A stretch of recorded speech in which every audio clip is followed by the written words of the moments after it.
Vian, I know you've got a couple of late changes due to injuries. Who have you got in the side today? Yes, yeah, we've got a couple of injuries back home in the last couple of days. So Dom Hendricks comes in. It's awesome to have him. Loads of cricket under his belt, and obviously wealth of experience behind him. So excited to have him in my pocket to kind of tap into him. And then we've got young Paul James on the opposite side of the spectrum, shown a lot of good finishing all-rounder abilities. So yeah, very excited to have both of them with us. And he's an SA Under-19 player, isn't he, Paul?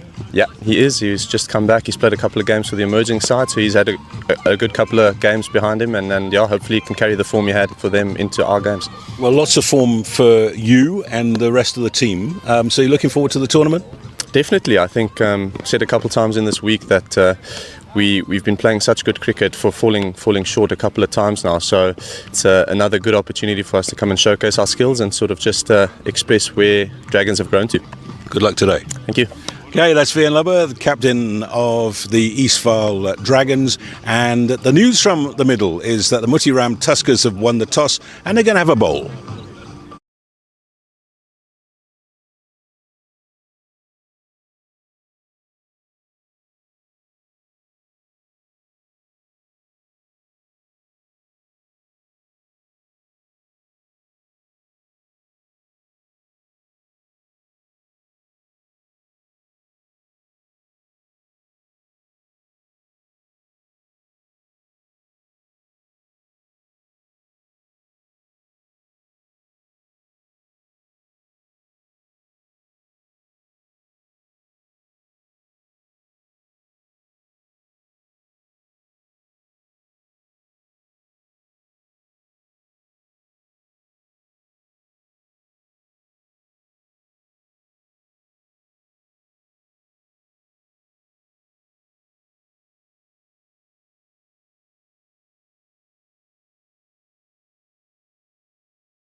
Welcome down to the PMB Oval.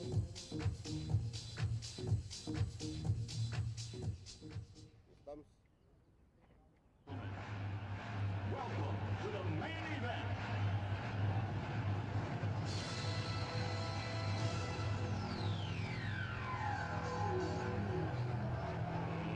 Let's get ready to rumble!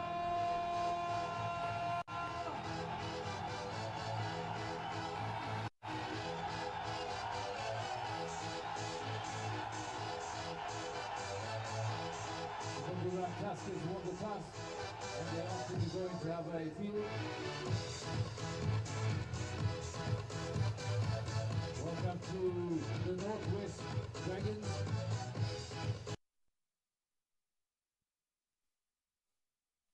Ian, my team for the season. Huh? My team for the season. Is it? So you've seen you a couple times. What happened last season? We played 4 games at home. All 4 games I was your umpire. Going to be absolutely cracking day of cricket.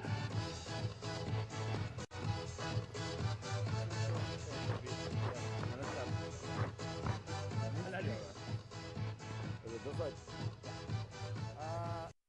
Can I have full stump, please? Sure. Sure, thank you. How are you? I'm alright, buddy. Who's taking the first? Oh. Sarwat.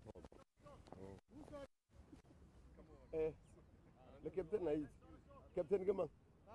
Go there. Stay, Aziz. Stay. Okay, let's go. Yeah, boy.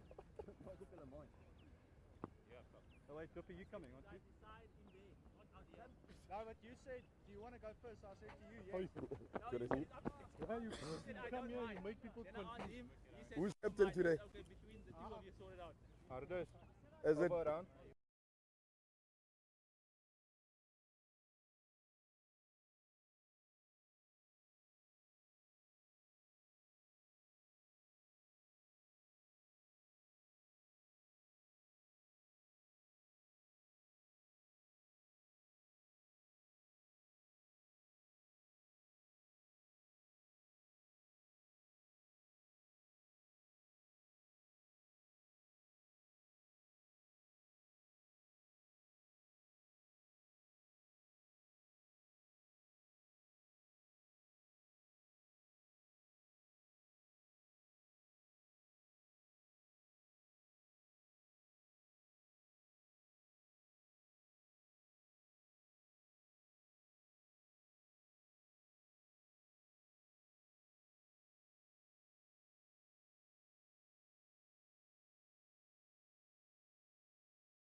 Boys. Good boys. Come on.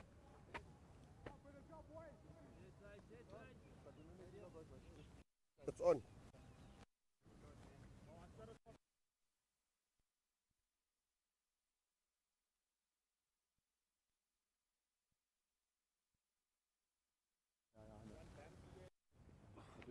but I saw where the grass was.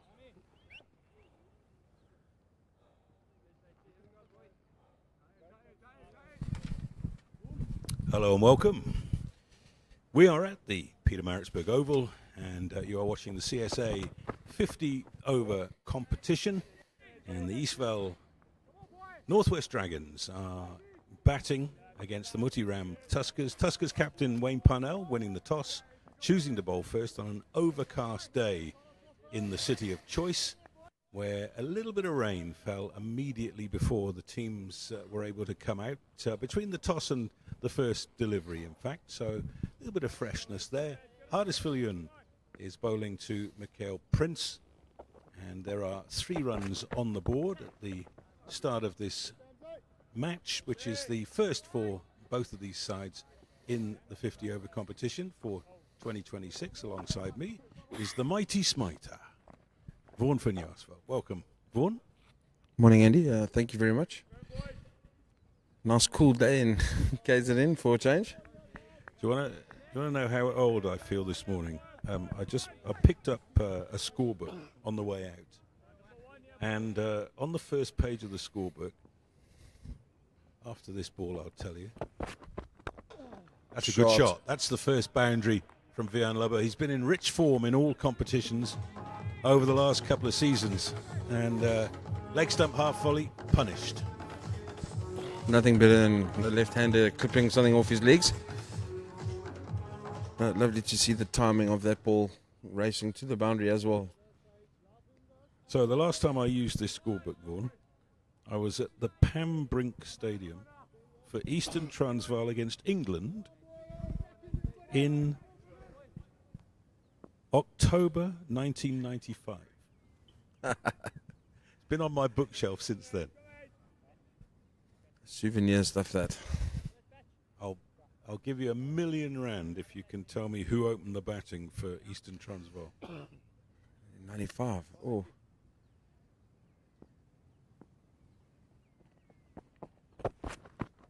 It's a wide down the leg side. Hardisvillian coming back into the side after what looked like a career-threatening injury in the 20 over competition back in October last year. He turned his ankle and did what looked like ligaments in front of the pavilion while fielding. And he's got a big heavy strap on his left ankle, but he played in the SA20, and here he is playing for the Moothee Ram Tuskers. It's a better line outside off stump. Are you cheating? Are you looking it up on? I'm using Google. You still might battle. So Northwest Dragons have got a couple of players who have joined them for this competition.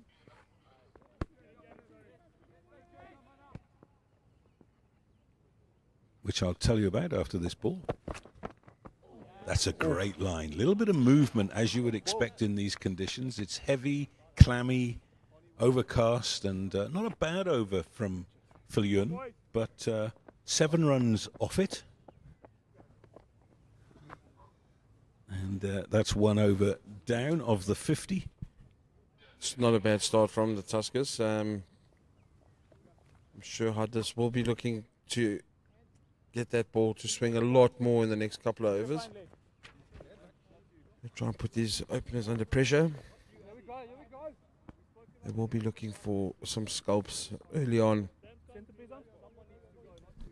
So opening the bowling from the college end will be a man of college, Darren de Pavillon.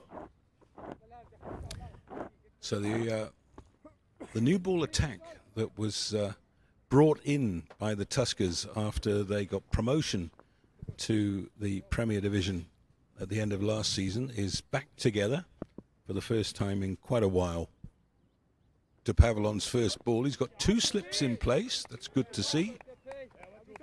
And as you expect from De Pavillon, a lot of swing away from the right-hander.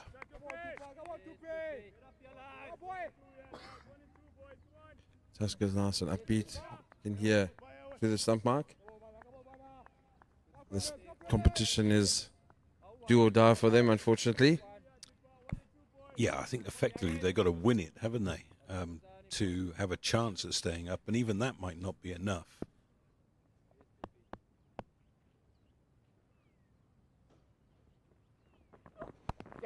That's nicely played by Prince down to third man.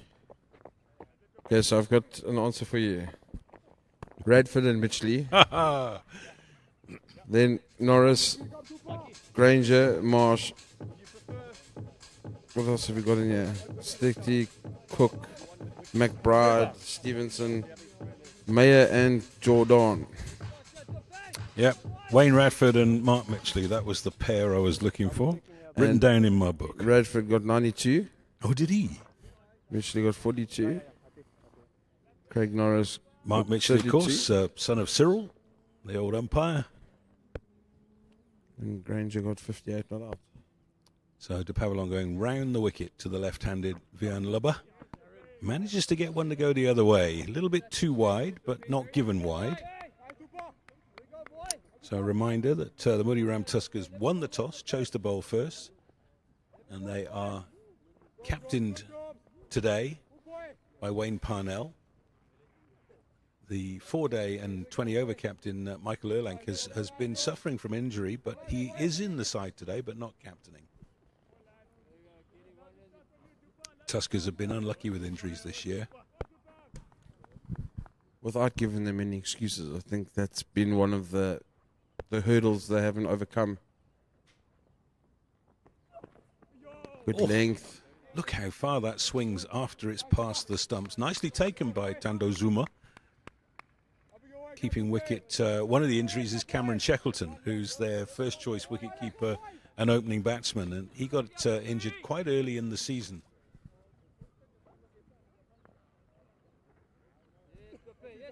In fact, were you here when we did that game when Hardisfield Young got injured?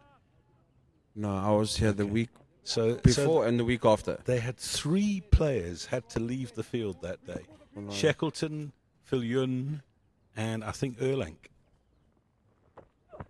Oh, beautifully bowled. Looking for the Yorker. Well played by Lubber. If you were to choose conditions that Darren De Pavillon would want to bowl in, these are they. Yeah, you're not a real bowler if you don't want to bowl in weather like this, unfortunately. Here it is again. Oh, it's the swing, isn't it? It's also the pace. He's getting it to fly through at the moment. 1 run off his over so far.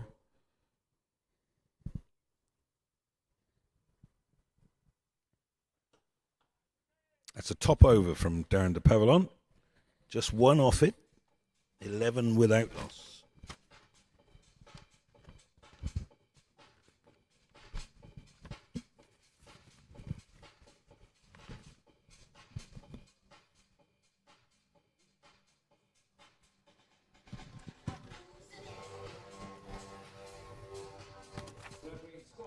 See Wayne Parnell guarding traffic, getting everybody in the right position. Almost feel that these two bowling now are sort of the strike force. Hopefully try and get 2 or 3 quick wickets in this power play. One slip has come out into a catching wicket.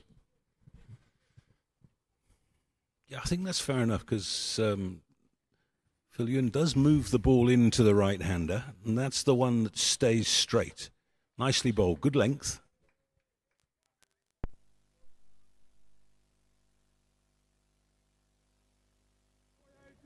Mikhail Prince is quite an experienced player, but still only 21 years old. Played a little bit of SA20 for the Pretoria Capitals.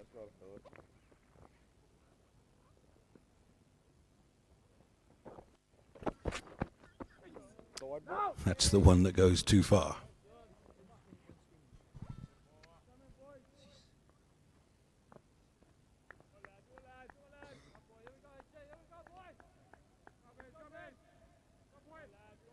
He would have learned quite a lot in that camp. Some very good players. Some match winners and game changers.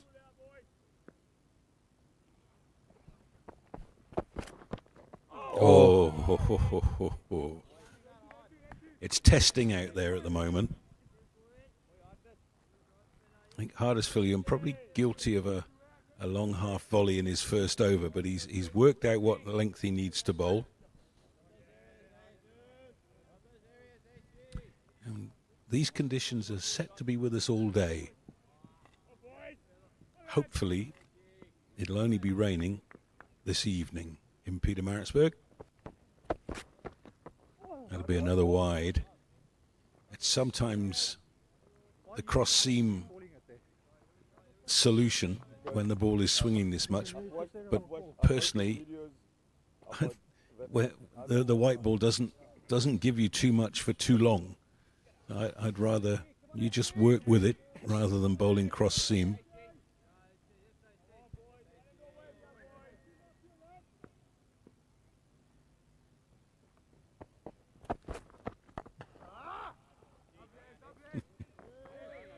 Oops, little misfield there from Andile Mokhachani, but it doesn't cost a run.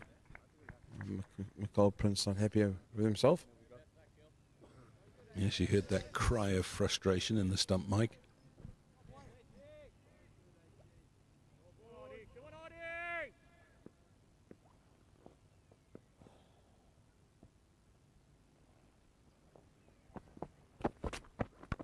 That's a good shot, and the nasty bounce has eluded Ben Compton in the covers and has gone for 4.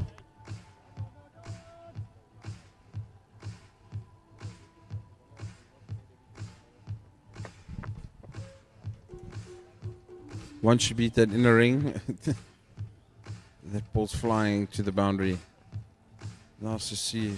With all the rain we've had in the last couple of weeks, good to see the field looking so nice. Green. Looks like a billiard table. I don't know what it was like in Durban yesterday, but it was about 37 in Pietermaritzburg. We were 34. It was quite hot.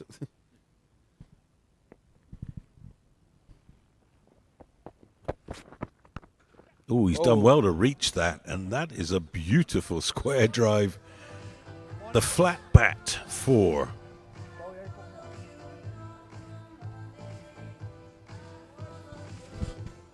Just overhearing on the stump market, didn't quite catch that from Hudders, but he's not happy. Not happy about something. He must look like he was telling Wayne Parnell that he'll come on from the other side. I don't know. That's where the foot's coming down, maybe. No sawdust out there at the moment.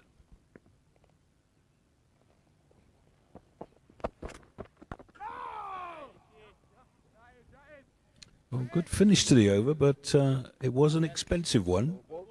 10 runs from it, 21 without loss.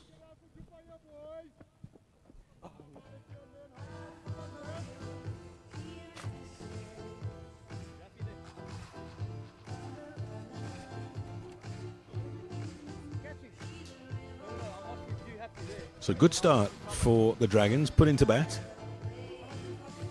50 over competition began in earnest on Friday with the Warriors winning against the Dolphins down at St George's. Dolphins got a reasonable score. Warriors chased it down with 4 overs to spare.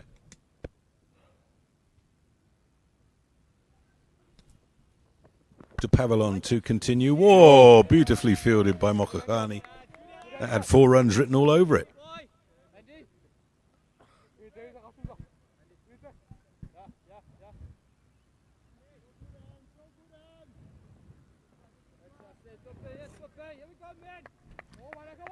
look at that again.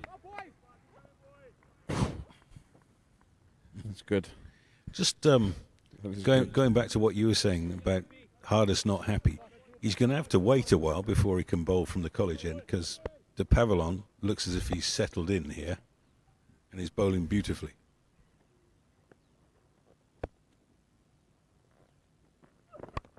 Oh. That's going to be a chase. Erlank is after it. They'll come back for 2.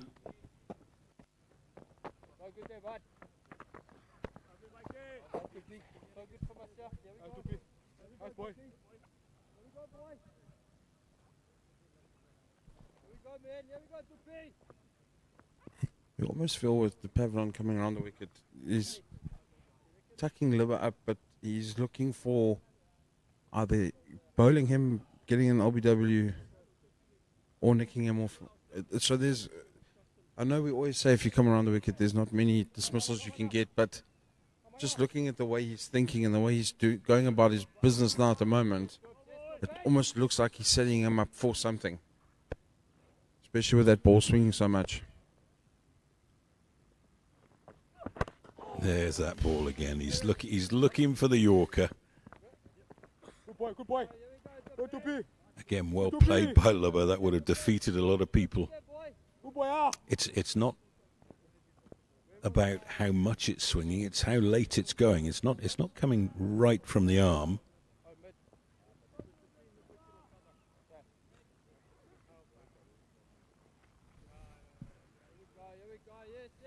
Björn Lubber's 32 years old now. Went to Klerksdorp High School. Played a couple of T20s for South Africa. And that'll be a wide, and that'll be four wides. Oh, no. So, if you're right, he was setting him up for something. It was the short ball, and he just got it horribly wrong.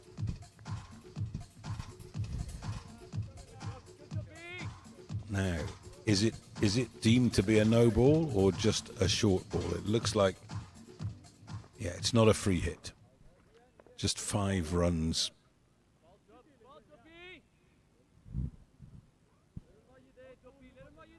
Tando Zuma took off, couldn't get anywhere near it.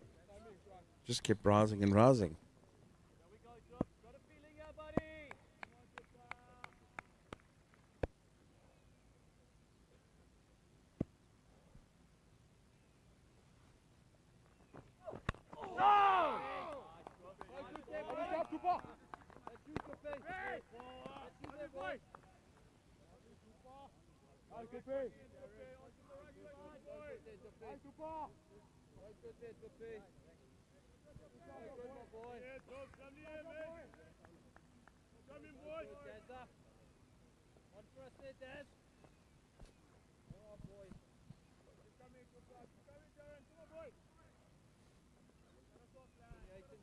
These two sides played in the T20 competition last year in Poch, and that ended in a 25-run win for the Dragons.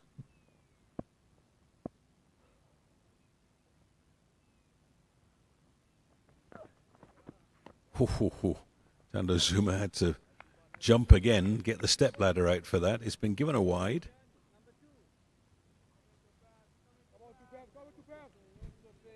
Now, that's the second one in the over. Is that not no ball? No, they're allowed to bowl 2. Okay. I think the next one that goes over the shoulders will be called no ball. I must feel that these 2 short balls that he's thrown out now has just almost been a waste. Yeah, when the ball's swinging, get it up there.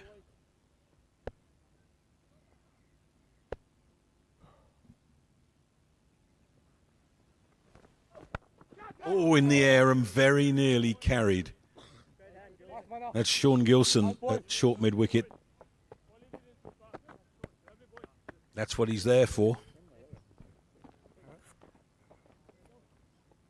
I think it just fell short of his left hand.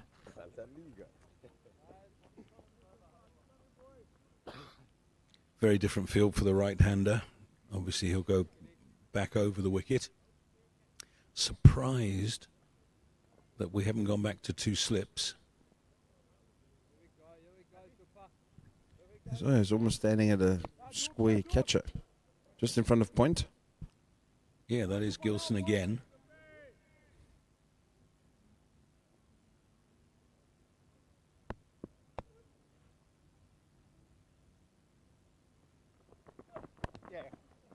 Nicely played. Down to third man for 1. End of the over. 31 without loss. Get around.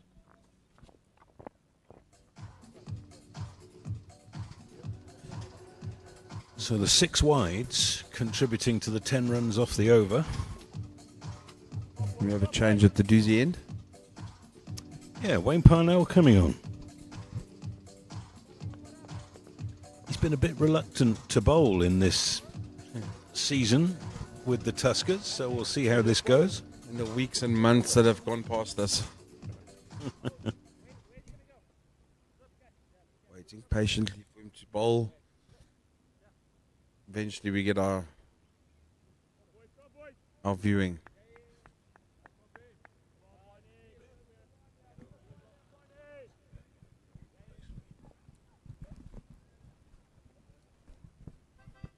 So left arm over.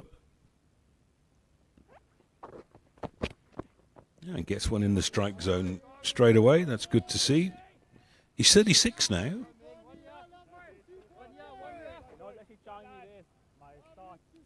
Captained SA under 19. It's a good side that he captained. Just stay ready for anything. Give him a couple.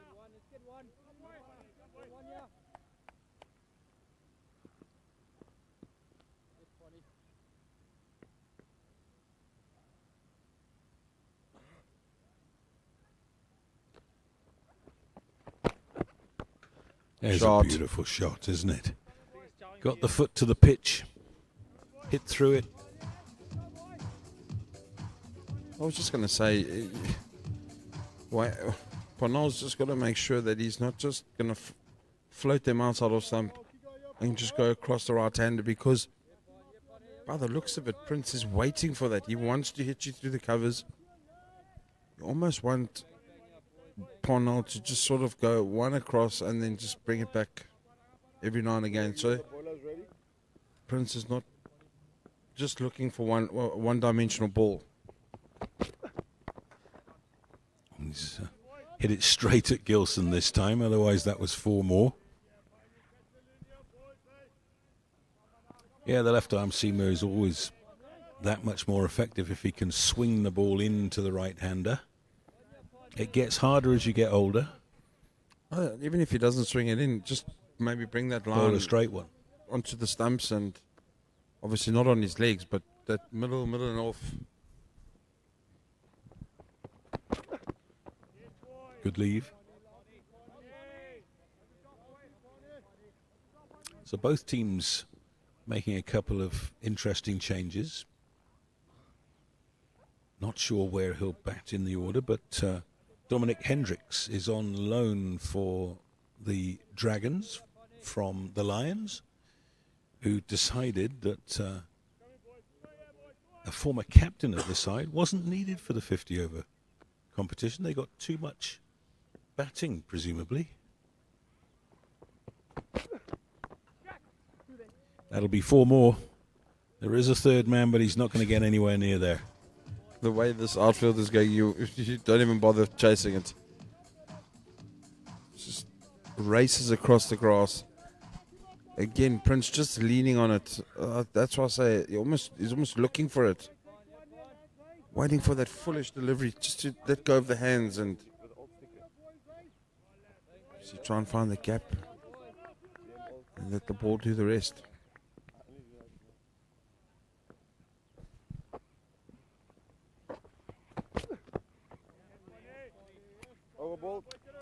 Overgone. And another expensive one for the Tuskers. 39 without loss from 5. So we're halfway through the power play. And they're cruising along at 8 and over.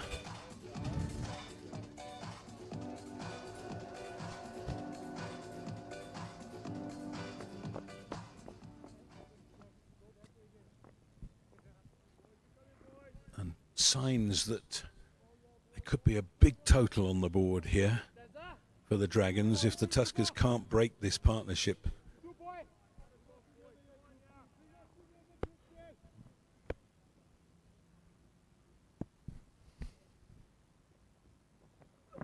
Right there.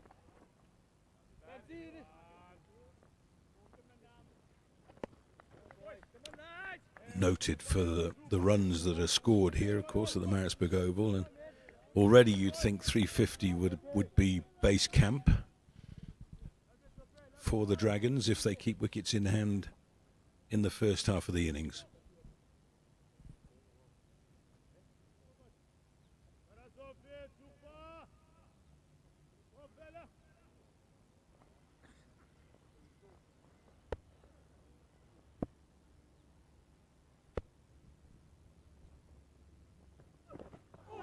That's the one he just keeps going the other way from the left-hander.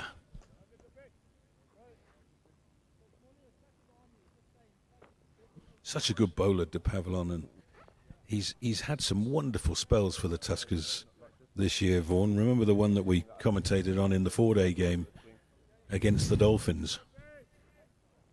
No, I mean, I must say his nickname is Dizzy, but he thinks about his bowling a lot, asks a lot of questions. So he's grown. I mean, he's also not getting any younger. So he's learnt a lot. I've had a good couple of chats with him, and he's passionate about what he's doing.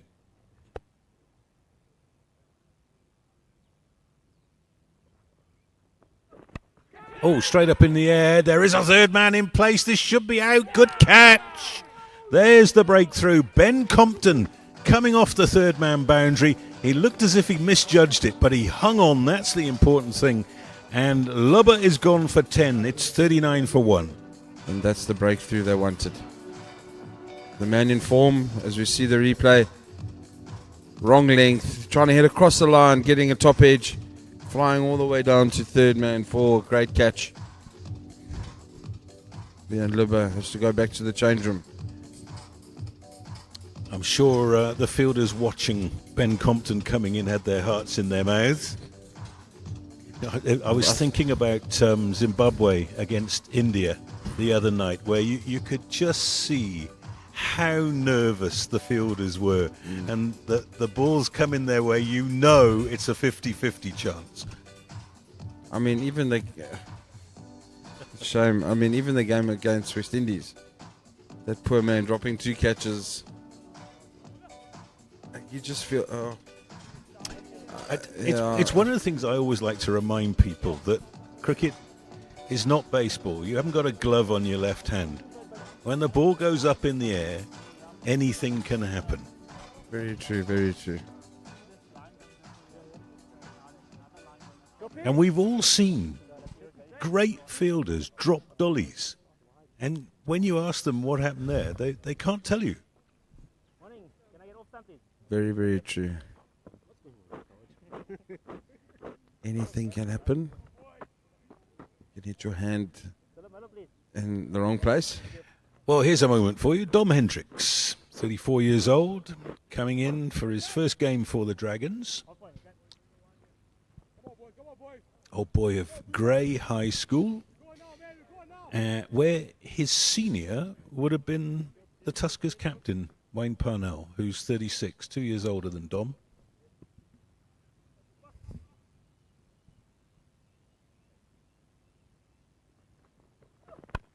Bob Old. Very good line from de Pavillon. Are you arguing with me about schools? No, I always just thought he grew up in, that's, sorry, our producer's right. What did Leah say? He's St. David's boy. I'm sure, I'm seriously sure of that. That's why okay. Listen, I could be wrong. I'm going off air at the end of this over, and if I've got it wrong, I will give myself a good thrashing, and I'll commentate the rest of the match in a hair shirt. Or bold.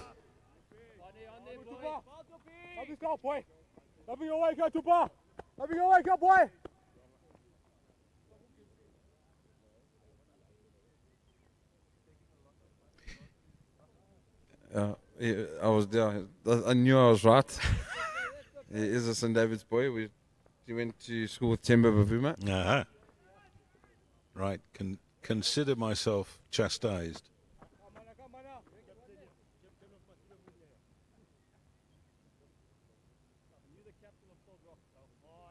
2 slips in place for Dom Hendricks. I much prefer that, even though the ball's swinging into the left-hander.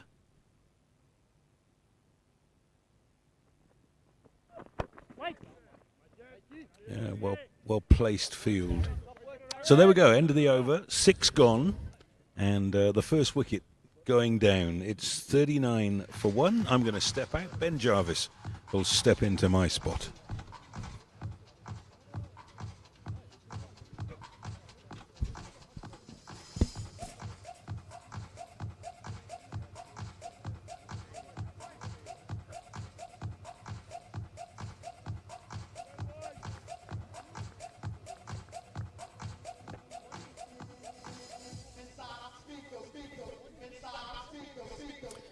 Good morning to all our viewers at home.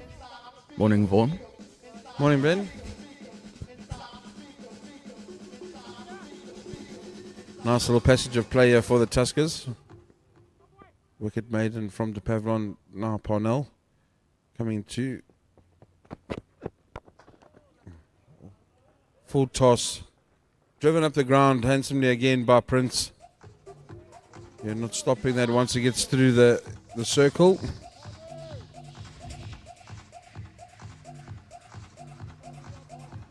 Yeah, that's a good shot by Prince. Not the greatest ball from Wayne Parnell. Definitely over pitched. Prince looks in really good order today. He's gotten off to a really good start. The Dragons have gotten off to a really good start in general. Just that 1 wicket lost of Vian Luba, which is unfortunate because he was looking really good.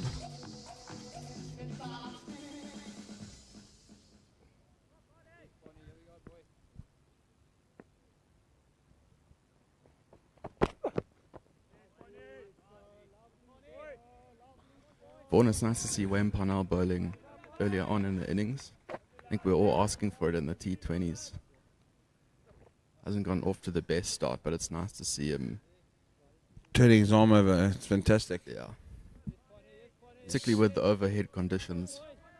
Definitely the one person that can get swing in this Tuskers team is Wayne Parnell.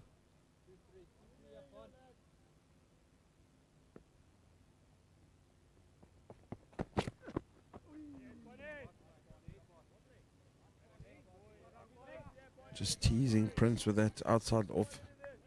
Going across him. So you see Prince just telling Dom Hendricks what to expect.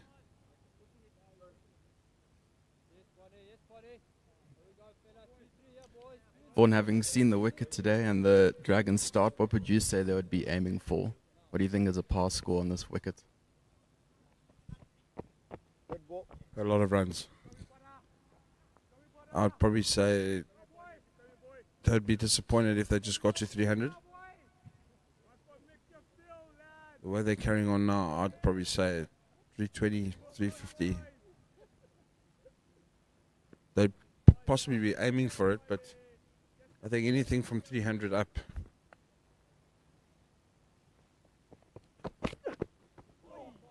Will put them in the driving seat in this fixture, because then they can put pressure on the Tuskers.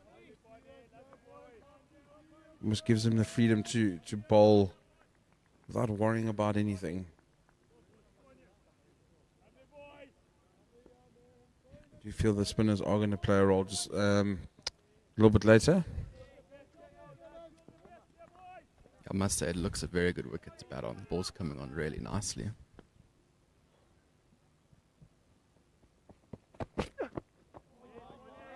Much better line, much better length from Parnell. Bringing it ever closer to Prince. I think you might try to set him up, Vaughan. Take it away from him, take it away, and then bring it back in the pads sooner or later. I think so, but also I think he's playing with his length as well. Maybe trying to get him caught behind, or maybe just bring it back a little bit and get caught at short extra cover. Just like that.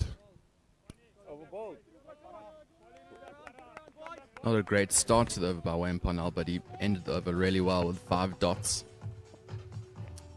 That brings us to the end of the 7th over.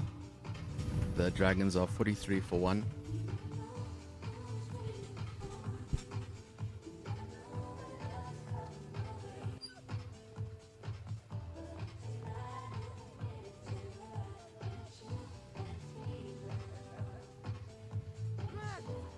Just wonder what DePavlon and Ponal are talking about now.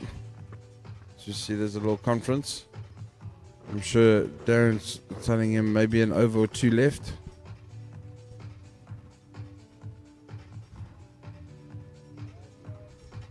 Yeah, I think it's quite hard to get the ball out of DePavlon's hands at the moment, Vaughan. That last over versus Liver was really impressive. That was a big wicket. I thought Liver, if he got going, he could really do some damage. And he has been the man in form as well.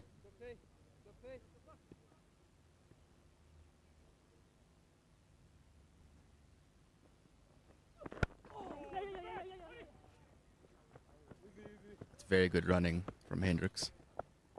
Very quick between the wickets. Caught loud and early.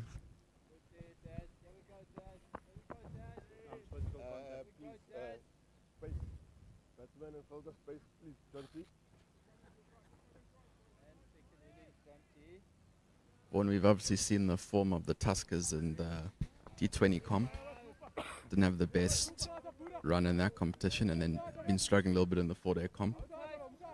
How important do you think it is for them to get off to a good start today?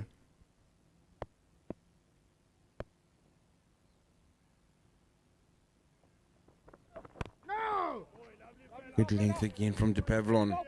Yeah, Ben, it's one of those things. I said it to Andy. Only they need this competition. They need to do well. They need everything to go their way. As much as you don't really want people to be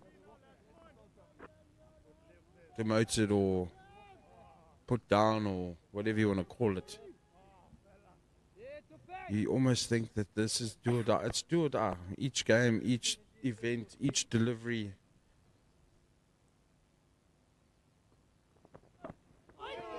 My thing is just knowing and having played here before in the old days, 4Ks in an inland, whenever we used to be able to get out and play for the B-sides or get some game time. You always played with fighters that you knew they'll put everything on the line. And I really hope that the coaches and the coaching staff, management, have got behind these guys and given them the best opportunity to get it done. I mean, it's not going to be very easy.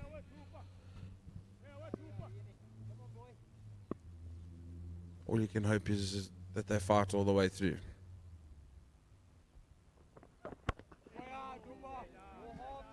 Pavlin seems in really good rhythm. He hasn't missed the mark this over. It's been a really impressive over.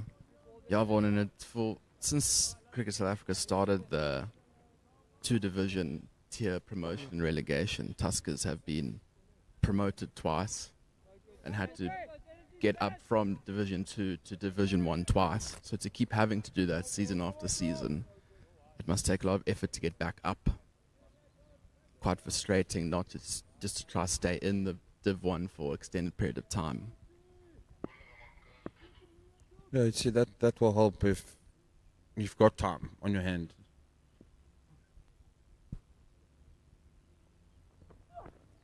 It's well bowled again from DePavlon. It's generating a lot of pace at the moment.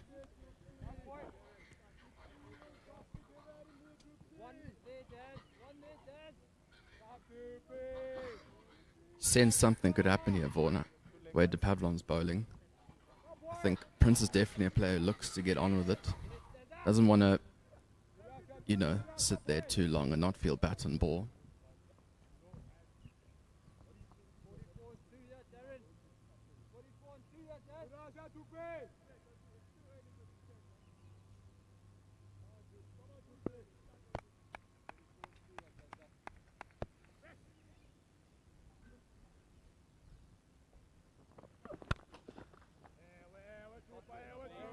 End of the 8th over. Only one coming from it. Almost feel that the next 2 overs are crucial for the first power play. Tuskers need to get out of that between, I'd say, 50 and 55. Maybe even a little bit less. I think they'd be happy these next 2 overs don't go for a lot of runs. Sort of bring that run rate all the way down.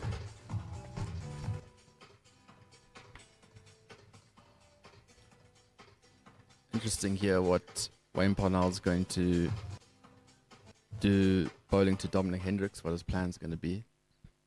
Seems to have a slip. Third man. You almost feel that catching cover needs to go into a slip position. Maybe they'd even bring someone out from the leg side.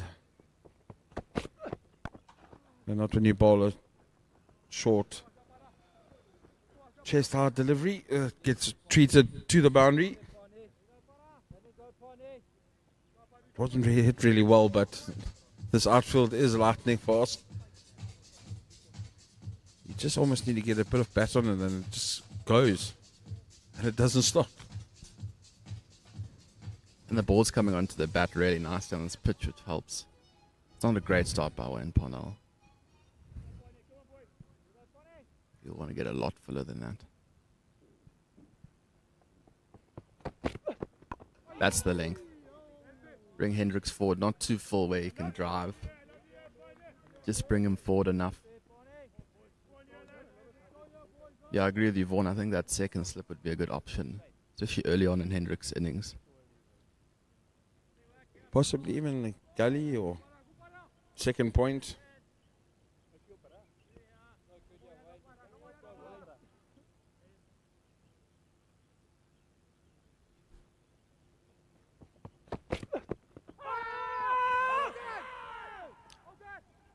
I think it's sliding down the leg side, unfortunately, Wayne. And unfortunately, we don't have DRS here if you wanted to have a look. We can have another look.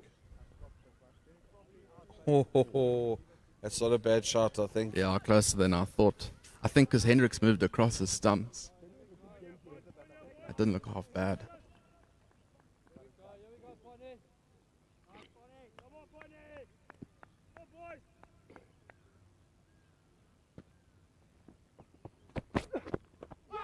Oh, bit of movement. Jagging back.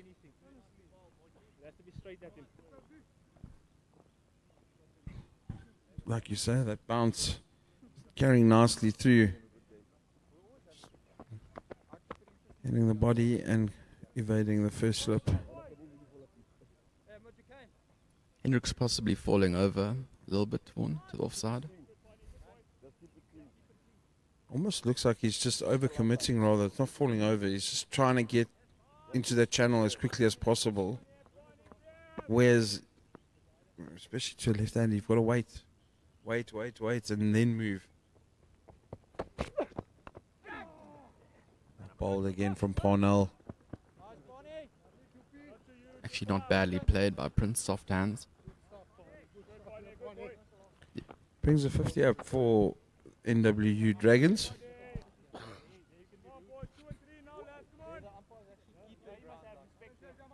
With one ball left in the 9th over. It's good going. Yeah, Vaughan, it's almost a threatening start by Dragons. You know, we all know they can really launch towards the end.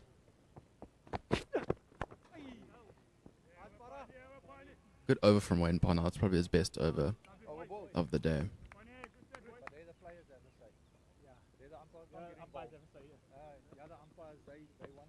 Yeah, it was an interesting plan from Hendricks early on.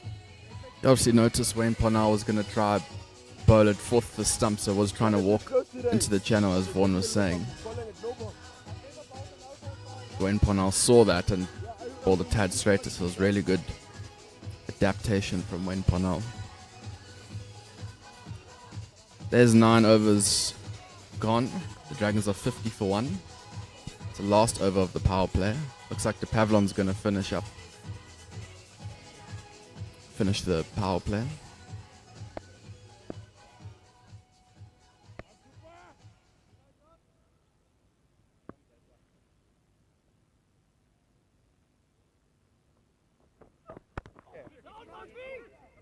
Very good batting from Prince. It's a bit of a Kane Williams shot, Vaughan. Baba Azam using the pace, riding the bounce. a single every single time. Yeah, I don't bowl anywhere close to Pavlon's pace, but I can imagine running and bowling 140, hitting good area, and the batsman just dabbed it for one. Must be quite frustrating. I think it's a very low risk single option, if you know what you're doing. I've seen a lot of guys also try and do that, and they run it onto their stumps. Shot from Dom Hendricks. Glorious cover drive. Stand there and just view. Rolling all the way to the rope. It's a classy shot. Just had to lean on it. It's West Indian style flair, that. It's fantastic. Feet movement are overrated, Vaughan. 100%. Hand-eye coordination is the most important thing there for Dom Hendricks. It was a really good cricket shot. Probably not the best ball by Darren de Pavlon. Slightly too full. I wonder if he might try the bouncer here.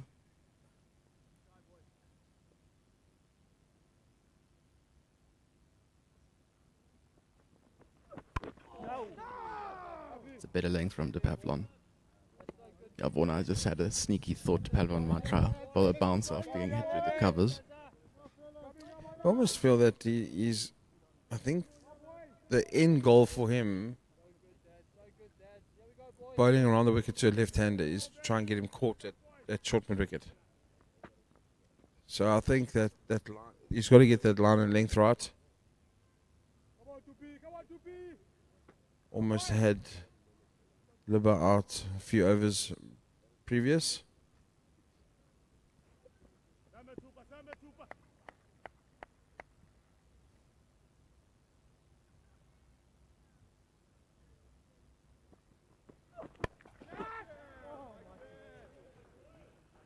It's a good cricket shot from Dom Hendricks. That's really good reactions. It was not slow at all. Really early on to the pull shot there. A little bit uppish.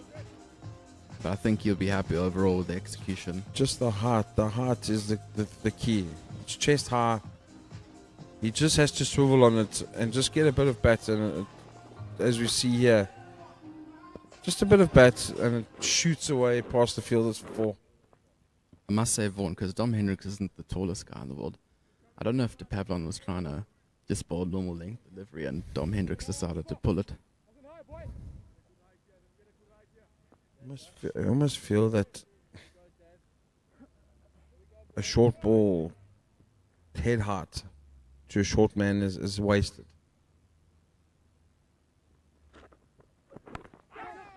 Edged.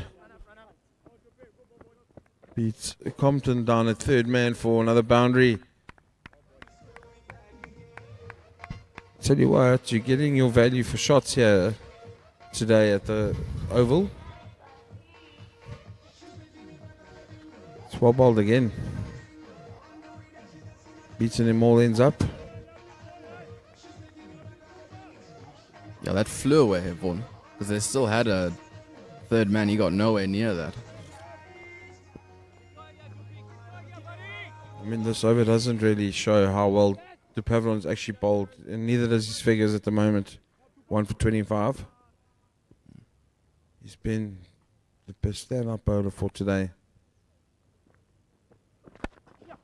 Shot again. Just punched through the gap. It's good running from the batters. Putting them under pressure and coming back for 3.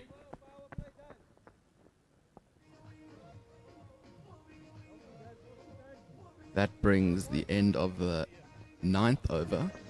That is now the end of the power play. Dragons 66 for 1 after 10. It's a very good start. That was a productive over. Vaughan, for the Dragons. Dom Hendricks his game looks in good order.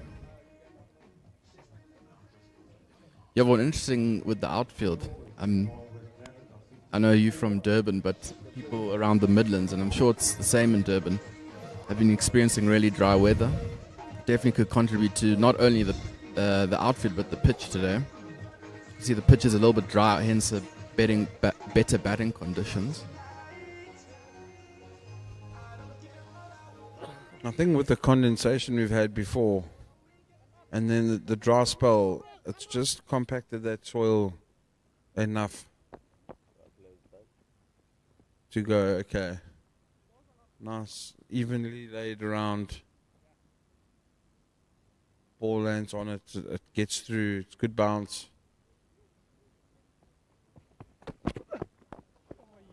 Inside the half of the bat again.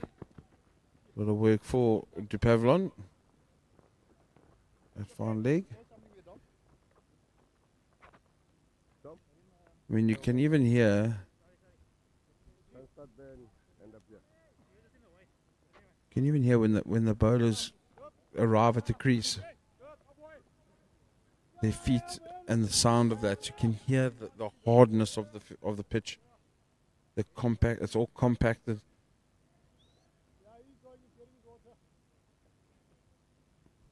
Very productive start from Dom Hendricks. His game looks in good order.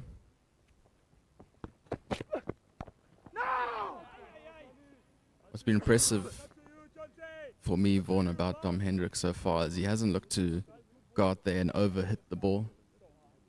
He just looked to time it, and, you know, as we've seen, you get value for your shots here, and he's clearly noted that. He just played good cricket shots. Well, I mean, even Prince, for that matter, he hasn't faced much of the bowling now.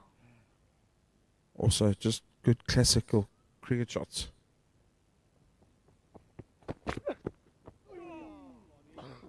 As we say, that first indecision he's made. Trying to cut a ball that's too close to him.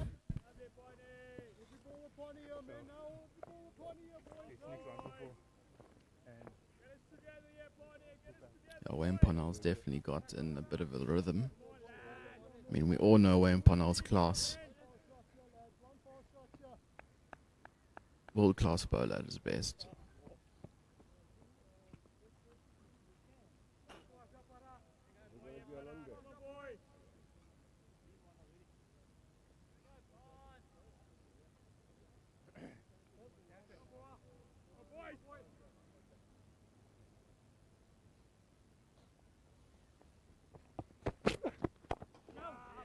Good length again from Parnell.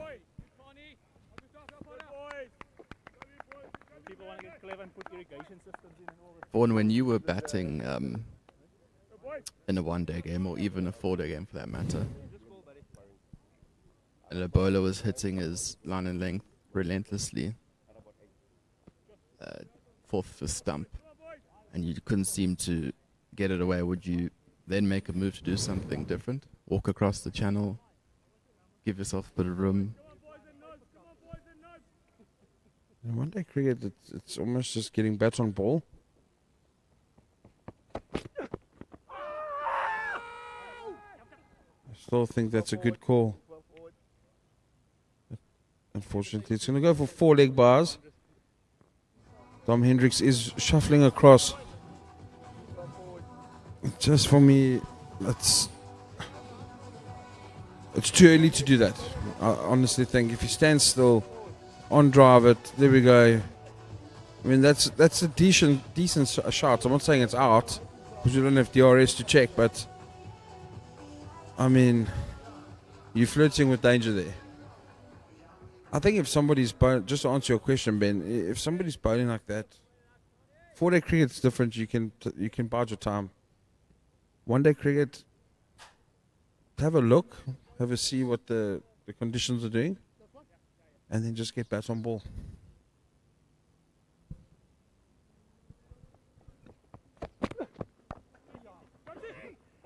Yeah, that's a bit of a confusing decision for me there. Tuskers opted to drop deep point out on the boundary for the last ball. Dom Hendricks was clearly under a bit of pressure. This allowed him to get one and rotate strike. He was clearly getting frustrated during that over. Yeah, Vaughan, and I agree with you, because, I mean, Dom Hendricks, he was 20 runs off 17 balls, and he felt the need to walk into the channel and keep scoring when the rate he was batting at was more than good enough. He can afford to just let a few good balls go. I'm going to shoot off. You're going to get the man that has been scorned already today.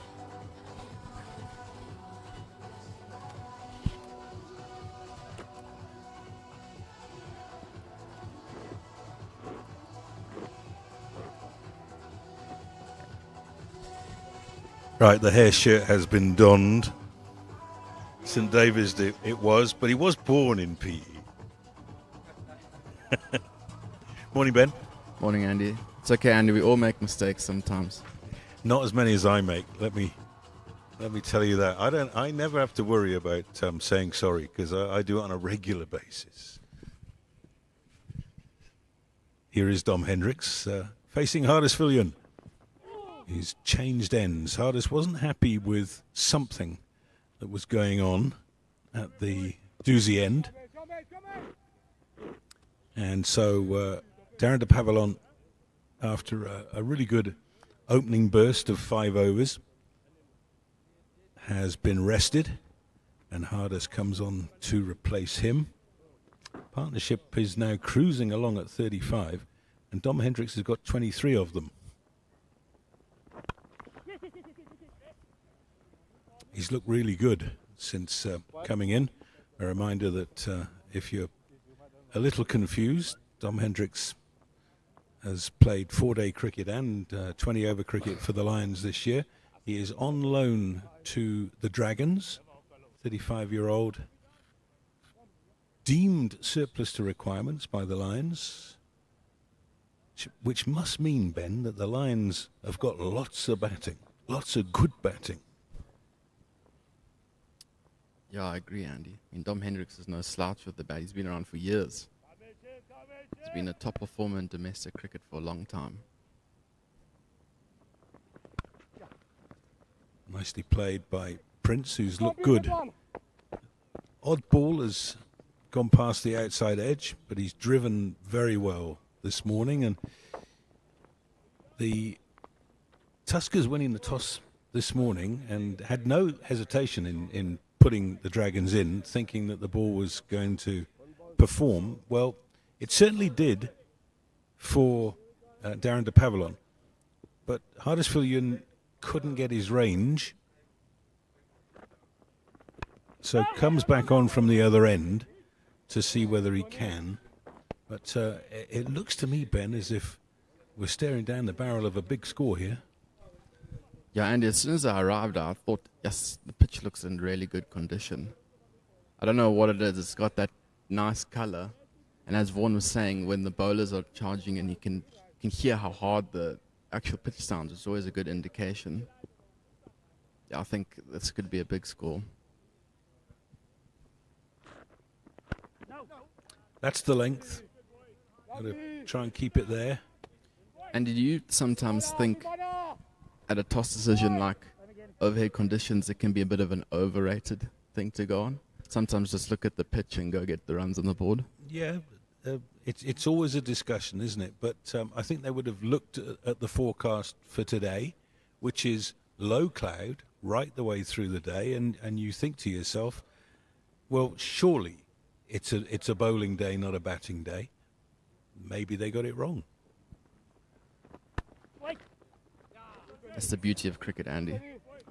Well, it's also something that Vaughan and I spoke about up front, is that, yes, the ball is swinging, but the white ball doesn't carry on swinging like a red ball does. And I think we saw towards the end of Darren de Pavillon's spell that that violent swing that he was getting was disappearing.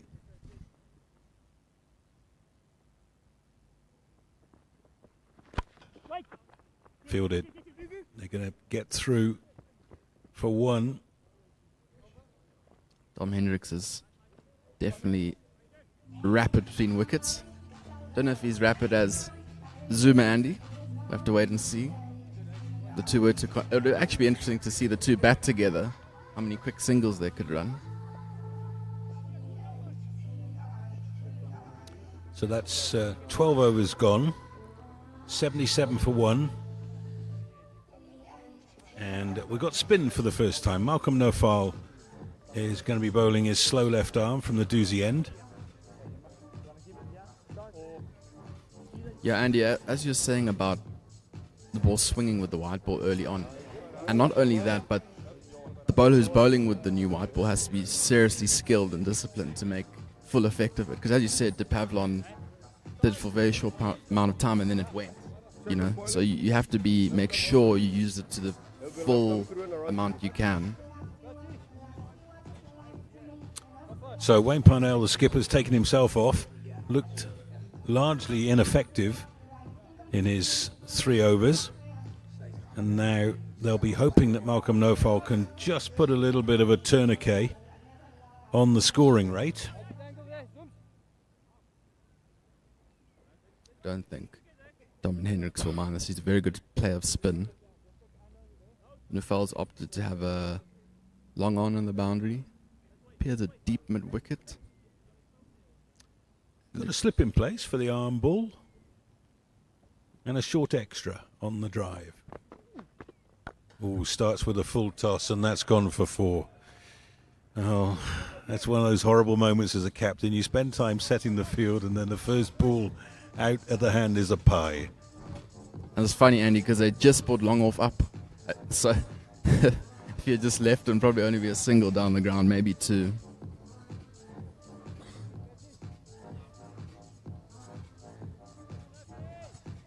Yeah, this is going to be an interesting phase of the game, Andy.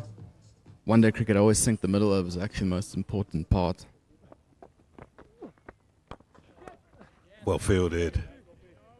Nofal's had a very good year with the bat, and we thought he was going to bowl a lot more than he has done.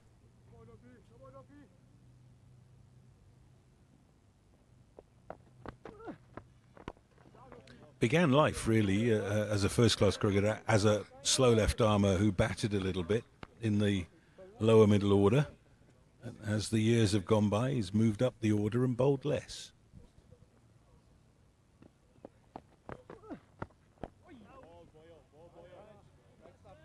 Yeah, Andy, Nofal plays club cricket locally in his spare time. I think simply because he just really enjoys playing cricket. And he won the game with the ball the other day, not the bat. Oh, he's beaten the outside edge there. Oh, it's a wide. Oh, referee. Umpire. It's a batsman's Shazy. game, Andy. Yeah. Yeah, the bowler's done nothing wrong there. And very nearly got a wicket.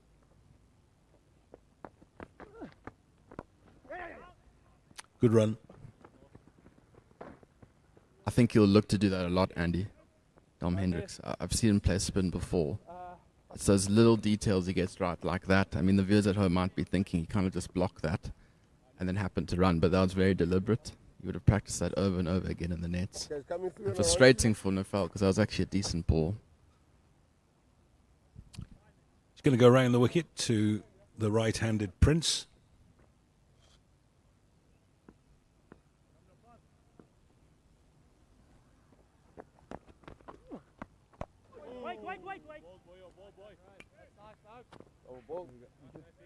That's a pretty good over from Malcolm Nofal after the full toss first ball. Gone for 6. 83 for 1 from 13. You'll probably want to bowl to Prince more often. Nofal, of course, the ball will be turning away. Good matchup for Hendricks, actually.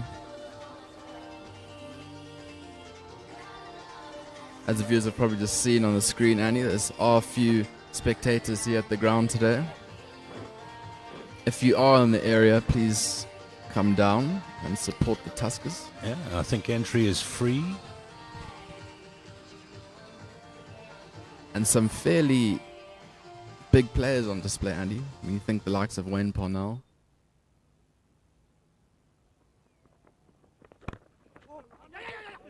Scooting through for a very quick single. Zuma did well, but Prince was home. Well, yeah, the likes of Vian Luba, the captain of the Dragons, of course, a Protea in his own right.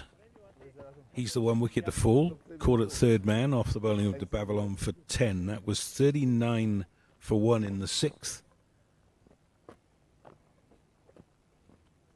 Since then, this partnership has blossomed. 45 it's worth.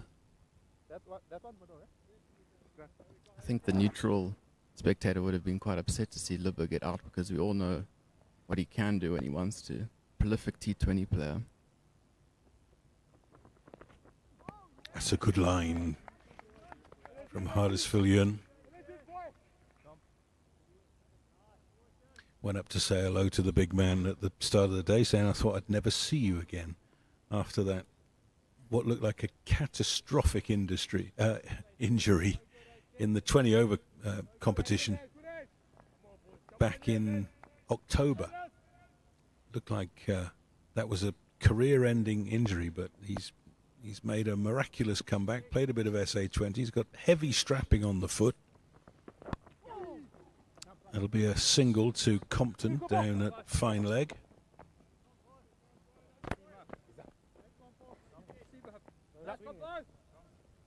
Hard man, Andy. Yeah, his father was a provincial rugby player, so he's grown up with that. I think this will suit him more now, bowling in the middle overs. I think sometimes when you ask to open the bowling with the new ball, you probably try a bit too hard. Maybe that's what happened. You're searching. I think this suits him more, just hitting a hard length, have a few sweepers out. I think it's a good matchup to Dom Hendricks because I think he'll get that awkward bounce that Dom Hendricks won't be a fan of. He's got 2 close catches on either side, both standing on the square. That'll be a wide.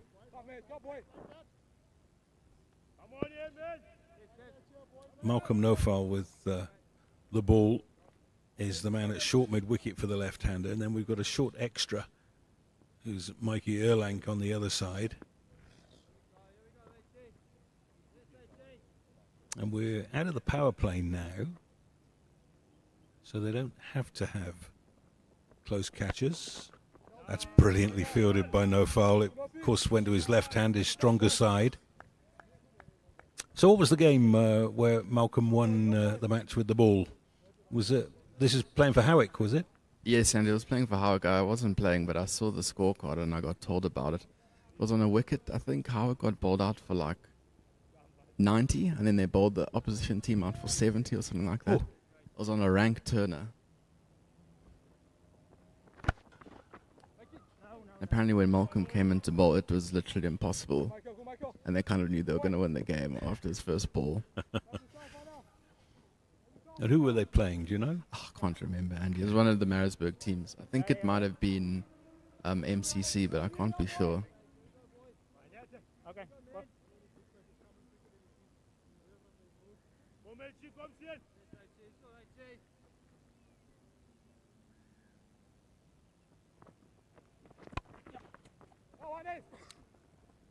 Easy single out to Andile Mokhakani at square leg on the boundary in front of the pavilion. That's the end of the over. Not a bad one from Phil Yun, but he hasn't looked threatening today. 4 overs for 28. It's 87 for 1 from 14.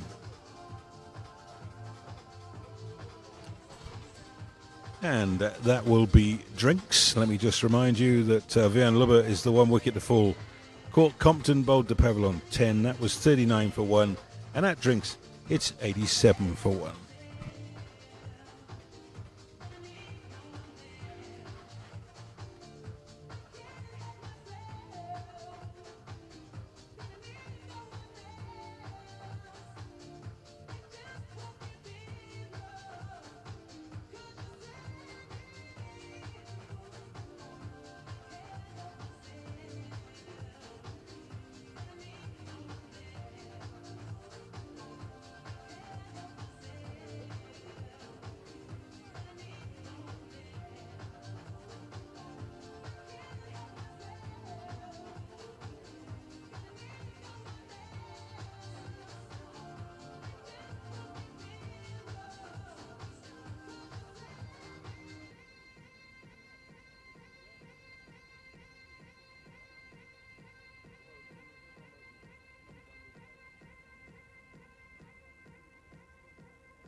Sometimes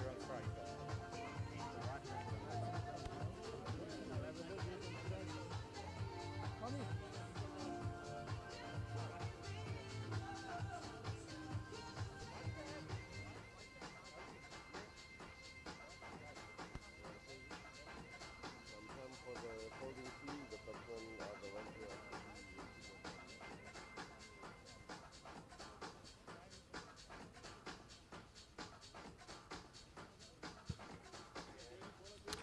Welcome back. That's the situation after drinks. Northwest Dragons put into bat.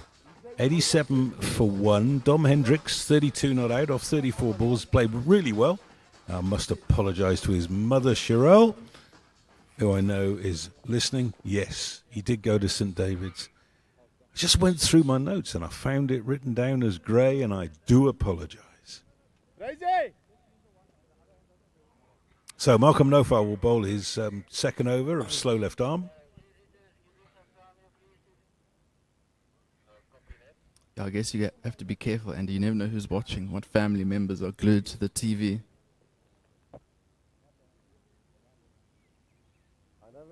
You get used to it. I'll tell you a story. It's happened to me in, what year would this have been? 2002, so nearly quarter of a century ago. I was at Twickenham. My father-in-law was the president of the Rugby Football Union, and England were playing the Springboks at Twickenham, and my wife and I got invited to the president's box. And there was a young lady serving drinks who said, "You're Andy Capistano, aren't you?" And I said, "Yes, you must be South African." And she said, "Yes." Here's no foul, bowling to Hendricks. That'll be a single down the ground. She said, "Would you do me a favour?" She said, "My mother doesn't believe that I work at Twickenham and that I'm here for the Springboks game today. When they do the national anthems, won't you take my cell phone with you and say hello and hold it up so she can hear the national anthems?" So I said, "Yeah, no problem, I can do that." And I duly did. Game finished. Incidentally, a disaster. Springboks lost 53-3. The worst ever defeat by England. Into the covers for one more. Thought no more about it. 4 years later, I'm at Spa in Hilton, and a lady comes up to me, says, "You don't know who I am, but I'm the lady who was on the other end of the phone at Twickenham." What were the chances of that? I always say, Andy, you meet the whole world at Spa. You're looking for sponsorship now, aren't you? It's definitely the most social place in South Africa, a Spa.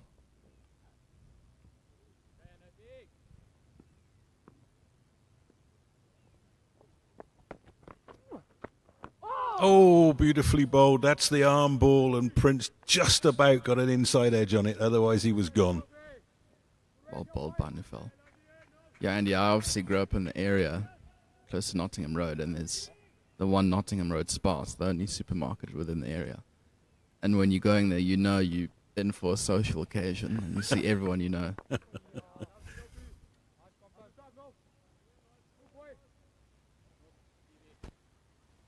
Good over so far from Nufel. He want to finish well. This has got to be his job, hasn't it, to try and tie down an end, because scoring has been entirely too easy. Oh, and as I say that, he is dispatched for 6. I thought for one awful moment he might have holed out to the one man who could have made the catch, but no, over the head for 6. Just as we were talking up Malcolm Nofar, he bowls another pie. Oh, he'll be disappointed with himself there, Andy. He is just close to finishing off the over really well. Yeah, I also thought I was going to hold out to deep square. I think Prince maybe for second went, oh no. But weirdly, that man wasn't quite on the boundary, Andy. I wonder why. I don't think it would have made a difference. It was well to his right. So 9 runs off the over with that maximum off the final ball.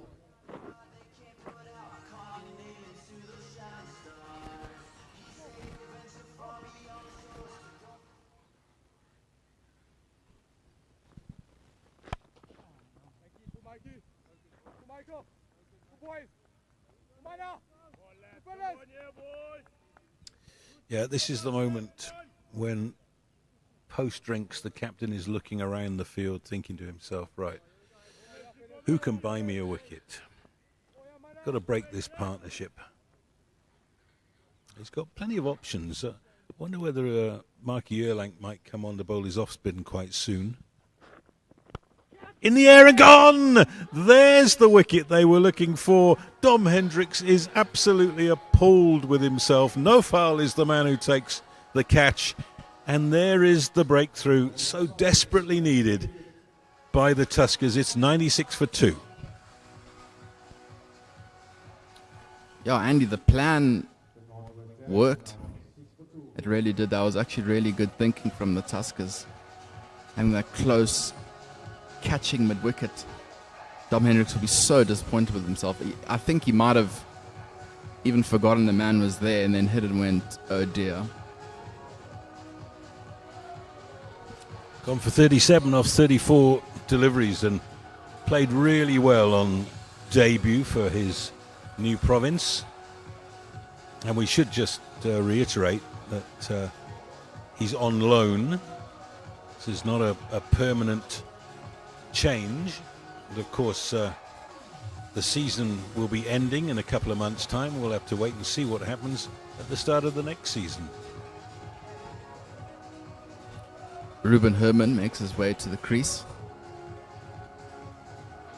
It's not a very nice sight, is it, Andy, when you get Dominic Hendricks out, class domestic player for years, and then Ruben Herman decides to come to the crease. 28-year-old left-hander, scored at Waterkloof. Played an ODI and 7 T20s.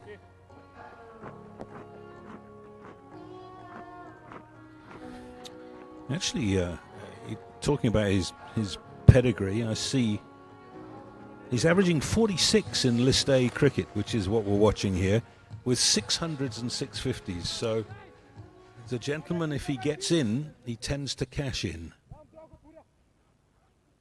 And he's, of course, the brother of Jordan Herman. Yeah, and I think the national selectors have got their eyes on both brothers at the moment. Here he is facing his first ball. Big shout for LBW, probably missing leg. And I think Huddersfield knew it.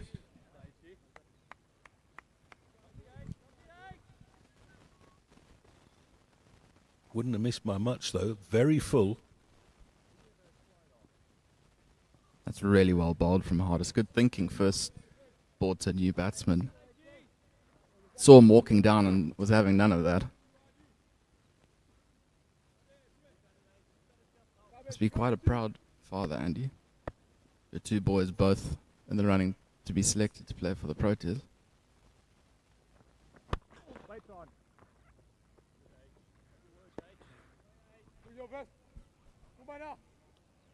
Just going back to that dismissal, Malcolm Nofal made it look very easy, but it was actually hard hit straight at his midriff.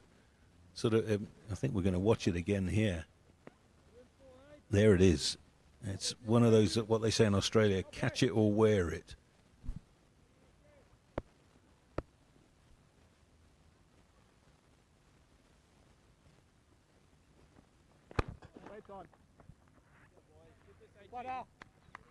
There's a chance for Moothee Tuskers to get back into the game. They were on the edge of trouble. Partnership was worth 47. The opening partnership was worth 39, so wickets have been hard to come by. And to stay in this game, to avoid having to chase a really big score, they've got to keep picking up wickets. That's a really good over from Hardest for Yun. Wicket maiden. Yeah, it's actually the second wicket maiden of the match.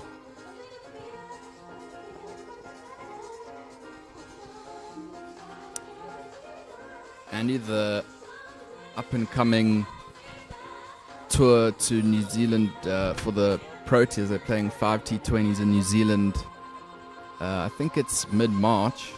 Both the Herman brothers have actually been selected in the squad for that tour.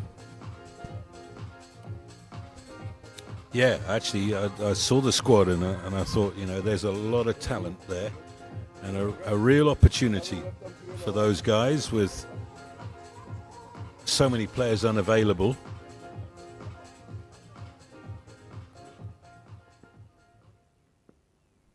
Now, no foul to continue. Bowling to Prince. A little bit of turn.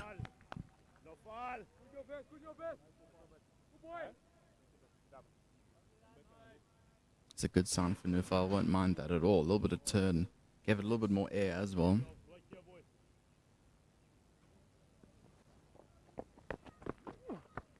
Oh, short and very nearly got a wicket. I wonder whether there might have been a nick on that. It's gone down off the gloves of Zuma. There was a brief moment where slip and bowler looked distraught. It'll be a wide. He's looking to bowl the perfect ball there. Pitch on the leg and hit the top of off. And there was a little bit of drift. Let's have a look at that previous ball. It's crept, hasn't it? I don't think there's a nick on that. Interesting though, Andy, it did stay low. I think Prince was trying to hit that to the moon. That's better. If he can settle into a consistent line and length here, Nofal's going to cause trouble. Yeah, Prince seems to be a little bit flustered here. Hasn't had one to hit for a long while. He got into the 20s very quickly with some loose bowling from Hardisfield Ewan in particular with the new ball. He's just got himself a little bit becalmed.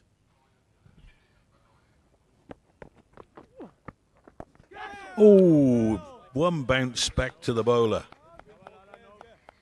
And I think he's been a bit frustrated because he lost having any of the strike for an extended period of time, and he sort of lost rhythm. I think Dragons just have to hold in here for a little bit.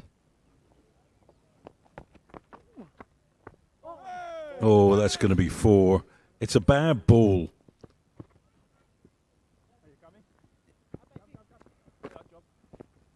And when you look at his figures, 12 runs have come off 1 wide and 2 full tosses. And without those deliveries, it's going to look a lot better analysis than it does at the moment. So I think Wayne Parnell will persist with him. He probably notices when he's getting it right, it's really difficult to play.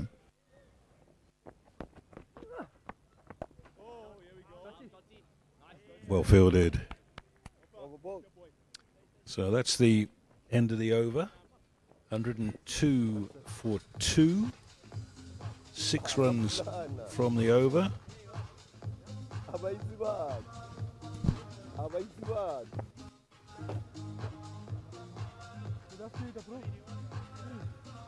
Yeah, probably time to go round, Ben. You have a blow, and Vaughan van Jaarsveld will come and join me. We've got spin from both ends now, with Sean Gilson coming on to bowl his offies. He's going to go round the wicket to the left-handed Ruben Herman.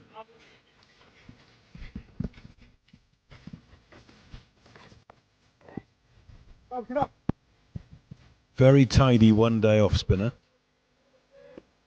is Sean Gilson.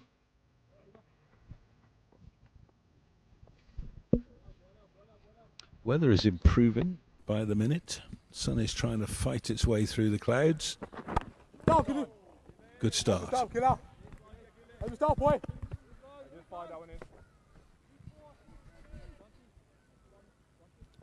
All good, VVJ?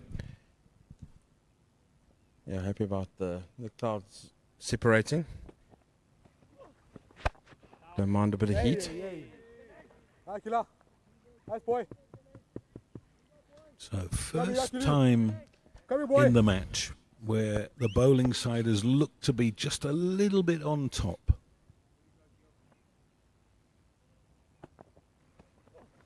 Oh! No, that second wicket came at a timely thing for the Tuskers. They're hoping maybe to get one or two more before that 25 over, 30 over mark. Should be a couple here. Mokhakani's got a long way to go. Covers the ground swiftly. Very good fielding out there in the deep from Mandile. He's got a lot of real estate to cover, hasn't he? Come, boy, come, Killy.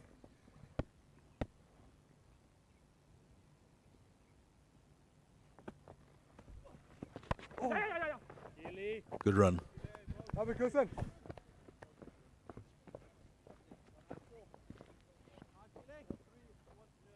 Let's keep this guy up here. No, stay. Stay here. Stay there, Mikey. Yeah. And then just stay. Happy. Yeah. Happy. Wayne Parnell is at slip.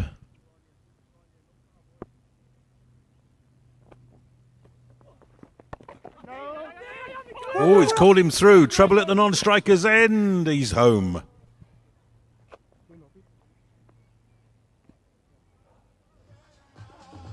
Mikhail Prince was just a little slow in responding there. Almost feel that Compton standing at short 45 also maybe picked it up a little bit too late. If he had attacked that ball and got it in, probably even at the keeper's end, it could have been tight. We could have seen a run out. Okay, boilers ready. Let's go, gents. So both De Pavillon and Fillion 5 overs for 28 with a wicket apiece. Wayne Parnell 4 overs for 20. No foul 3 overs for 21. Needs to be better than that. Too many bad balls. I'm sure he will be. Conditions are suiting the spin at the moment.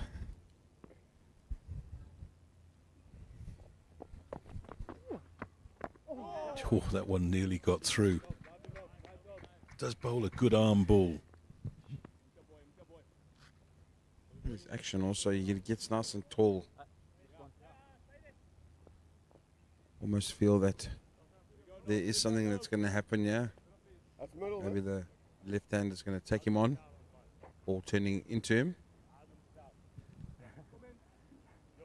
Woodolph is in the ring. Yeah, Leg side, there's only a long on and a deep mid wicket. Plenty space.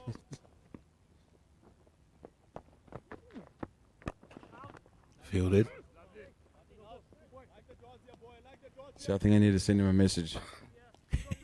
Plenty space on the leg side. Just need to get it over mid wicket. Shot. Good shot for one. Let's get it.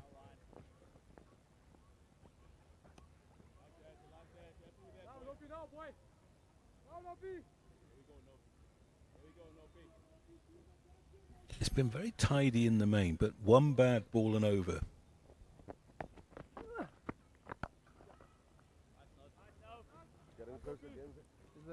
The first 3 overs was always just that one bad ball. It's actually bowled quite nicely this over. The inside edge on the first ball for a single. And now one down to deep cover.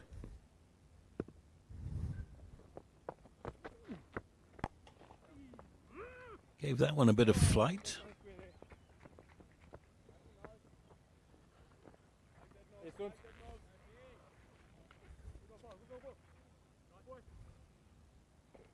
Yeah, pump on. A bit more, please. Yeah. Yeah, Parnell comes into short extra. Oh, well played.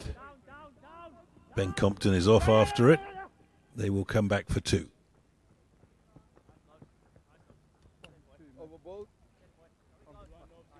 End of the over, 112 for 2. 6 off the over.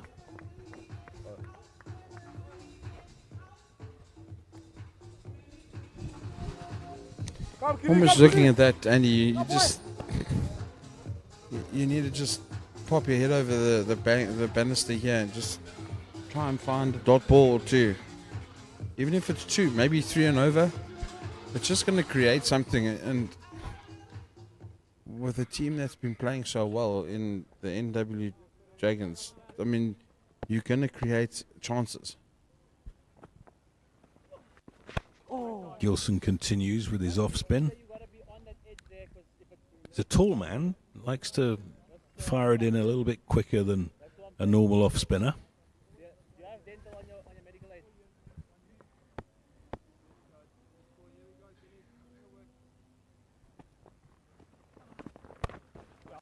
A little bit too short. Michael! Go, Kelly! Go, Kelly! Now, against the right-hander, he's got cover on the boundary. Long on, square leg on the boundary.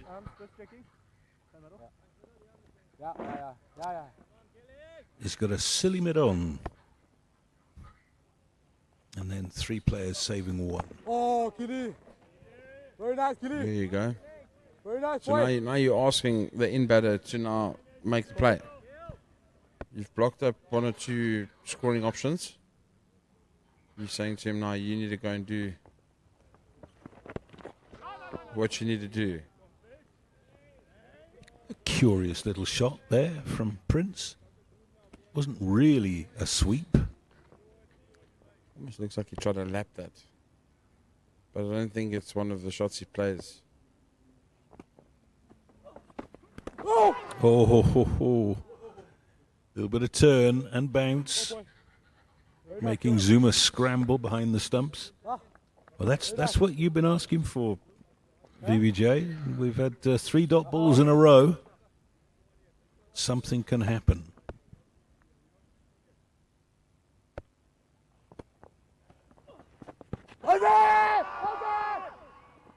You even look at the previous shot, Andy, and to that last one as well.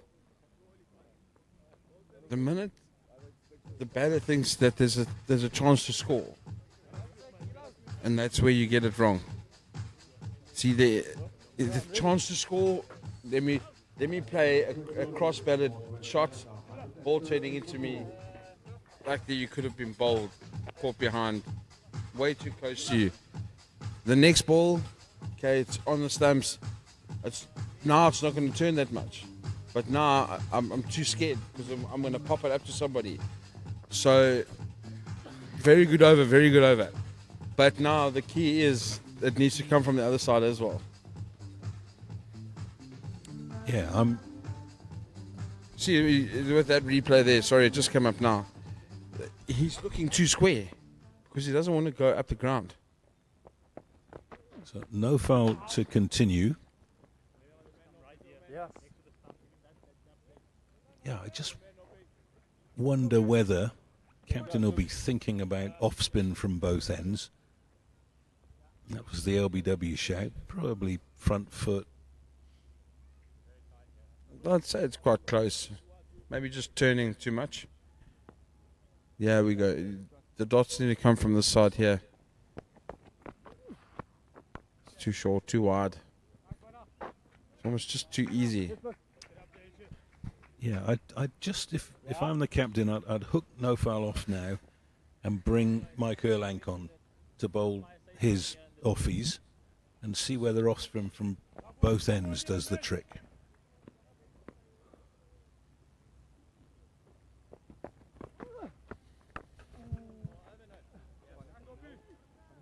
That's if Mark Erlang can bowl.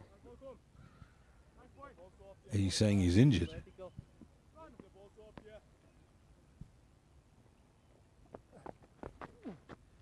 Ooh, full toss. He's got it away for 4. That's a boundary. I've just been watching him. I mean, even when I went off air, I was just been keeping an eye on him. Ex-teammate. See how the old body's moving. He doesn't look comfortable at all. I mean, he's standing at deep mid-wicket now. Almost got the teapot out. He's not. I don't think he's moving as sufficiently as he should. I could be wrong. Maybe he's just grumpy. Catch it. That's 6. Oh, excuse the language here. From one of the fielders. That's Not 2, happy with what he's produced. 2 bad balls in a row. Just after a little bit of pressure has been created with one off the over, the last over. Here it is. Please hit me as far as you can. It's a good hit from Ruben Herman. So you can ball it 11, 22. My producer liked that one. Instead of being derogatory, you can just say, "Please hit me as far as you can." It's way too easy. I'm totally agreeing with you. You've got to see if either Mark Erlen can bowl or if there's somebody else that can throw up some off spin. Sure, Ben Compton bowls a bit of off spin, doesn't he? I think so, but not very often. He's one of those tea time bowlers in England. Declaration bowlers. Is that what you're trying to say? Are you sending a coded message to his father? I'm sure Patrick Compton will be here watching.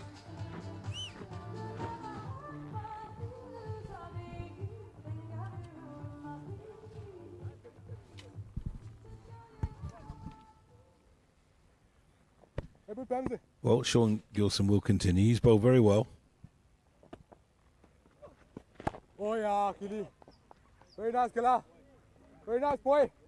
But I'm sure you can even get a part-timer to come in, even if it's 3 or 4 overs. Just something different. Oh, there we go. Turn and bounce. Beautifully bowled. Very nice, Well, you know who hasn't bowled, who could, is Jonty Rapalana. No. Now we're crossing a boundary. It's if I was playing in my day, it would have been the same thing. So no, Jonty's a batsman. He's a batsman. He's not a part timer. He's a net bowler like I was. Nice, Jack. I'll tell you what's interesting is the man fielding at backward point is Bamanya Genge. He hasn't bowled yet, and he is a seamer. I'm sure he'll come on. Obviously, he's a Between that, renowned death bowler. I was just going to say, I think he'd come on maybe like your first bowl around 28, 29 overs, and then come and finish it off towards the end.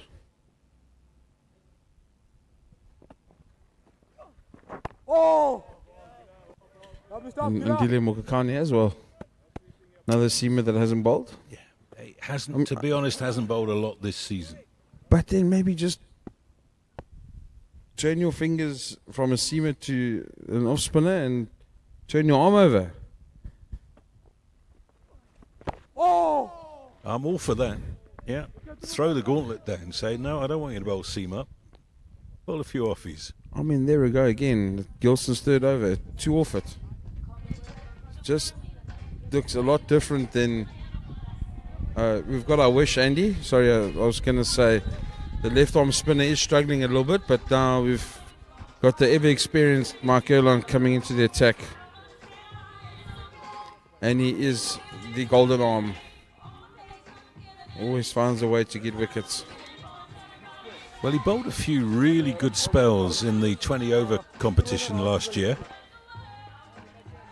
And we'll see very quickly whether he is fit to bowl.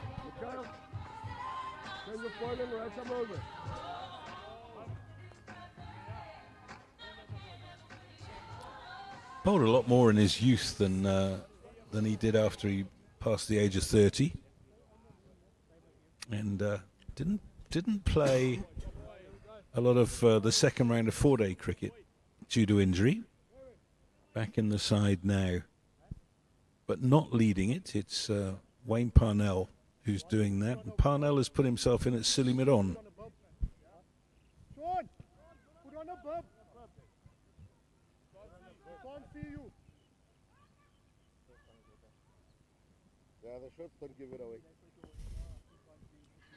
So he's got a long on and mid-wicket on the boundary. Gilson is the man at long on. They won't chance 2 to him.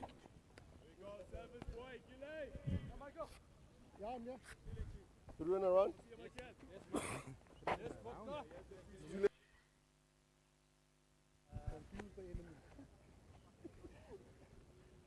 For the left-hander, Parnell goes into slip. Like that. Do you feel that something's going to happen here?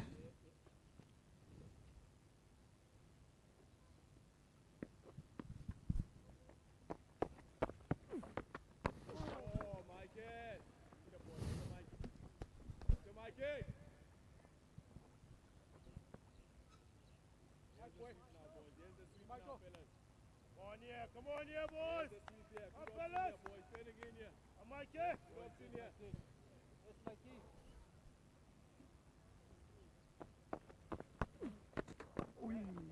That one looks as if it just slid on a little bit.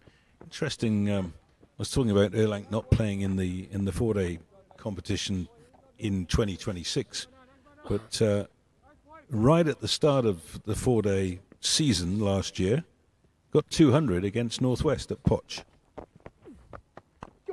Oh, flighted. Ever so close to man catching at short cover.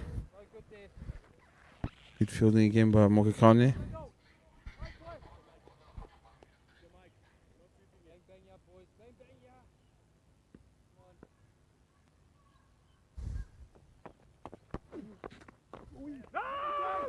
Oh, that's great fielding. Huge shout from Ruben Herman that he wasn't coming for that little tuck off the legs.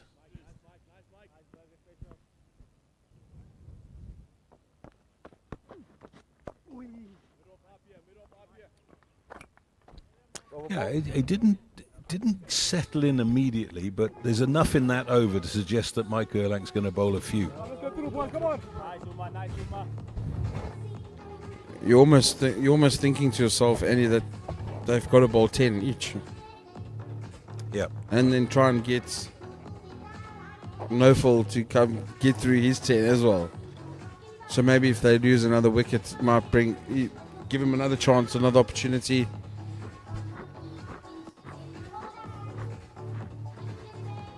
So Gilson to continue. 4 runs off that over from Erlang.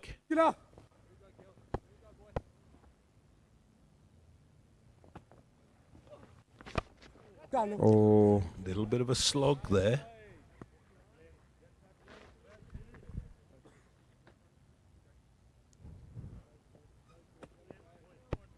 It's looked a very different game when Gilson's bowling.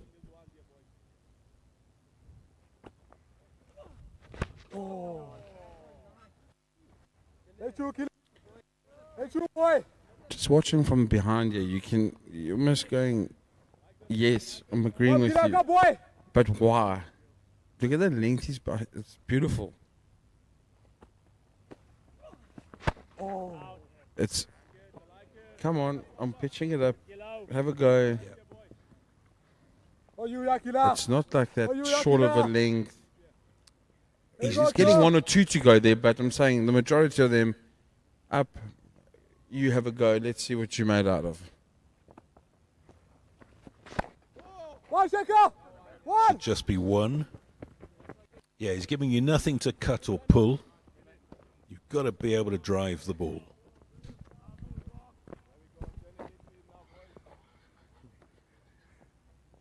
Lovely, Pamsy.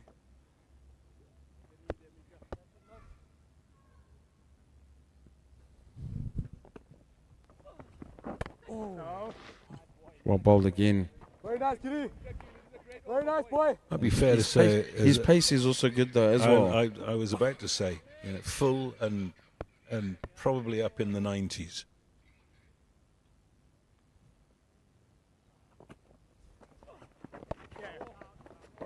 Good run. So again, just 2 singles off the over. He's got none for 8 from 4.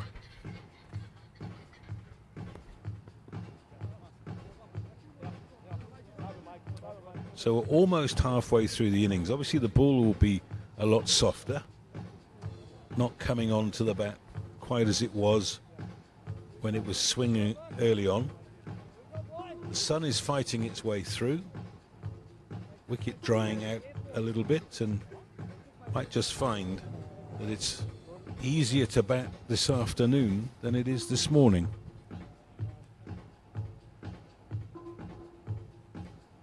Or it could be the opposite. And that's what I'm worried about. Okay.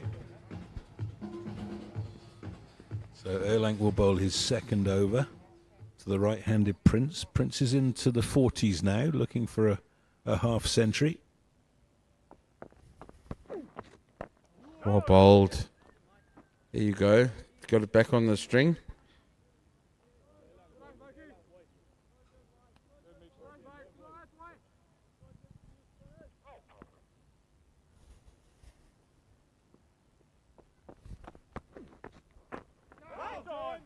Yeah, he's got his field set right.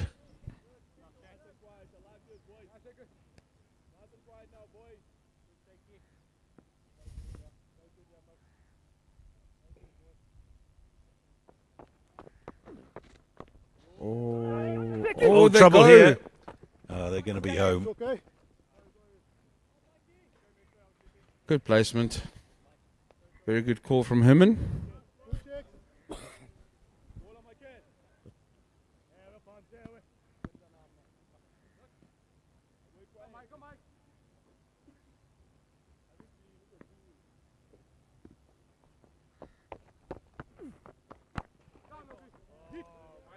Bowled.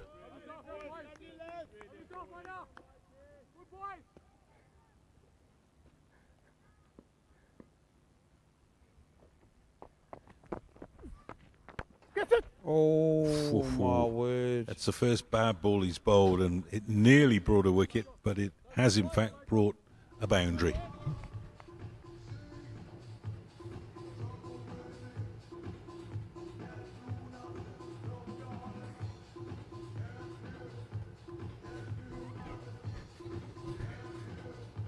It's not even that short, Andy.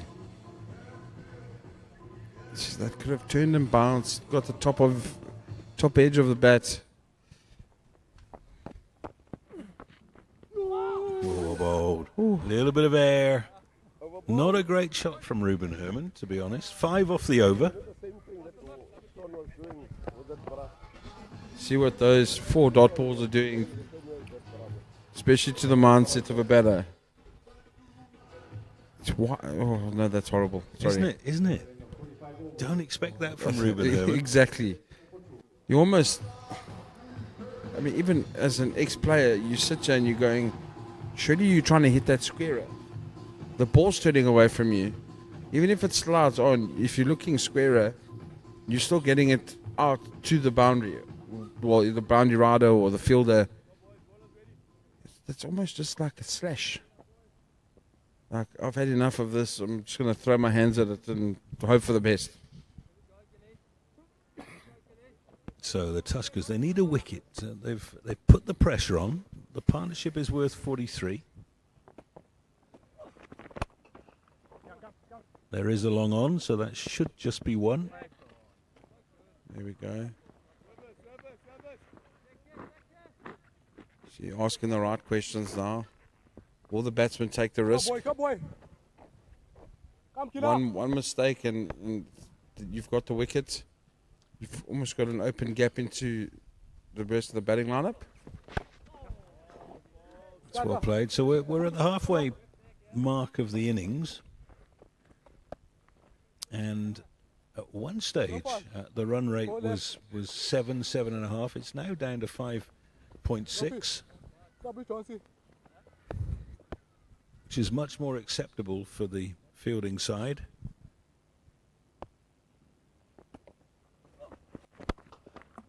Oh, that's out. No. That's Oh, out. no. Oh, Ruben Herman, he didn't even check with the umpire. He knew he was gone.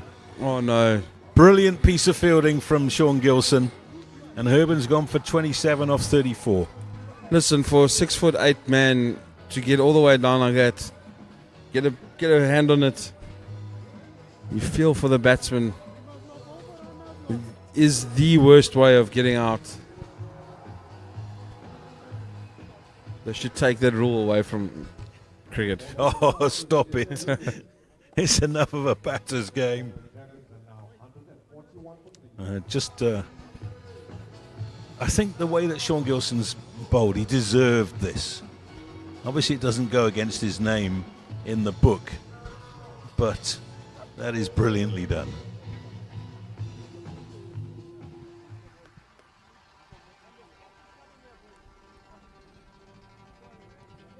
It is horrible. Good effort to get down there. See, the new man coming in is Dejan Forrester, 25-year-old, another left-hander. Fascinating, isn't it? They've top 5. There are 4 left-handers. Always good to have left-handers in your arsenal.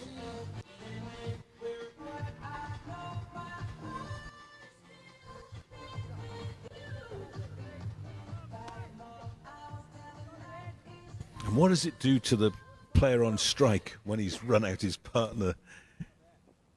Oh, you feel horrible, honestly. There's a Coke on the field, eh? Here we go. We're not sweeping here, Gilly. We're not sweeping. Ready? Coke and water. Pot and Coke. So we've had partnerships of 39, 47 and 45. Every time it looks as if the Dragons are going to get away, a wicket falls. We're a very... I mean, that's listen, the Tuskers are still fighting. I mean, it's good. They're not getting wickets on a regular basis, but they're fighting and they're trying to get...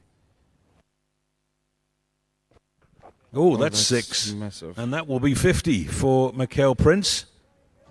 50 off 66 deliveries.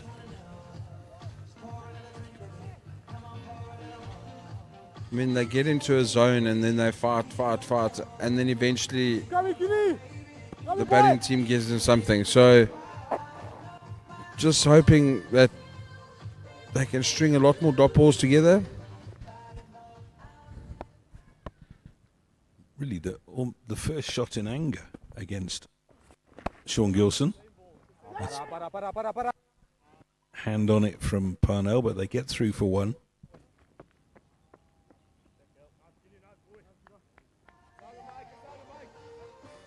That is the end of the over. That's the 6 that we're watching again there from Prince that took him to 50. And that is 26 overs gone. 148 for 3.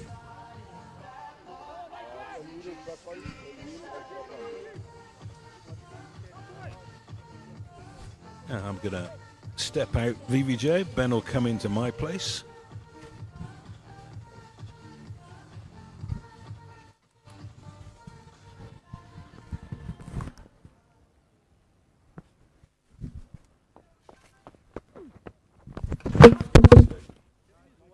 Well bowled again from Erlang. I tried.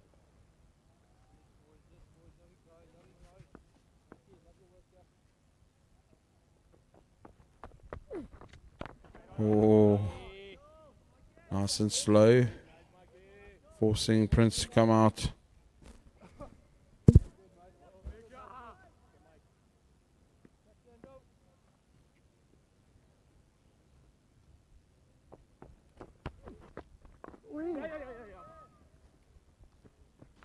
Turn and bounce again, hitting that inside half of the bat.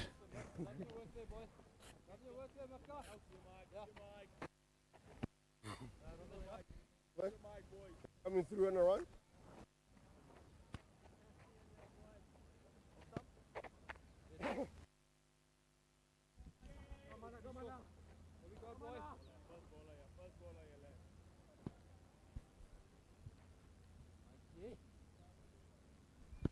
Erlang coming through and around.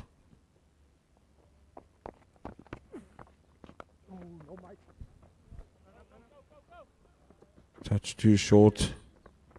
Ideally, unfortunately, cannot get there. Goes for 4. Dan Forrest opens his account with a boundary. Welcome back, Ben. How's it, Vaughan? Yeah, it's been interesting watching from afar. Really unlucky way to get out from Ruben Herman. Those ones are definitely the worst.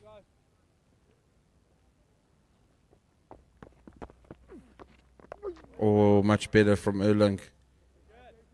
Asking the right questions. I thought Vaughan, Tuskers were doing well. They're fighting back a little bit. Spinners seem to be building a little bit of pressure, creating a bit of a squeeze. I thought the frustrating Prince and something was going to give. I think that 6 to Gilson was sort of a release shot.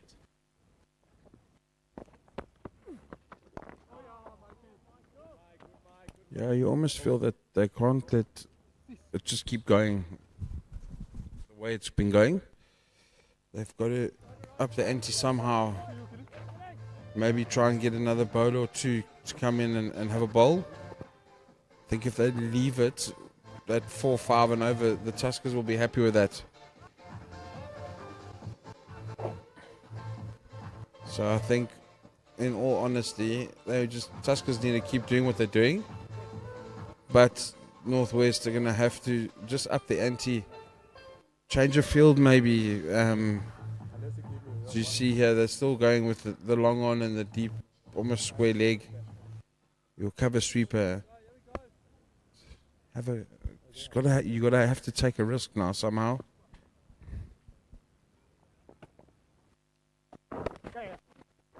Easy.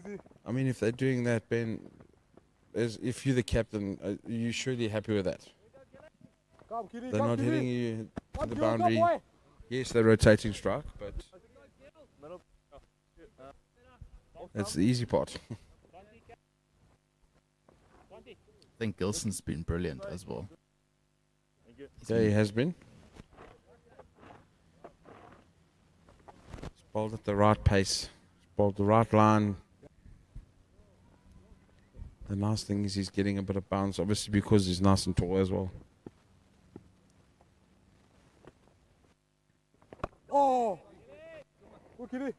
Interesting, Wayne Parnell has put himself at slip. He's persisted with a slip for long periods of this game.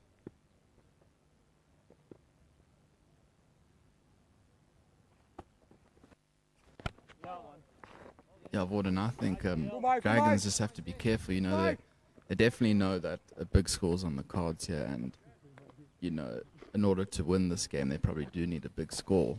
But they mustn't panic and try to force the issue. And if they lose 2 quick wickets here, then it's really, I reckon, in Tuskers' favour. There we go. Trying to find a different way of scoring. Nearly playing that onto his stumps.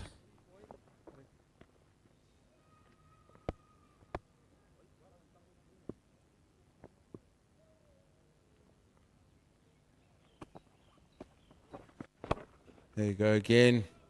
There's nobody there. If somebody's there, he's catching it, but it's in vacant land. Goes all the way. That's why I say now think about changing the field. If they don't, you can do it again. There's enough space. You've got 2 boundary riders on the leg side. One is at long on and the other one is at deep square. Effectively probably about 100 meters away from each other, but maybe even more. So there's a lot of space. Vaughan, I can't understand how they don't have a cow corner there. I mean, he hit a 6 the previous over against Gilson in that exact zone, and then another 6 there now. And Prince clearly is just thinking happy days, I'll hit it there all day. And they have opted to not have a cow corner at any stage of this whole innings. I think Ruben Herman hit a 6 at cow as well. I mean, you're catching that chest height if you're on the boundary. I just think that it would be nice to have a cow corner because you're then asking them to find a boundary somewhere else. Yeah, and I think Prince doesn't look particularly comfortable against the spinner, so that's his release shot. Take away his release shot, then he, as you say, he's going to have to get a boundary somewhere else where he's not comfortable trying to get a boundary somewhere else. Well bowled again from Erlang.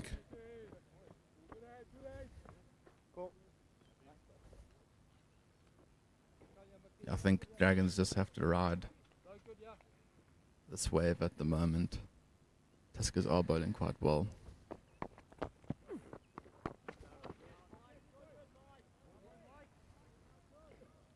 Spin seems to be doing the work for him. I think Dragons will definitely note that when they bowl.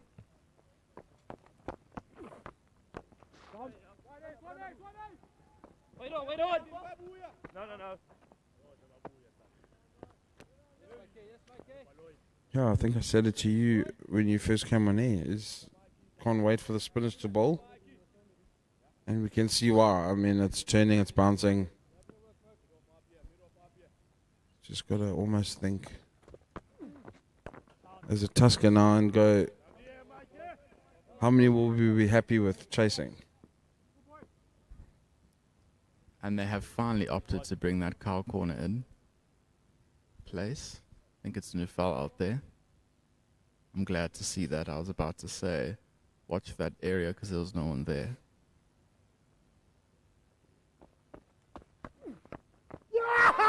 Oh, there we go. Come on! There we go. Change of field. Makes the batter do something he wouldn't really want to do. And as we see there, he gets the wicket.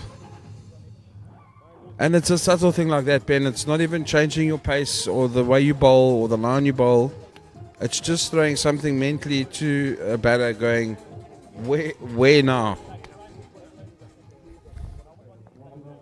And as we see there, he tries to reverse sweep, hitting in front, stone dead. Good call by the umpire. Well, now is a perfect example of the psychology of cricket.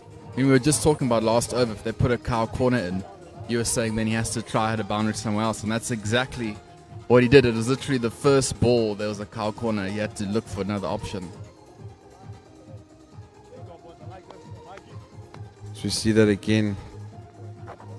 Missing that completely.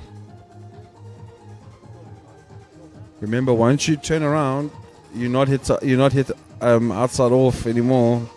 It goes out the window. Stone dead in front.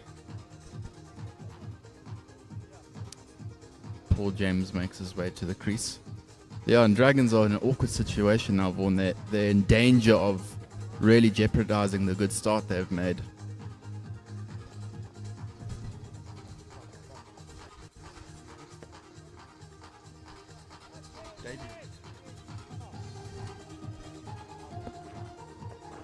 Sorry, I'm just reminiscing on the music being played by the DJ. Some good tracks here. Paul James is making his debut. Played for West Under 19. And he's played with the emerging side as well.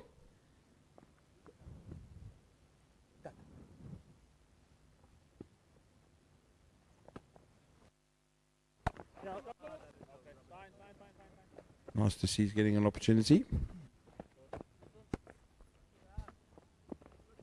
You'll be nervous, Vaughan. Not a bad wicket to come in, though, on your debut. Definitely not. He's probably glad he's not facing Hardisfield or De Pavlon. I'm sure if he stays in, he might have to. Nice, it's nicely set up for him to get in and then score a few runs and then try and face the death overs.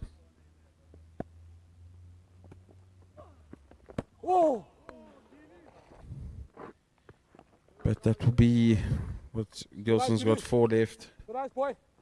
Erlang's got 6 left. So it still might be a while. So we see a Simo.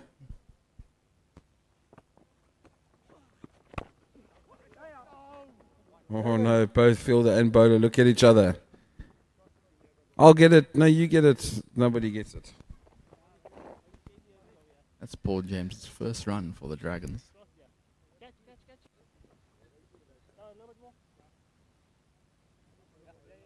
I reckon Gilson's been the bowler of the day so far, Vaughan. And lucky not to have got a wicket himself.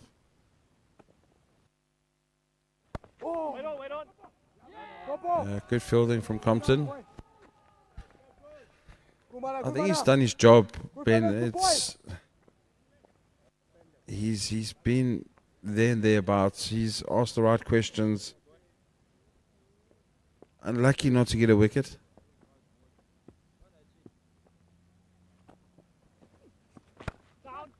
Oh, that's a great stop by Nofel. Again, athletic.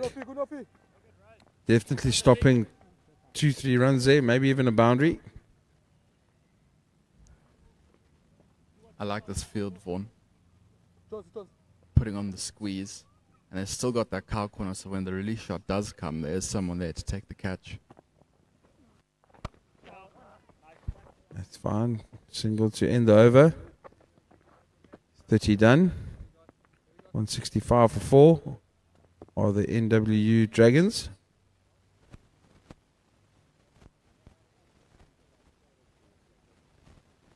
Don't know what you think, Vaughan, but I think the way the Tuskers started today probably wasn't the best start ever. Dragons got off to a really good start, but since then I think what I've noticed about the Tuskers is their body language is quite good. They seem to be playing more as a team today than we saw them in the T20 comp.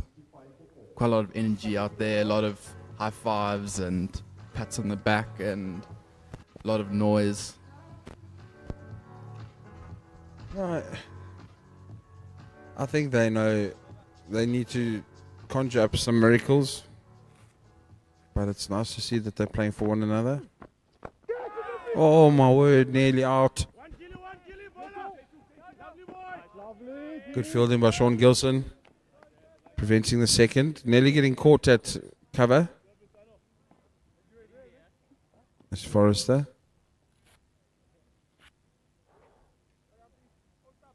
Yeah, that's off. Vaughan, why do you think spin is tricky to play today? Do you think it's holding a bit in the surface? Do you think it's turning a bit?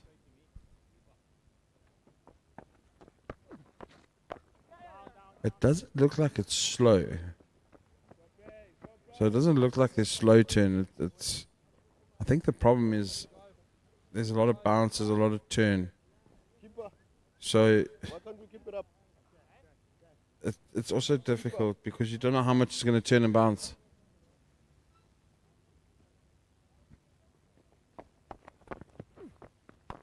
So you've almost got to meet it at the point of it bouncing to play a shot up the ground.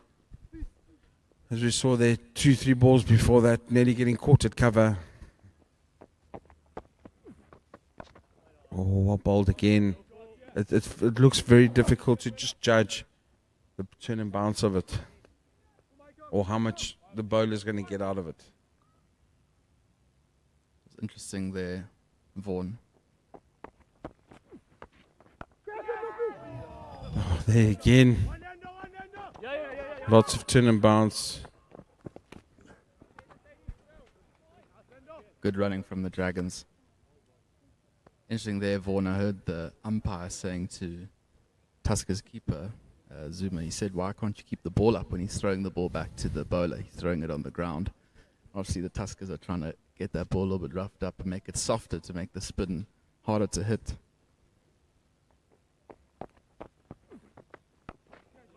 Well bowled again from Erlang. I've also noticed, Vaughan, when the Tuskers are throwing into the keeper and the bowler, every time it's been one bounce in. Yeah, I think they've realized that straight away after the Pavillon's spell, that they need to get the ball as soft as possible. Remember, they are using a ball at each end, so they've got to get both of them as soft as possible, as quickly as possible, just to have any sort of effect.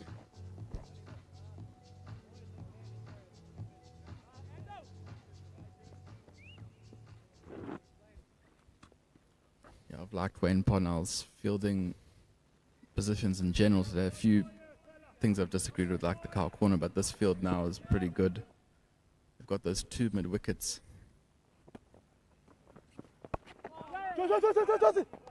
Oh, close, close, close. Very close.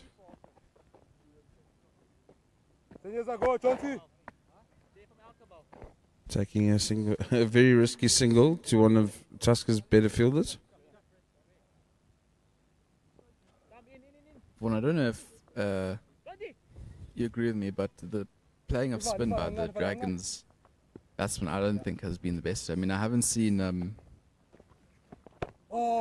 few shots that could have been brought up potentially. Like, I haven't seen a lot of sweep shots.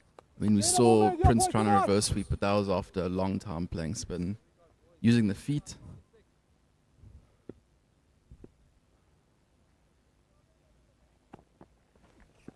Oh, Kitty. Nice boy.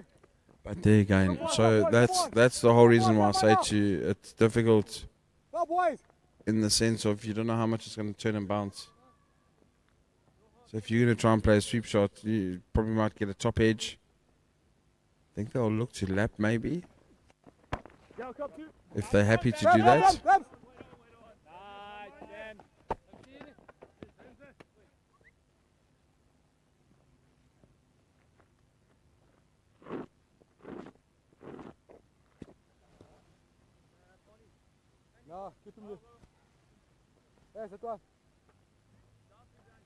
They are certainly bringing more fielders in.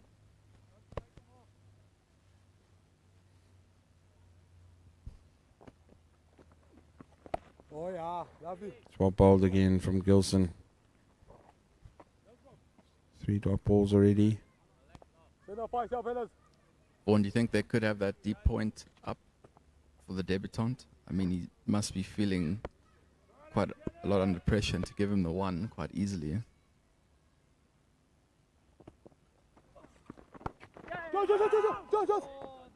No, I think. Well, listen, it's also maybe probably a bowler's feeling as well of just protecting the boundary. You also don't want to give the youngster too many freebies. You don't want to give him get him off to a good start. So you're trying to protect some boundary space. I mean, as we sit here now, it's 32 overs. The NWU Dragons are 171 for 4, which I feel they might turn around and go, I think we're a bit behind at the moment. Tuskers have taken wickets at the right times. Just stopped the run rate a little bit.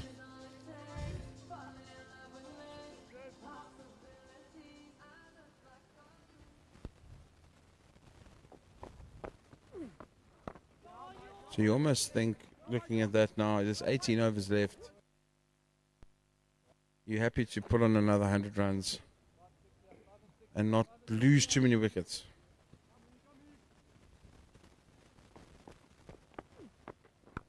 Short. Cut away to that cover sweeper. Mikey Erlang not happy with himself. Just dropping one short. Yeah, and Vaughan, we saw in the T20 competition, Tuskers' weakness was their batting. So, I mean, their bowling was always pretty decent. It's when there's runs on the board, can they have the batters to chase it?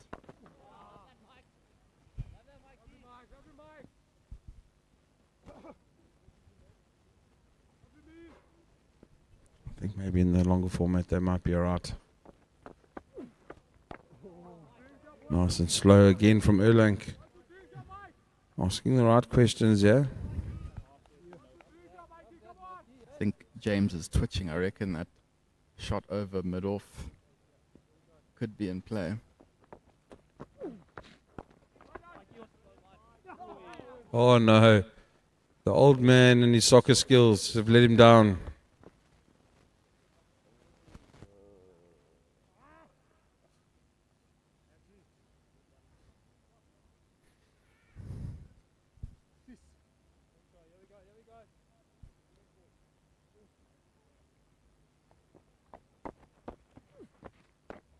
Short cut. Oh, good fielding. Overboard and left strength. Otis van Euren there at point 4. That's pretty impressive from the big man. Umpire has called for drinks. We will have a 5-minute little break. We'll see you back shortly.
Long slow.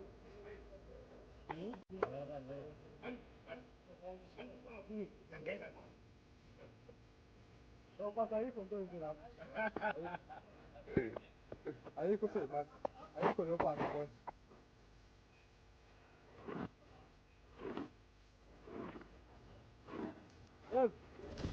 Welcome back. Drinks have left the field, and we are at the end of the 33rd over here at the Pietermaritzburg Oval. Remember that the Eastvale Northwest Dragons put into bat by the Moothee Tuskers, and they are 173 for 4 from 33 overs.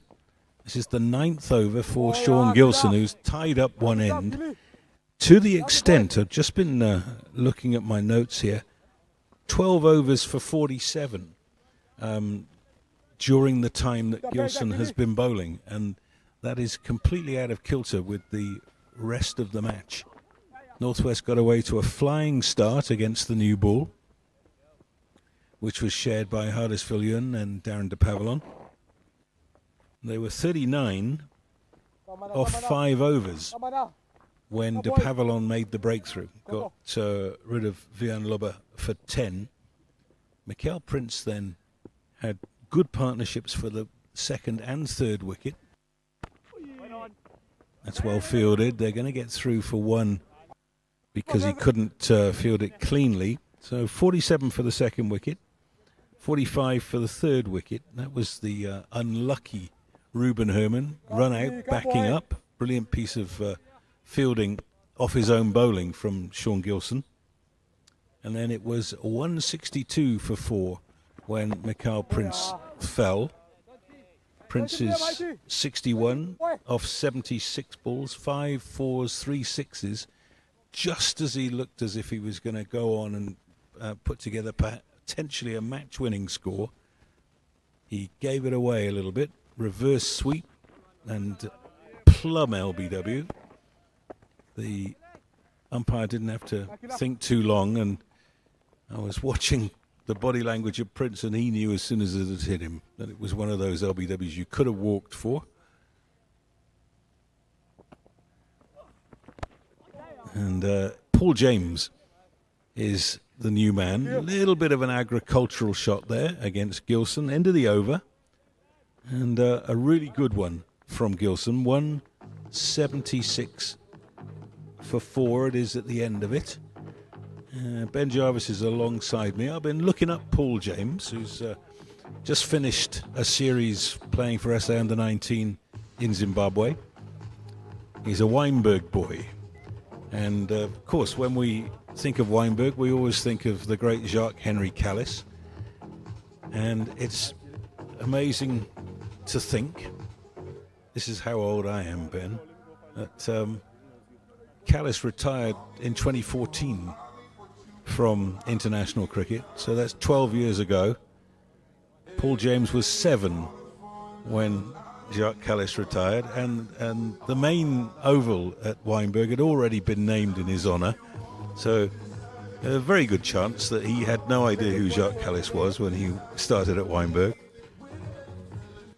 I can tell you something for free, Andy. By the end of Weinberg, he would have known who Jacques Callis is. Yes. I always used to think that Weinberg boys would know Jacques Callis because he's probably got his textbooks still in the pristine plastic wrappers that they came in a frame down there somewhere. Darren de Pavillon coming back into the attack. He's changed ends, coming back from the doozy end. And bowling to the man we're talking about, Paul James, 19-year-old. All beautifully bowled, looking for the Yorker first up. Yeah, Andy, I wonder if James has ever faced someone this quick before. I'm not sure. Might be one of his first times. But interestingly, in Gilson's over, the last 2 balls, so they had point up. And then the last 2 balls, they dropped him back when James was on strike. So they wanted to give James a single. And I think because they fancied de Pavillon having a go at him, testing out his reactions.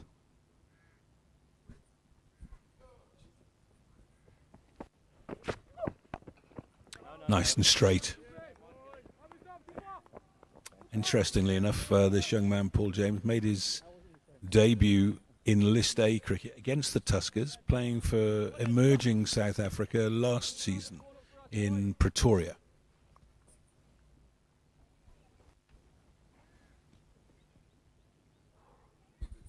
And he's an all-rounder, bowls seam up, but mainly a batter.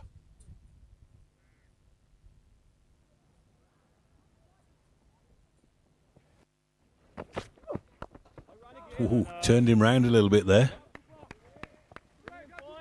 I must say, Andy, from when de Pavillon was opening the bowling to now, the wicket does actually seem a lot slower. Definitely seems to be holding in the wicket a little bit. Yeah, I think the ball got softer. That would have made a difference. And, yeah, it does look harder to bat the longer we play. So I was grandly proclaiming 350 an hour and a half ago. It looks very different now. You never know, Andy. Never know.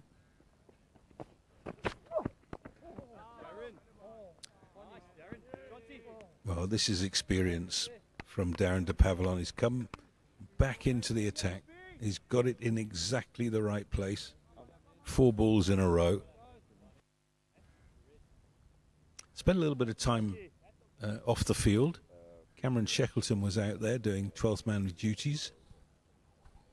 Good to see him on the field, actually. He's been out with a long-term injury.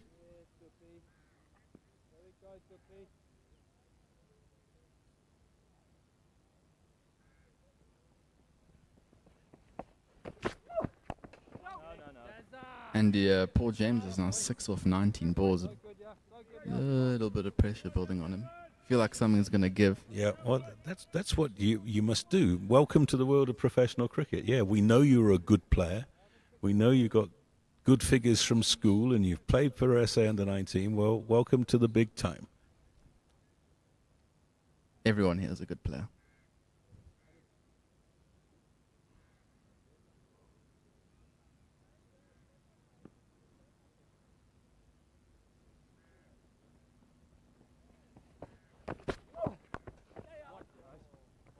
Gave him one just to free his arms, get him down the other end. And Tuskers won't be at all disappointed about that. They've given him one, just one run off the over.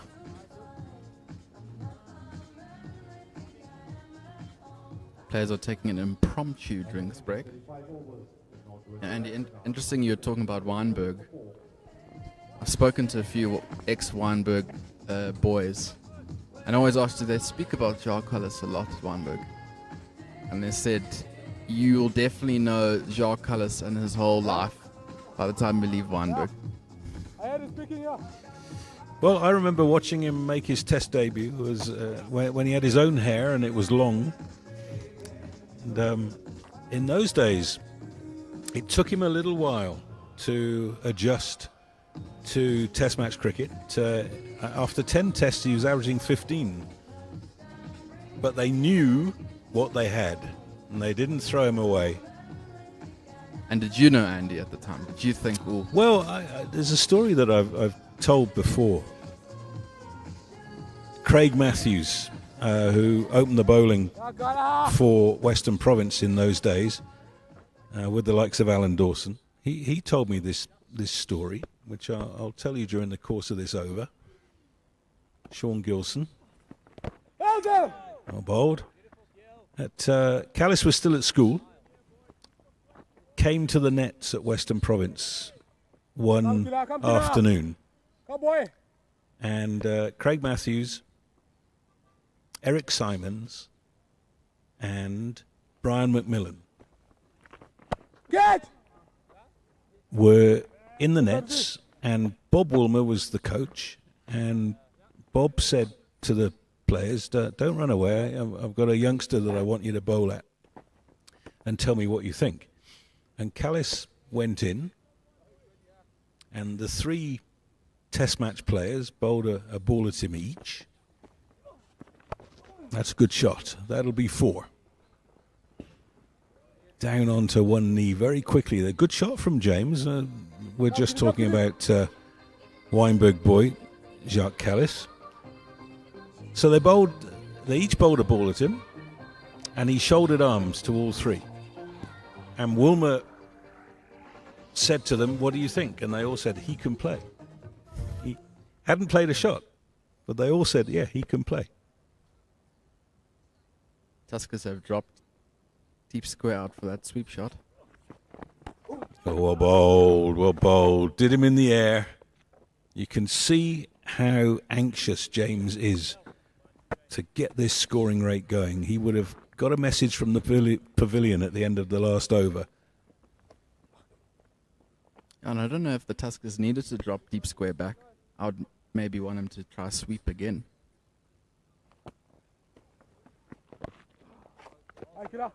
Oh, Gilson is about to bowl his final ball. So this is a huge moment in the game. Gilson has bowled 10 overs off the reel. The game has changed because of his spell.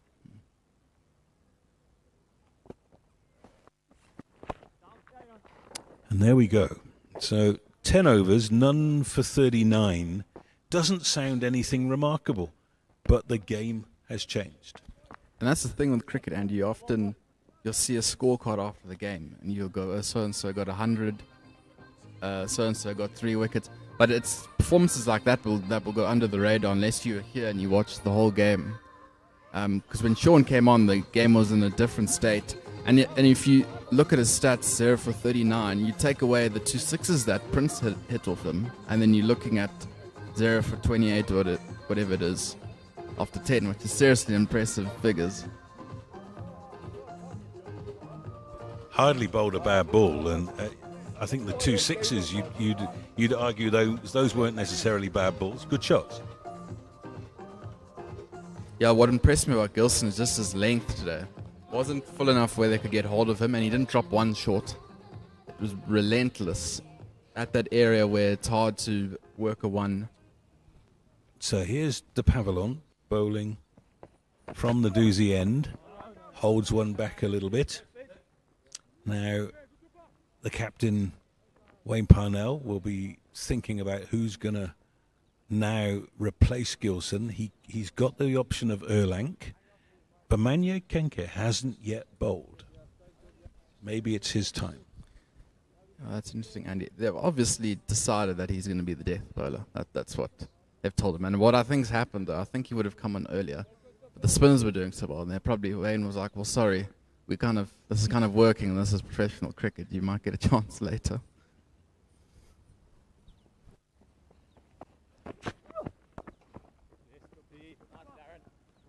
Well, De Pavillon, he bowled really well with the new ball, swung it miles, picked up the early wicket to fall when Vian Lubber sliced one down to third man. Good catch by Ben Compton.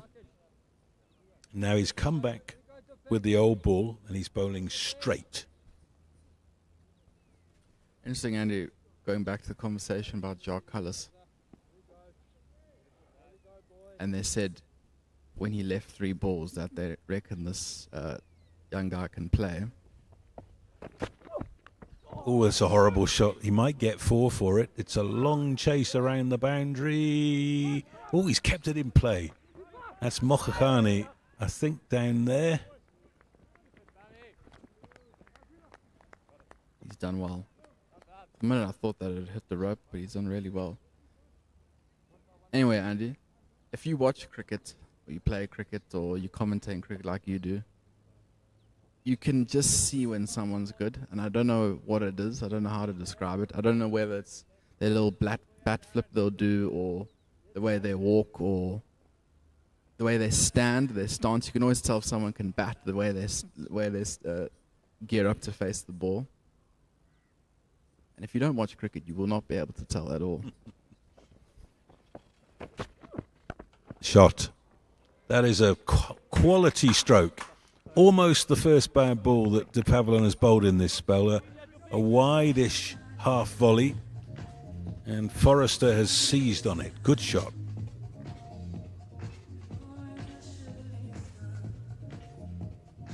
Yeah, it's a wide half volley from De Pavillon. Really well put away from Forrester. They must be careful about Forrester, and we know how he can launch later on. He's sort of gone under the radar. You know, he's sort of kind of just getting in.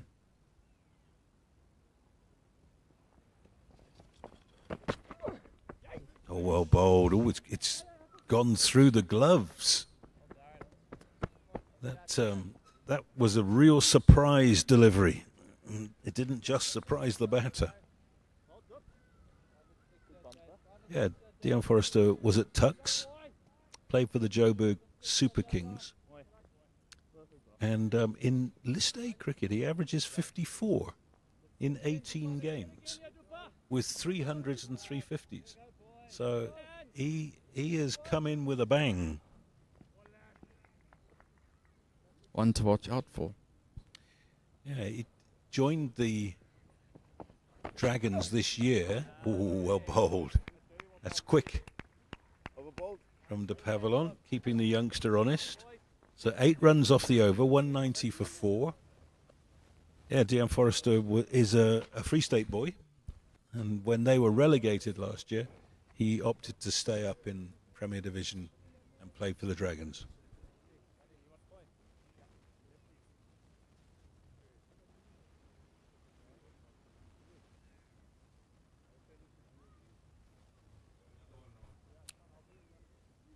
So we've got 13 overs left, 6 wickets in hand. Let's give them 6 and over. That takes it to 268. I would say that's at least 50 runs short of a good score. So that's the battle between bat and ball over these last 13 overs. If the Tuskers can keep it to 6 and over, give them a run of ball, they'll be over the moon. And if the Pacers don't produce the goods for the Tuskers here, spinners will be really upset because they have grafted a lot to get them into this position. Now, for the first time, Bamanya Kenge is into the attack.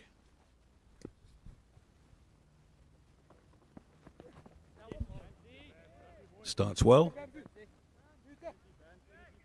That was an interesting start.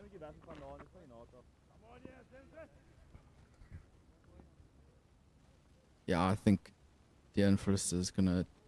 There's gonna be a moment where he's gonna go, okay, I need to flip a switch.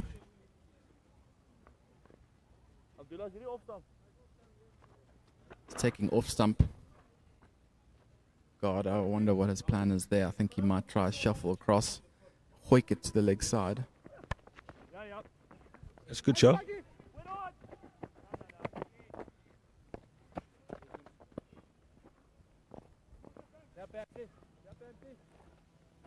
And you're talking about the great Jacques Kallis.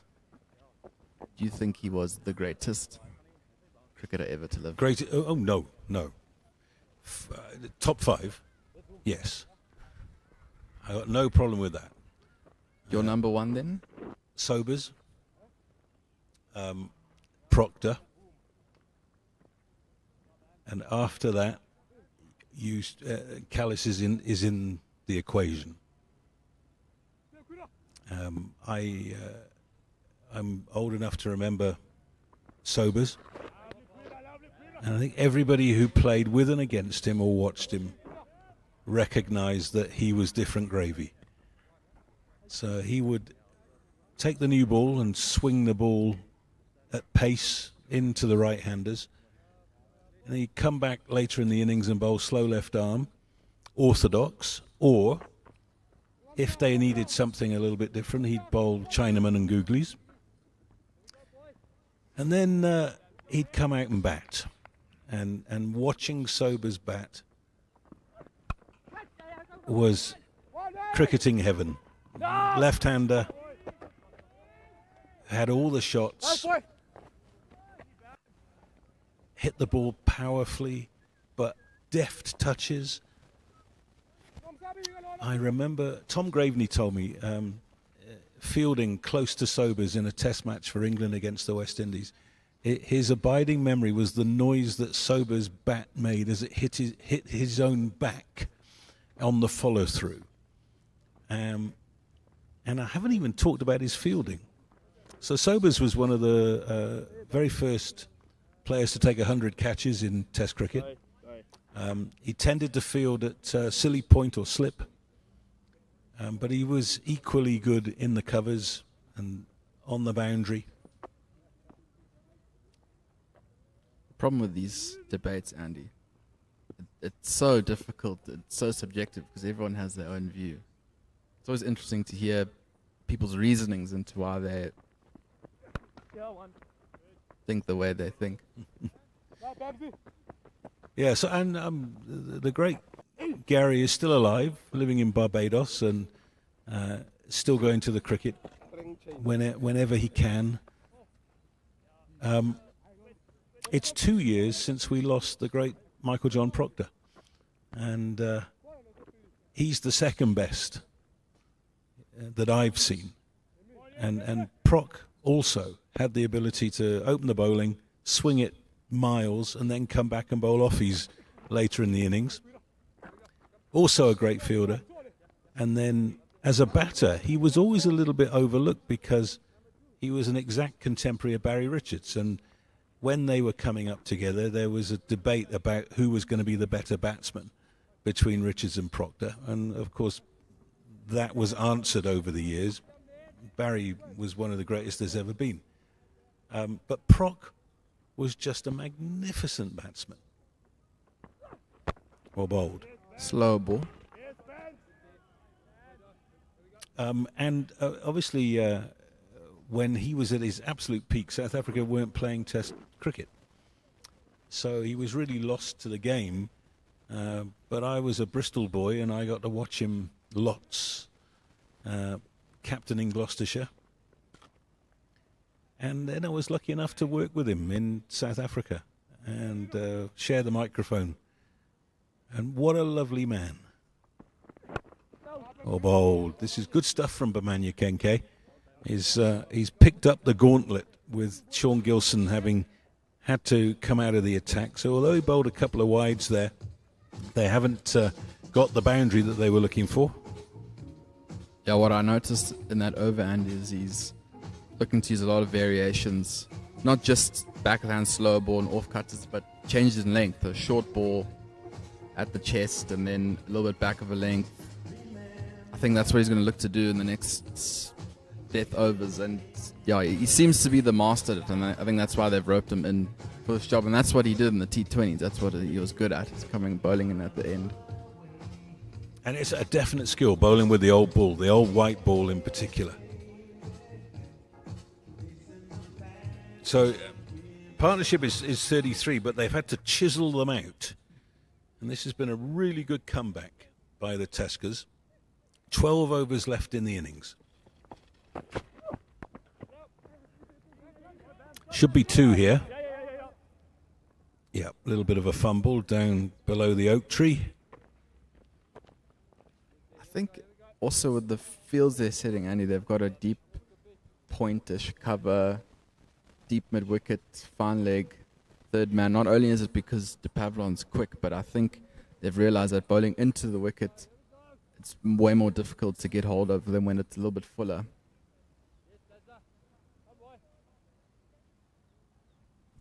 De Pavlon's got 3 left. They might just hook him out after this over and keep 2 up the sleeve.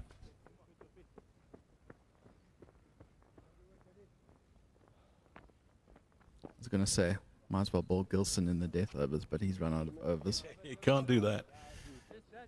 Yeah, I think the tactic might be take De Pavlon off after this, which will be his 8th over, bring Erlang back into the attack and see if he can tie down an end, and then you rotate the seamers at the other end. Nufel, you get looking again. He didn't bowl well enough for me to give him a second spell. In the air and safe, and that will be a couple of bounces for. I see there, Andy, I didn't like that ball from De Pavlon because the field he's set is for that back of the length ball, and that's too full.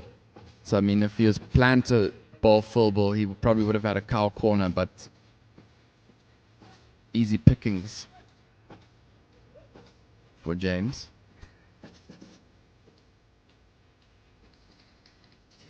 Yeah, he's done well. Stand and deliver.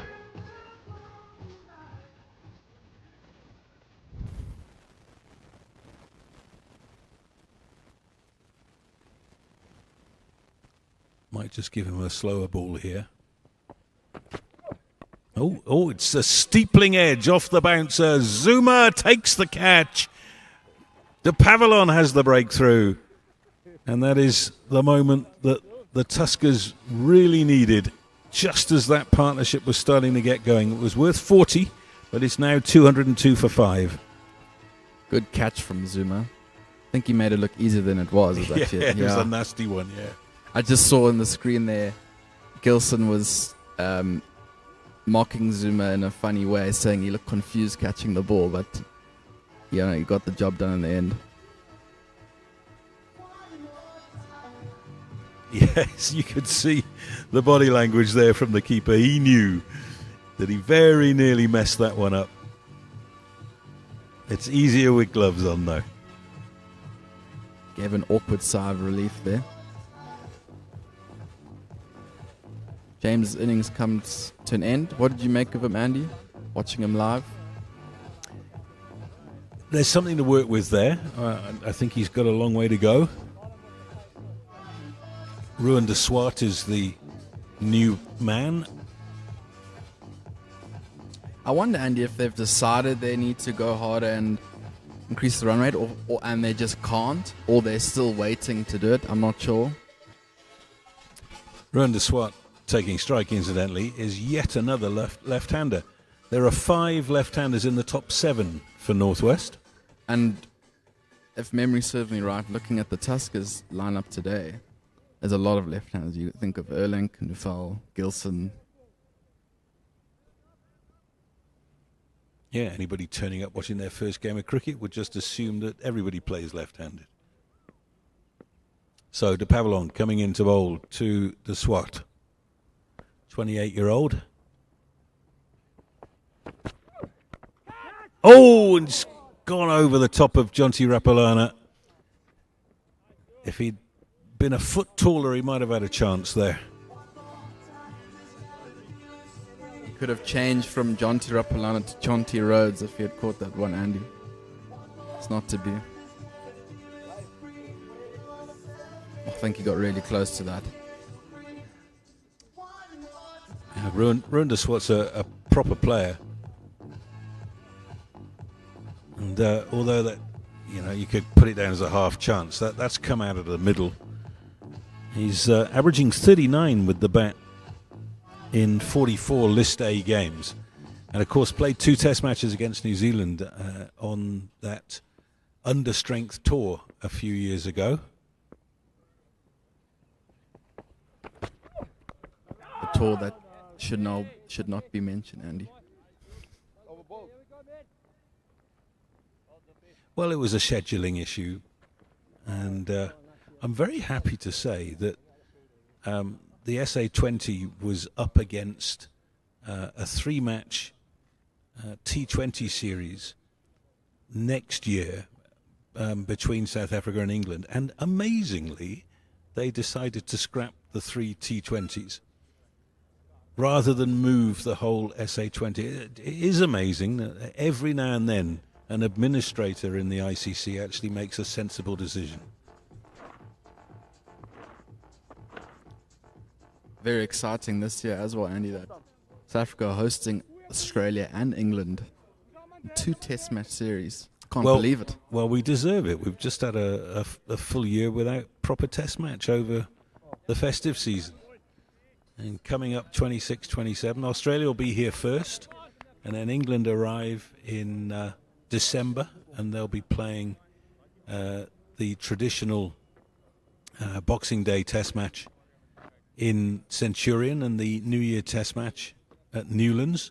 It would be nice, having praised the ICC, if they'd said, well, rather than have 2 nations tour, why don't we have a proper old-fashioned 6-test tour by either Australia or England? But those days seem to be gone, and I'm delighted to say that there is a test match at Kingsmead in, I think, October. South Africa playing against Australia. Heaven, Andy. Heaven. Yes.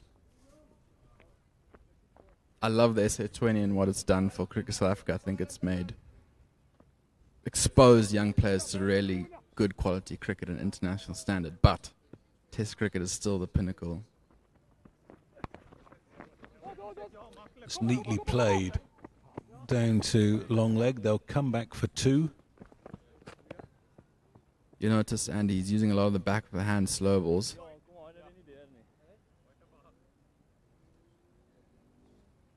Yeah, he's got a variety, hasn't he?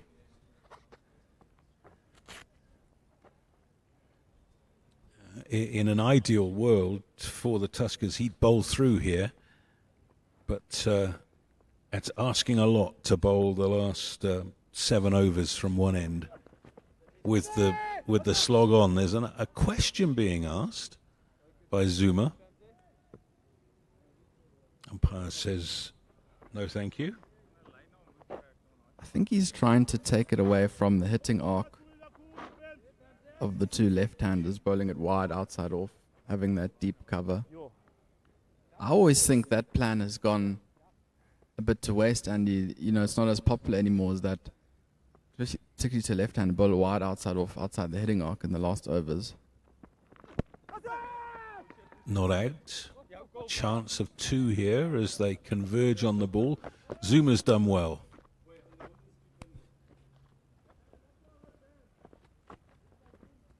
Dwayne Bravo used to do that plan really well, Andy. He used to bowl slow balls outside the hitting arc of batsmen in the IPL and in other T20 leagues. It used to work really well. I always think about the poor bowler when the captain asks you to bowl there. Do you know how hard it is to bowl there? Yeah. And you get it slightly wrong, and it's wide. You get it slightly wrong the other way, and it comes out of the middle of the bat. I always seem to think, Andy, that the bowlers should practice what's their best method, and then they choose what they want to do. Yep, couldn't agree more. When I'm bowling, I'm captain. Simple as that. Especially if the captain's not a bowler himself, he'll be asking about back of the hand, wide Yorkers. See if you can turn it both ways. So just 3 runs off that over from Kenke. And you're right, Andy, they look like they're going to have Erling coming to bowl the 40th over, and it's the umpires just signal the end of the second power play. 2 minutes down. So they can put an extra player on the boundary. I know viewers at home, Andy, don't watch a lot of cricket. Will think, well, 4 players on the boundary compared to 5, it can't be that much of a difference. It's a massive difference. Small details in cricket actually make a huge difference.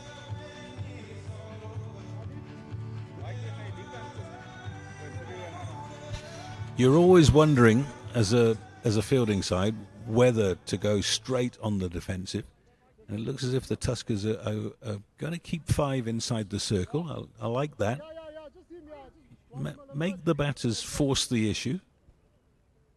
They do not have a cow corner. Again, watch for that region. Or bowled. Yeah, I think it's fair enough for the offie against the left-hander to leave cow corner vacant, because you've got to hit across the spin to get it there.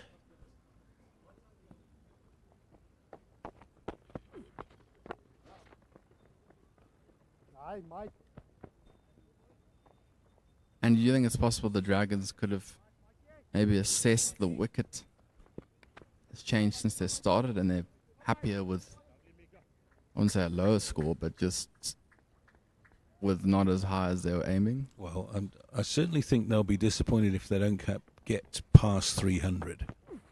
That's a bad ball, and that is 4 because there is no mid-wicket.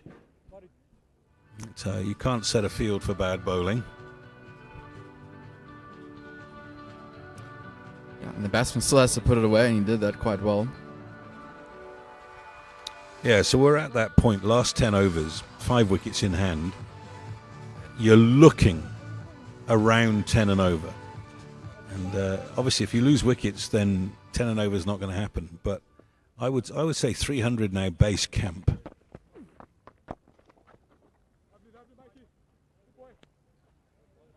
And if you play well, if one of these guys bats through, you got a chance for 320, 330. That's a good score.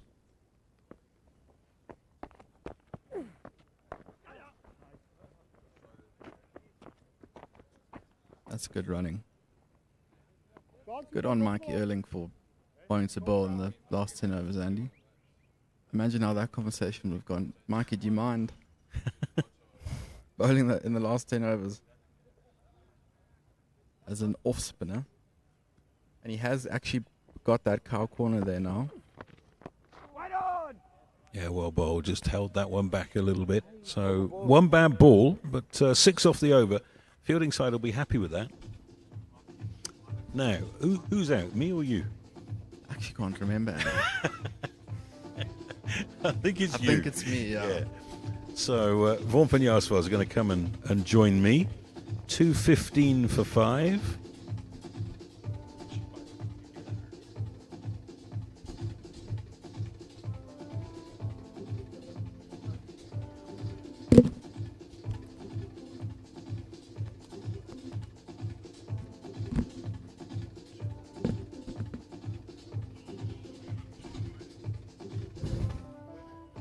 Welcome back, VVJ. So Thanks, Andy. this is happy hour for you, isn't it? Last 9 overs, you're out there as the not out batter.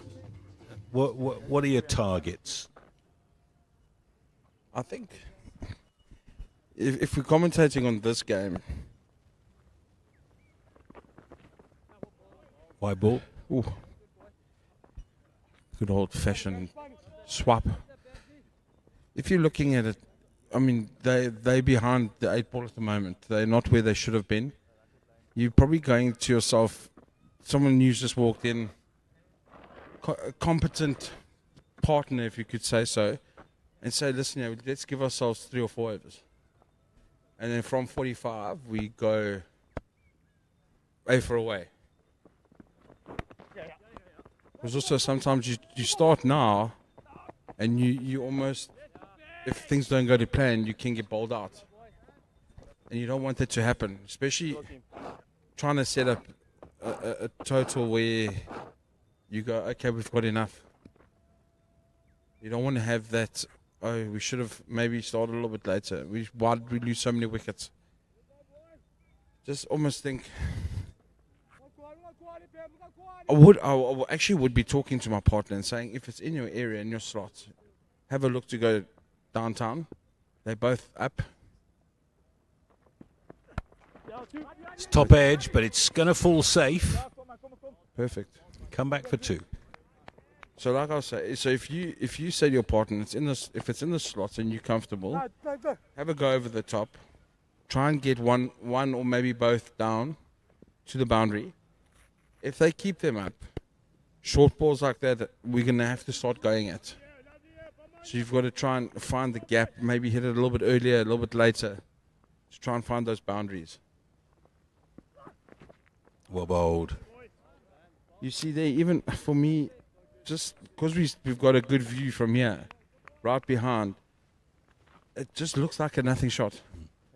It looks like he's trying to hit it to the sweeper. He's not sort of meeting it where it's coming from and trying to find the gap between the bowler, mid-off, and then obviously where your cover is. If you look at all 3 of those gaps, they're big enough. See there again, it's just Straight to the sweeper. It's just a nothing shot, especially where they are at the moment. I mean, think is not rapid. Come out your crease, maybe double step. You don't have to go over the top, but double step and see what happens. Put some pressure on. Maybe the keeper comes up, or maybe the next ball you're standing still and he decides to bowl short or too full. That'll be a wide. Very wide. That is the problem, as I was saying to Ben Jarvis. You know, if the captain is asking you to bowl that line, you know how hard it is to actually hit the line and not outside it. Well, we saw, I mean, India versus South Africa. Shubman Duvey tried to do that. And I'm sorry to say, we're not robots, so it's not really going to work. And they want to try and access one side of the field. Well bowled, That's well a good bounce. bowled, yes. That came out of nowhere. I mean, with the wide ploy, you're trying to access one side of the field. So, if it's international cricket, maybe, but yeah, no, I don't. It doesn't. There are other ways to bowl at the death. It's called the good old-fashioned Yorker. Well, 6 runs off the over. This is the last ball. If it's not a wide or a no ball. Slow ball, there we Slow go. ball, and he's got it away for 4. Didn't get all of it, but enough. So that's turned an okay over into not a very good one because it's gone for 10. And there you go. He's accessed the field. Obviously, mid-off and mid-on are up. Try and force the Tuskers to maybe drop one of those fielders. So that's 42 gone. 225 for 5. Some disappointing news from the Wanderers. Game called off between the Lions and the Titans. Not a ball bowled. Goodness. I know it was raining yesterday watching the rugby. Sharks versus the Bulls at Loftus. So a lot of rain. Erlank bowling over number 43. And it's the off spinners who've done the job for the Tuskers in the field today. Talking earlier about Sean Gilson's spell of 10 overs on the trot. None for 39. You read those figures, you think, well, why? Average. Yeah. But he actually bowled beautifully.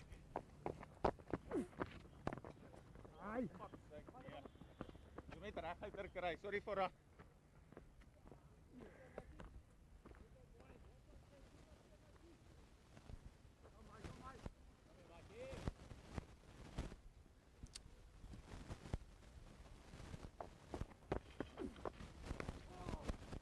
Hurried on a little bit after bouncing.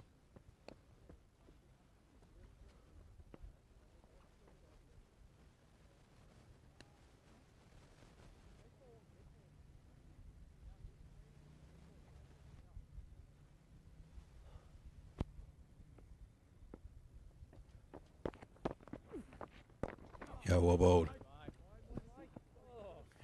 Ruined the Swartz disappointed, to put it mildly.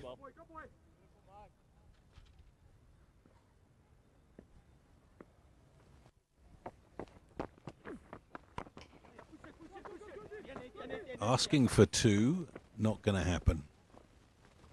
Jonty's there quickly off the boundary. You can hear Ruin the Swat in the stump mark. Not Jonty. It's across the field quite quickly.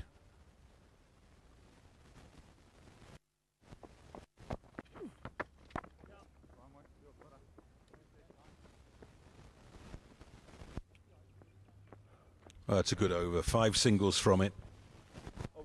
230 for 5.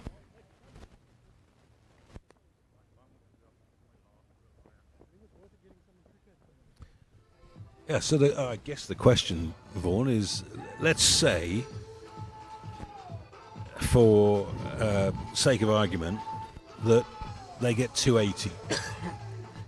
Is that something that the Tuskers would feel they should be able to chase down with alacrity, or is it still a decent score?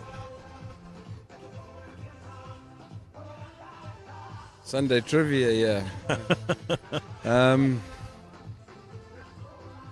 If you had probably given them 280 at the beginning of the day, I think they would have taken it and ran.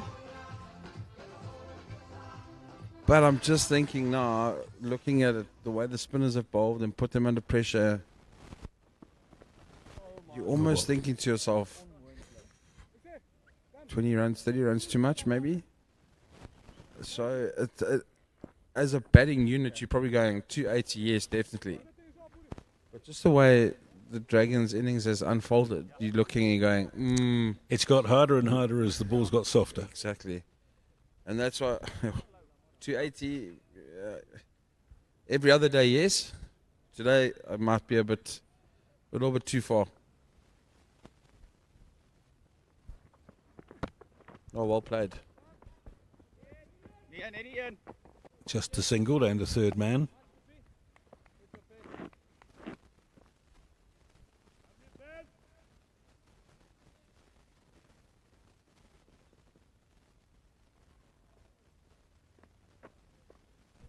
Well, the story of the Tuskers season has been one of underachievement. So at no stage are you going to say 280, that's easy.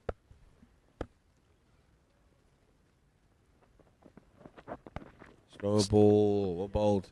One out of the back of the hand. And maybe from a team perspective, you'd say to someone like Malcolm Nofal, you bat through the innings, we'll bat around you. And that's the best way to chase. But on the other hand, you say if the ball's getting softer and harder to hit, you actually want to maximize runs in the power play. Take a little bit of the pressure off later in the innings, but then you don't want to lose wickets. Top edge, Shot. and it's gone all the way for 6. Great shot from Forrester. Just using the pace. Didn't try and overhit it. A little bit of a top edge, but in the right space. I think, Andy, I agree with both those analogies, but I'm going to go with the first one. Get somebody to bat and just bat and bat and bat. Walk off with 100 not out, and hopefully everyone else can chip in and they can accelerate when needed and decelerate when needed. But I think that's going to be crucial today. Oh, it's gone through his legs. Sean Gilson, you don't often see that from him. He's fortunate that it's only cost 2 runs. A little bit of a bad bounce, but the old adage of getting your body behind the ball.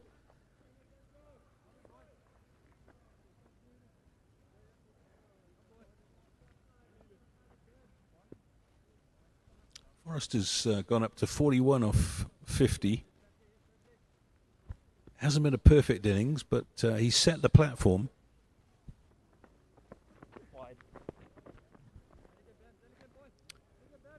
Yeah, Kenke's annoyed, but I don't think he's got any truck with the umpire there.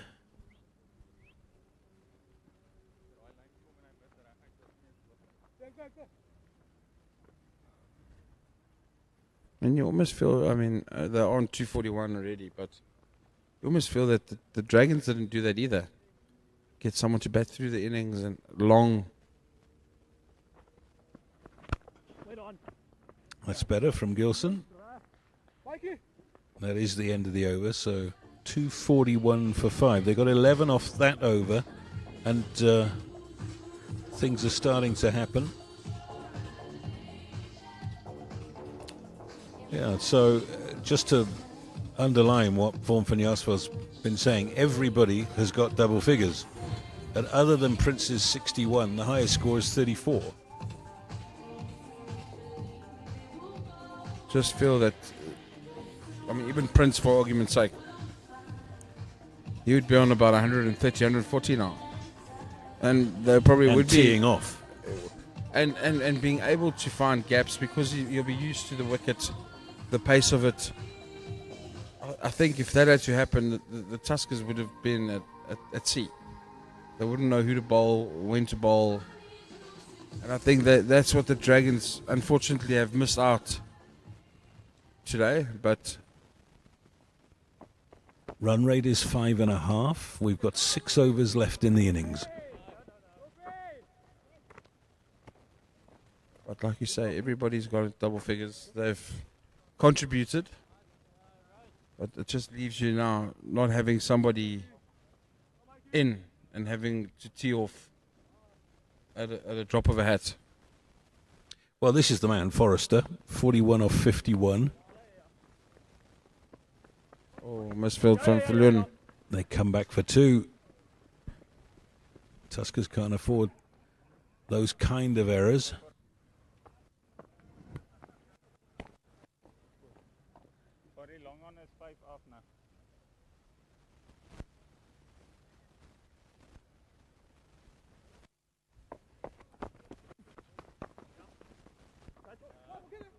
Chipping one into the gap and coming back for 2. That's beautiful batting.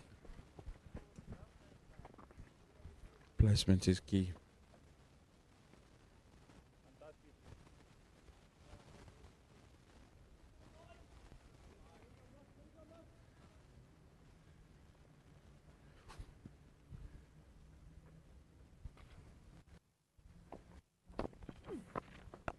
A little bit short, but he's got away with it.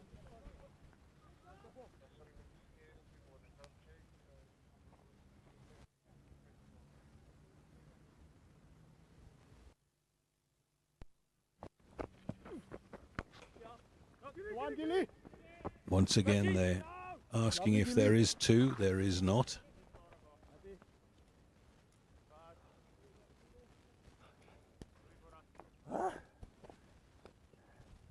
Clouds continuing to thin out. It's a warm afternoon in Pietermaritzburg. In the air and safe. Ben Compton was closest man to it. End of the over. So not bad from Erlang. They've gone for 7 in that over. 5 overs left, 2:48 for 5. Now this is the time where you say, right, it's go time. We've got 5 wickets in hand. Effectively, you can lose a wicket on over, but you now can tee off. Try and get to that 300, 320 mark. So strap yourself in for the ride, wherever you're joining us from. Welcome, grand old ground, the Pietermaritzburg Oval. You see those plane trees in the background there, famously planted by people who've done remarkable things with either bat or ball on this ground over the last 120 years.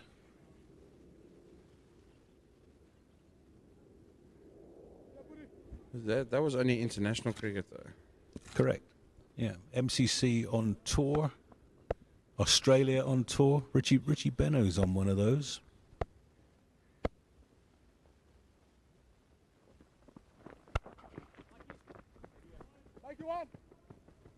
One out to the sweeper. I think there's one or two Englishmen as well, somewhere. Yeah. Over there at, what would I call him? Probably Point. There's the Dennis Compton tree. And, of course, his grandson is playing in this game.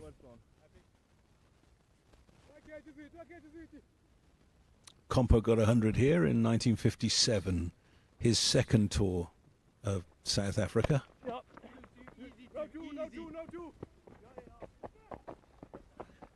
It's good running.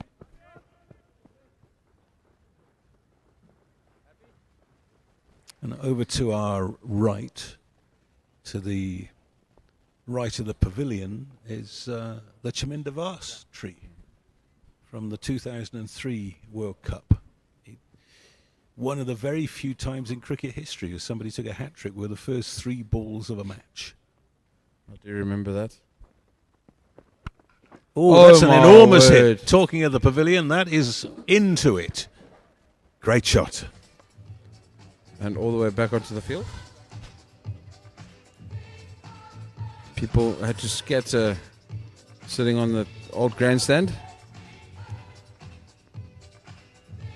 Falling into the chairs. I think that was the slower ball bouncer. And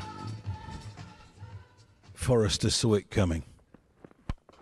Oh, beautiful shot. That'll be 4 more. Low full toss over mid-off. Yeah, and you got it absolutely right. It was tee-off time with 5 overs to go, and that's exactly what they're doing. 13 with 2 balls remaining.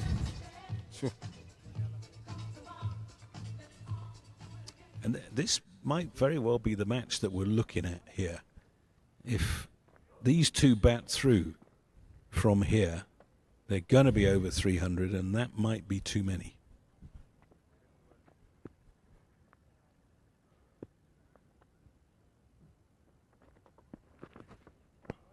Oh, it's been given a wide. That must have been very close. That's 14 with 2 to come. Good call by the umpire.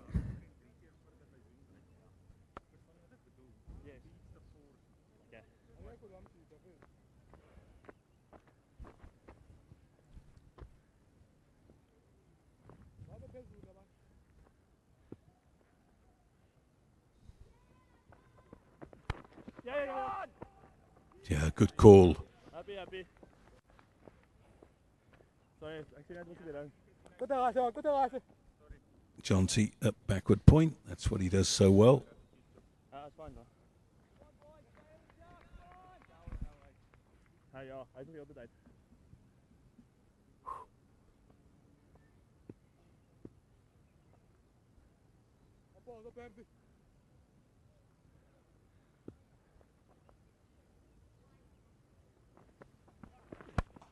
Oh, full toss again.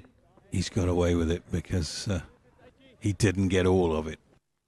Just the single. So he actually got out of the over relatively well. 262 for 5. So they got 14 off the over.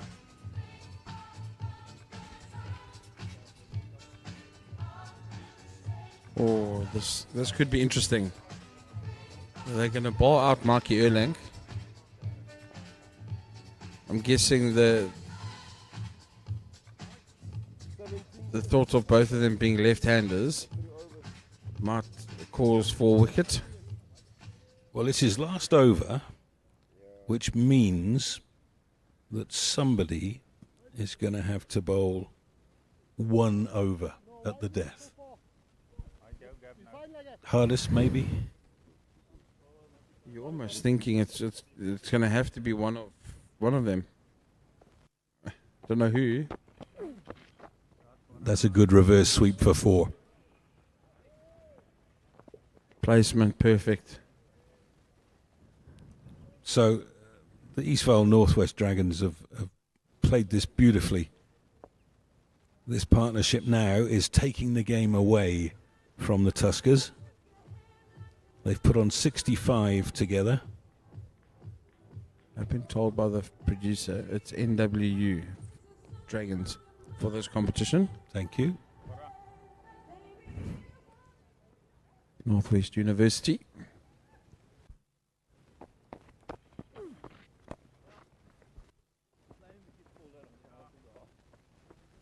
Which produces so many good sports people. I was just going to say of everything. There's athletes, there's weightlifters, there's cricketers, there's rugby players.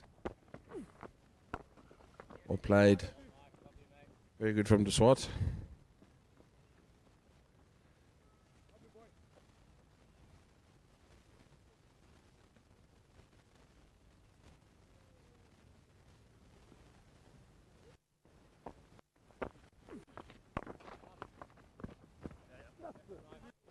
You and I were doing the Clifton T20 a couple of weeks ago, and I was chatting to Kyle McGough, who the captain of Westville, and his elder brother Sean McGough is at Potch at the moment at NWU studying. And I asked his brother, so what is he studying? He says, I don't know. I said, so what is he doing there? He's playing cricket and rugby, sir. Lovely answer. Yes. Don't know what he's studying, but he's still playing sport. Thumbs up. 4 singles and a boundary. Can he get out of the over? Yes, he can. Well bowled.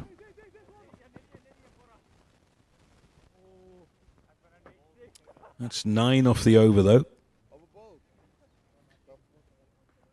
Well bowled, Marky Erlang.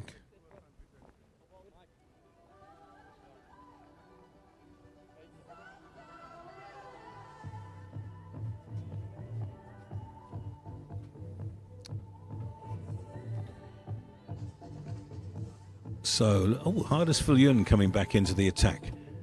So maybe Kanke will bowl that last over from this doozy end. And Hardest will bowl 2 from the college end. Excuse me. I think actually Wayne Parnell might bowl the last one from the doozy end. Then again, he might be too cold. Give it to the youngster rather.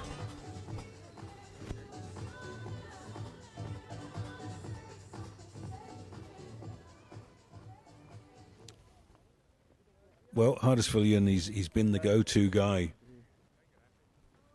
at many times during his career. Let's see whether he can go to the well one last time for the Tuskers here. They need a wicket. Look, he's coming around the wicket. Mid on in the circle. Third man's up. In the air and safe. Yeah, got a deep mid wicket. Deep square leg and a fine leg. You've got a deep point and a deep extra cover on the boundary.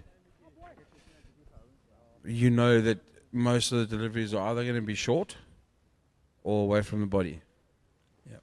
He doesn't want to be driven with nobody protecting the straight boundary.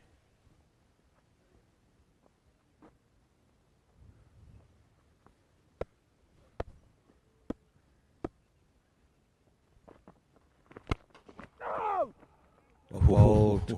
Very good early call there. Old-fashioned Yorker. The batter was on his knees when he heard the footprints coming from the other end and screamed no.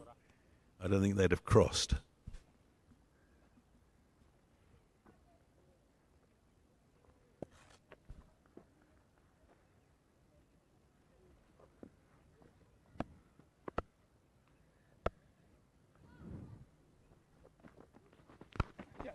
Nice little slower ball there from Hardus.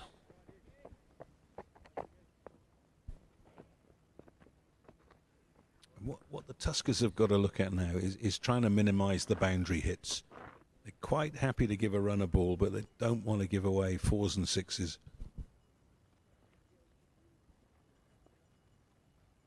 I must say, I do like this field. Just for that reason specifically. You're asking him to take a risk to try and find a boundary.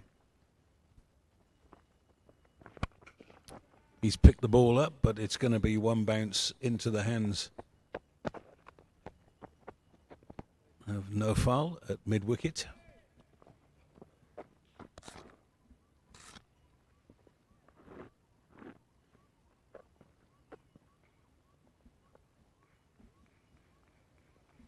Just starting to get gloomy here. And talking about how the clouds have been thinning. Well, they're thickening now. Slower ball, but it's a full toss, and it's been minced down the ground for 4. Absolute freebie. It's just what they didn't want.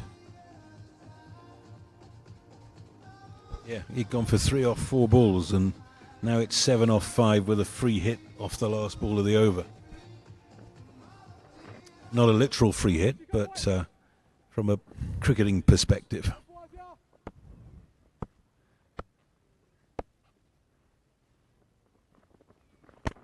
Well bowled, well bowled. They're going to come through for 1. So they got 8 off the over. 280 for 5, 12 balls left in the innings.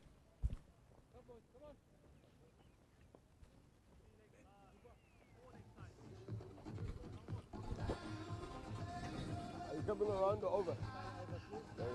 So these two have added 78. De Pavillon coming on from the doozy end.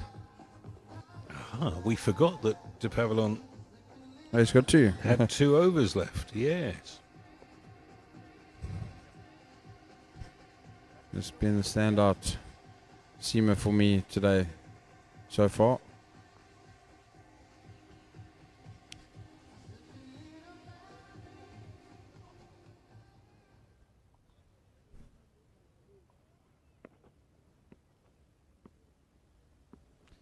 Four men saving one on the offside. Huge open spaces on the onside. Beautiful Yorker to start with.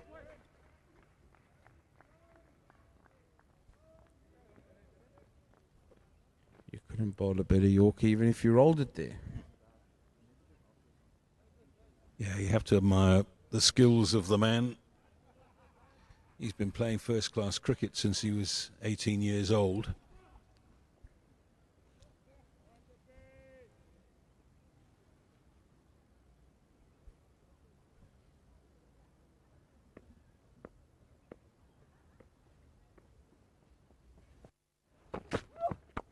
Yeah, saw him move and followed him.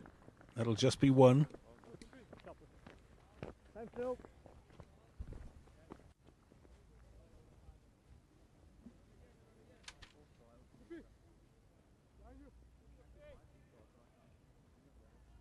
Interesting. He just said to the captain, same field.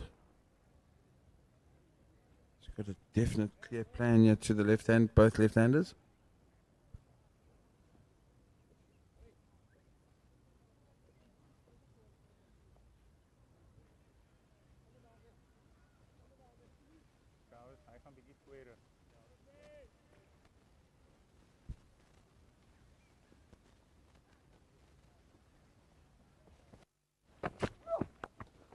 Oh, he's picked that one up and is out. Good catch on the boundary. And That's when the plan comes together.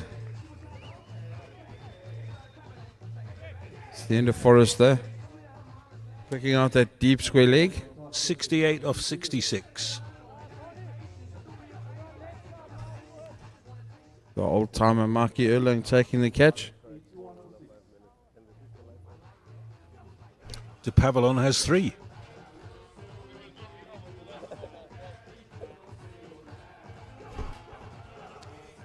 Give you his batting figures shortly.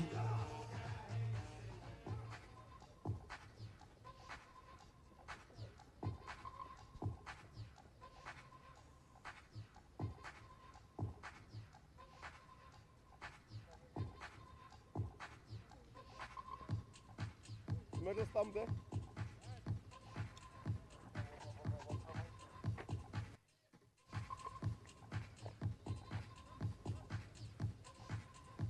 Just getting a thumbs up from De Pavillon. Taking the wicket. 9 balls to go in this innings. Umpire lets us know there's 9 balls left. Another excellent Yorker. Oh, New man at the crease.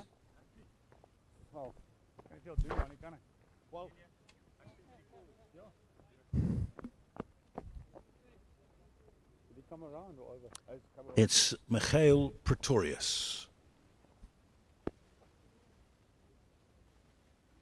Came in 3 years. Yeah, I'm saying, came in 3 years.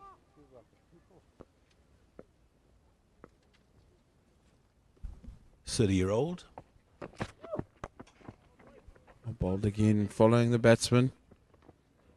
Making sure they don't get any width.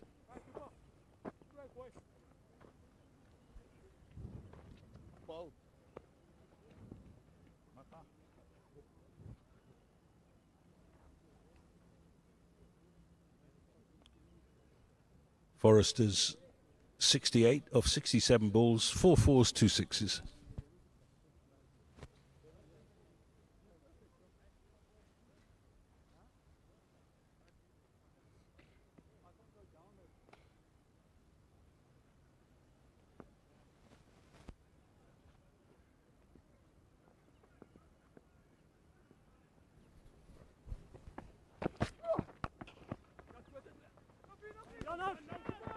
They're pushing for 2. No foul throwing at the striker's end.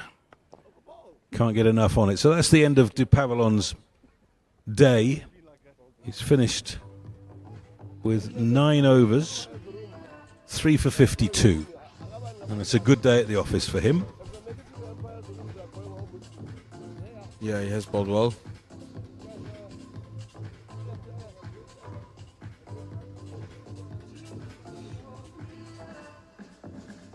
Just 5 runs and a wicket off the over.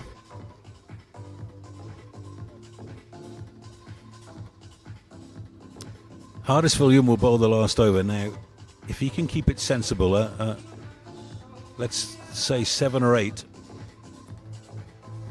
and they're chasing under 300, I think that the Tuskers will feel that they've got a chance. They're going to have to play well, but they've got a chance. Rowan Deswat, he's on 31. Oh, starts with a full toss, but he's hit it straight to deep backward square for 1.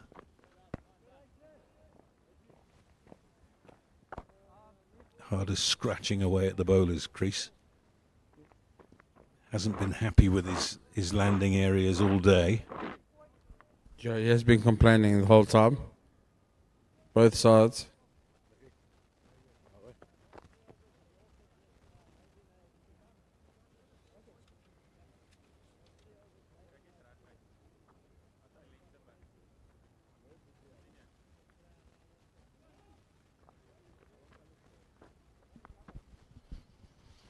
Michael Pretorius, he played a season for Somerset in 2024.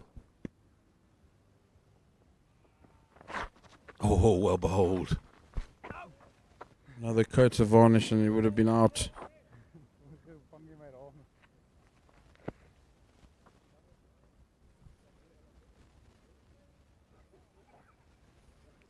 Yep, non-striker. Ruan de Swart comes down and reminds him, just get something on it.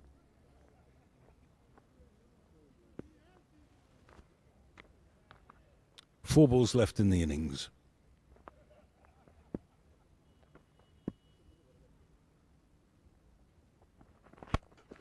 Oh, he's nearly taken out his partner there. They will cross for one.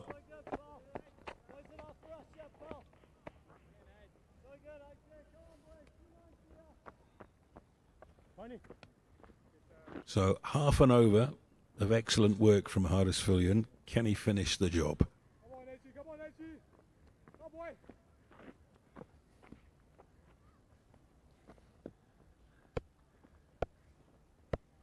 Where's De Swart going to hit him?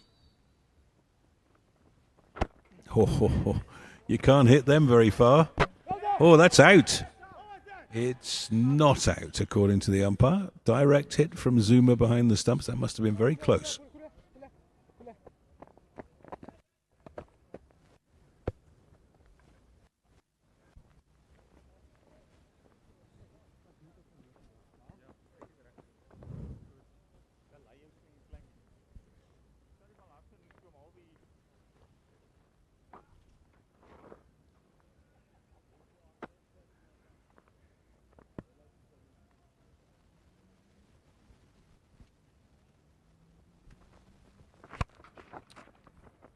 Only one more.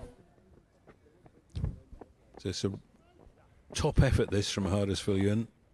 One ball to come.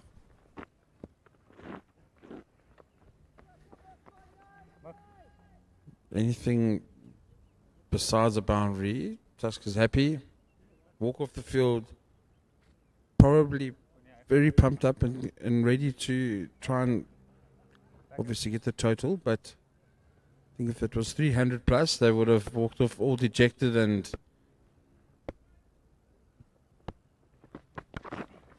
in the air, and he's put it down. Oh, and they're going to get two. Ben Compton was the fielder. He just couldn't get underneath the ball, and oh my word! Well, we're gonna finish with a run out. It won't matter. It'll matter to the statisticians, of course, because there's an extra wicket gone. But there we go. They got two, and that means 291 for 7 is the final score. So 292 to win for the Tuskers, and they will need just shy of 6 runs and over. They're going to have to bat well, but we've got a contest here. I think we definitely have a contest. Like in all run chases, you're going to have to bat well. You're going to have to build a foundation. So they know what to do. They've played the game a lot of times. So it's totally up to the batting team, obviously the home team, Tuskers. The Dragons have put a score on the board. They're going to have to defend it. So let's just wrap things up and remind you that Ruan de Swart got a very good 34 not out at the end of the innings. Top score came from Michael Prince with 61 off 75. There was a good 68 from Dion Forrester, beg your pardon, that was the top score. That came off 66. Everybody got into double figures, apart from last man Pretorius, who was run out for 5. And after winning the toss, choosing to bat, the Tuskers have restricted the NWU Dragons to 291 for 7. 292 to win. We'll be back for the chase.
Michael Pretorius taking the new ball from College Road to end.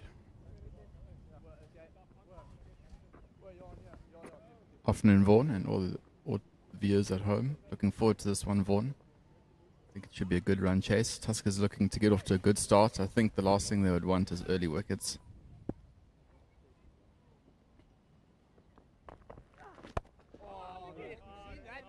Oh, bowled again from Pretorius. Straight on the stumps. Yeah, you think one of these two need a bat through. They've got to take the responsibility. Trying to get a big 100 and let everyone else bat around them.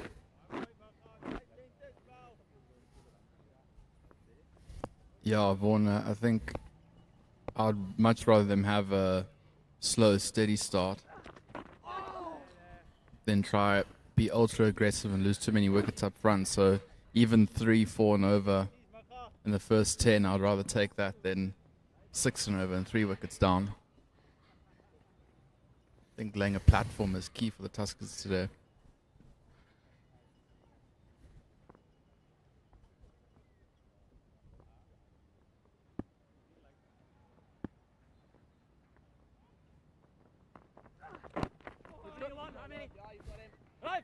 Played off his hip. Now to find leg for a single. Yeah, effectively they just need to go at 4, 4.5 and over. Keep your wickets in hand. Set up your foundation and then you can attack.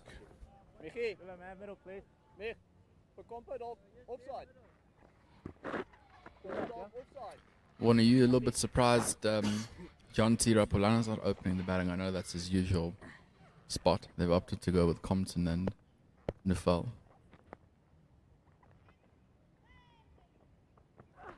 I think they've gone for more established openers. Knowing John T. and what he does in a one-day game in the middle of the innings, rotating strike, hitting balls in weird places, running hard. They might need that a little bit later on. Maybe trying to keep him back.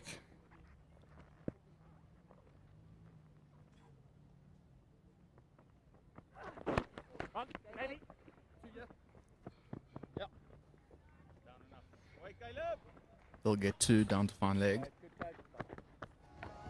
Torres just not quite finding his area, straying on the hips a few too many times. But nonetheless, a decent start. After the first over of the second innings, the Tuskers are 4 without loss, chasing 292 to win.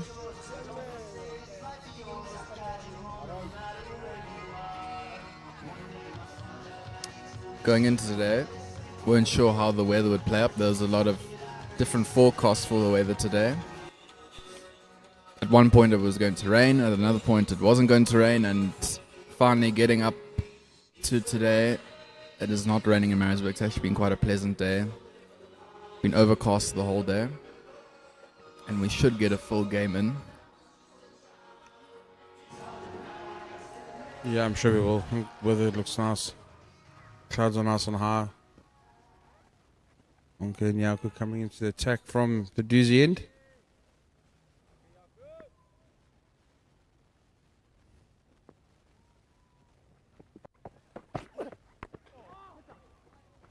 Great cover drive from Malcolm Nofel.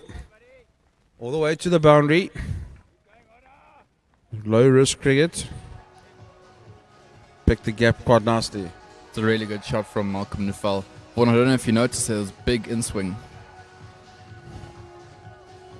Just over pitched, eh? Yeah. I think if he gets this right, with the amount he's swinging the ball, it could be quite dangerous for the Tuskers batters.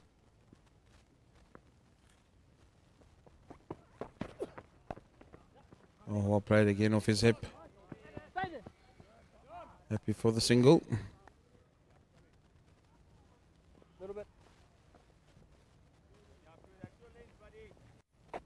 Vaughan, so with, I think that Andy was saying the Dragons had 5 left-handers in their top 7 batters. I think Tuskers will be close to that.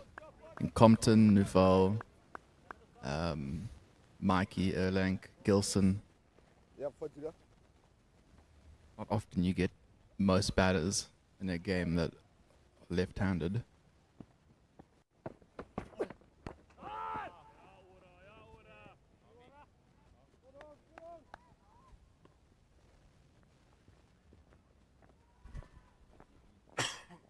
You almost think that they need to just integrate with the right-handers. Just make it quite tough for the bowling side. Always competing with the left-right combinations.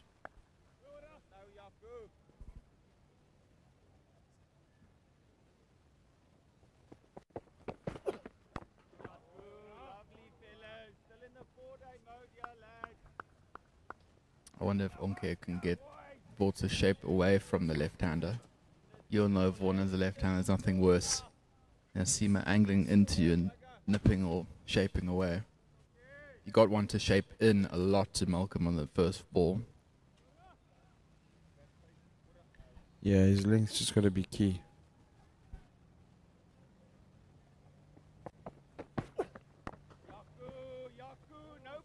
Oh no, misfield. Straight through the legs. The bowler will not be happy with that. It's building a little bit of pressure on Compton. I think since he got driven that first ball, Vaughan, he's been scared to really get it up there again. Yeah, that's also the case. You miss out on that seam, swing and seam. Try and hit the deck a little bit harder. A little bit better. End of Yaku's over. Going for 6. The Tuskers are 10 without loss.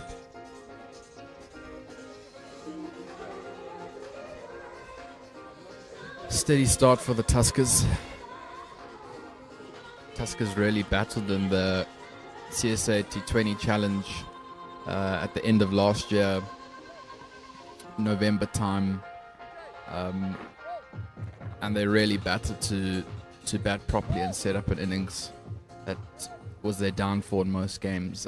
They could always bowl decently, but to get the runs required was always a struggle.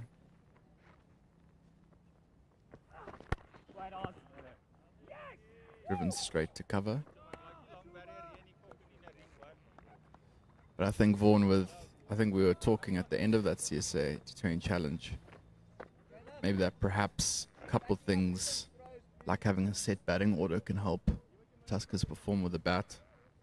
Also maybe in 50 over cricket they'll have more players suited to playing 50 over cricket rather than T20 cricket.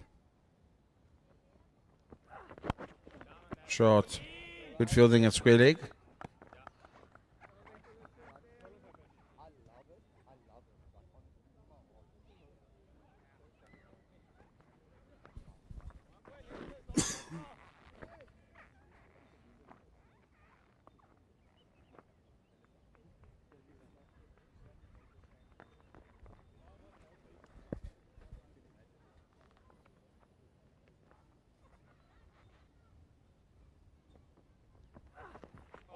Oh, he's just followed him. Matt Compton followed the ball. Very clever bowling. Just throwing a little bit wider. There's a massive gap from mid-off to cover.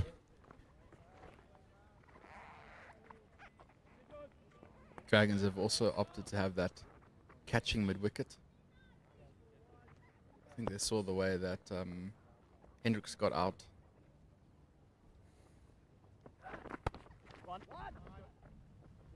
Well played from Compton, played it late under his eyes. It wasn't a bad ball at all from Pretoria, so to get one off that was very good from Compton.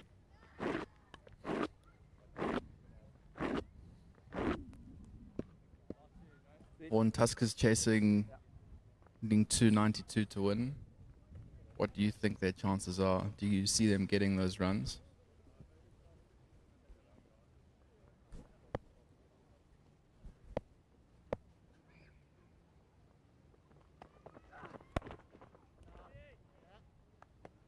Yeah, you have to be optimistic. I mean,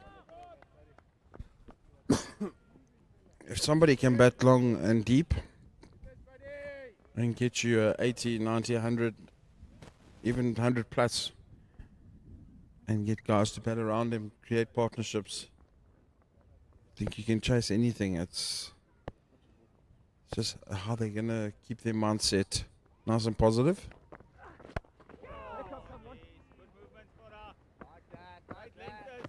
Keep rotating the strike. Bad ball needs to go to the boundary. But somebody's got to identify that they need to bat for 50 overs. They're going to need to sit, and somebody's going to have to sit there 30, 40, 50 overs and go, you're not going to get me out.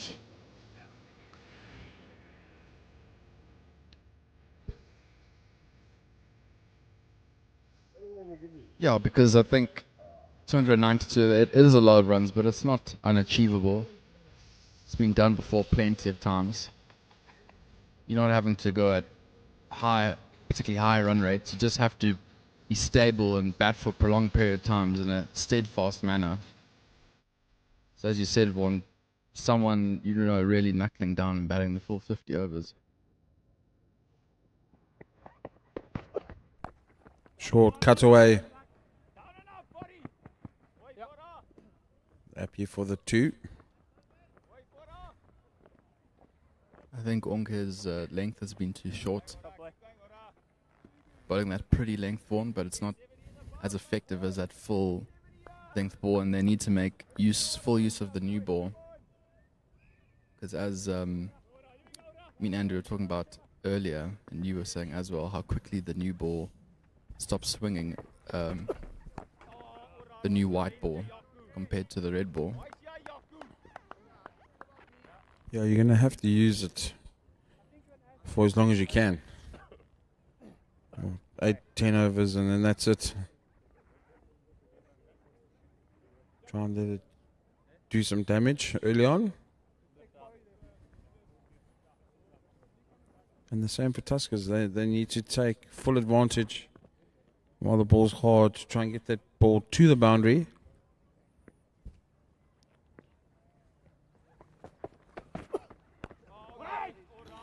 Because when we saw in the previous innings, once that ball starts getting soft, they struggle to get it to the boundary.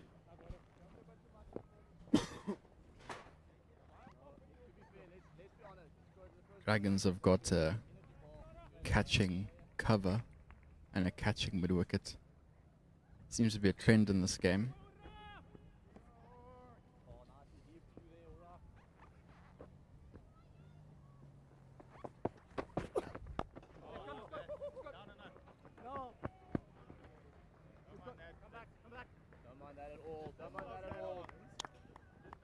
And the ball races to the boundary.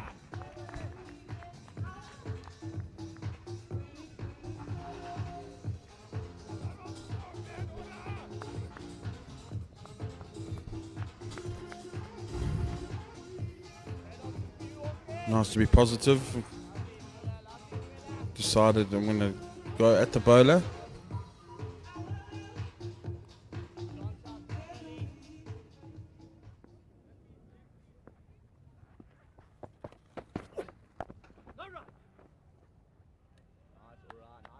That's a bit of length. Okay, bring the batsman forward. Yeah, that was good from Neufeld, using his feet, trying to be positive. Not the best fielding ever.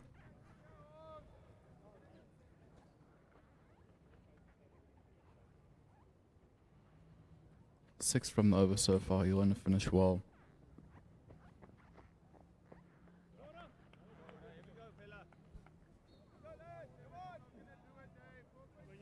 Yeah, obviously this is an important game for both teams. Want to start the tournament well.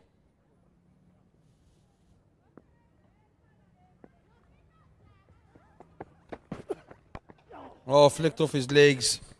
Just got into the channel of the bowler. And the fielder stops just in time. Come back for comfortable 3. Good options, I like that, boys. I think that was Dominic Hendricks out there. I think. That was really well done. Every run counts there, save one. During the first innings, you must do in the second innings. And then at 5 penalty runs, you benefit. Think about it. Umpire's in conversation with the players. I don't know quite what he's saying. Taurus will continue from the college end. Decent start this from the Tuskers actually. 4 overs, 21 without loss. That is the ideal start they would have wanted. Decent run rate as well. But the key is no numbers in the wicket column.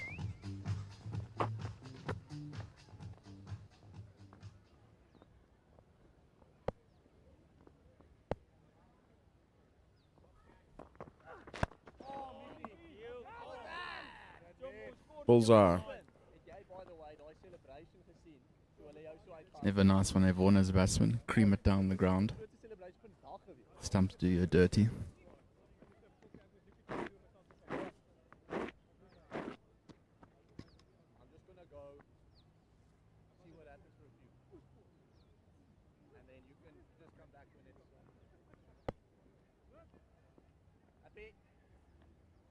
Okay, Pretorius has taken first slip out. And they've opted to move him to a catching cover.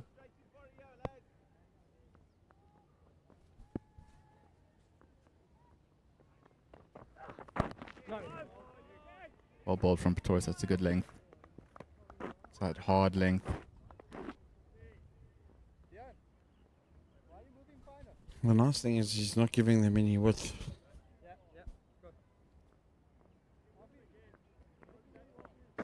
And the field is set for that exact plan, Vaughan. Got a point, cover, catching cover, mid-off.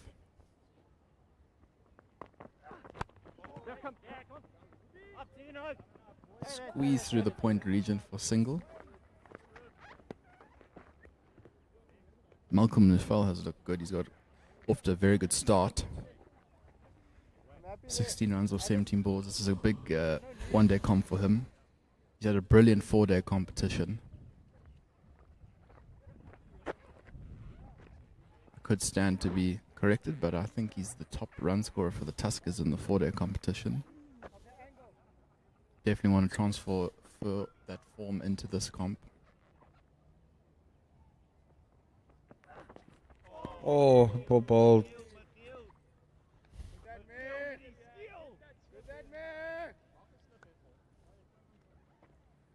Torres gives a cheeky grin to Compton. I think Compton knows he was beaten fair and square there. And because of that exact ball, I think they're moving the slip back into place.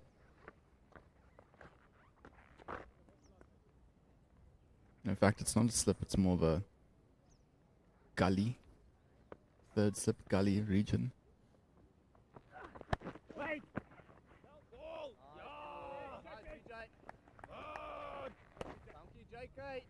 I must say, just looking at the body language, Dragons do seem up for this. A lot of banter in the field, a lot of noise.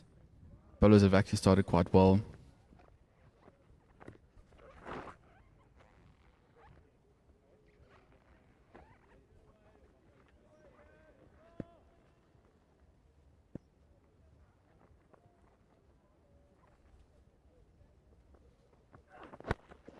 Shot. Leg glance from Compton. Come back for another easy 3. That was a very good shot from Compton. All timing. Classic left-hander shot, just clipped off the pads. And that brings the end of the 4th over. Looks like Dragons might be making a bowling change.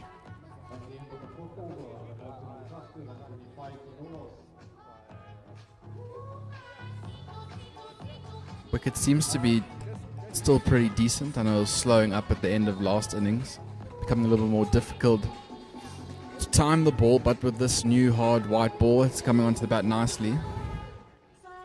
But I think Dragons are going to give Vian Lupa a ball. Bit of spin, Vaughan, early on. Yeah, they realize that they need to try and get wickets as early as possible. And what better way to do it with an off spinner? It's also their captain, so So now I can't go that way, I must go that way. That's middle there. just didn't think you'd be on so early. Yeah, I wonder if they should have potentially waited to bring him on later, so he has more overs to bowl later on like the Tuskers spinners have. Obviously, they think it's going to be effective in the power play. He's got a deep mid-wicket and a long off.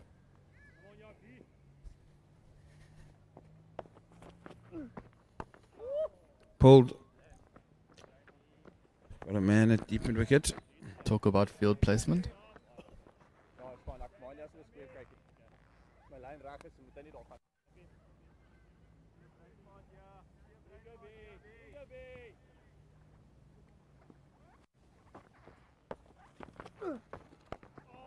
I think Tuskers should look to be quite positive against the spin, especially early on with the new ball. Will be coming onto the bat nicely. Take advantage of the power play and the spinner bowling. Bunched. Only fine cover. Any shape there, Mika? Any shape there?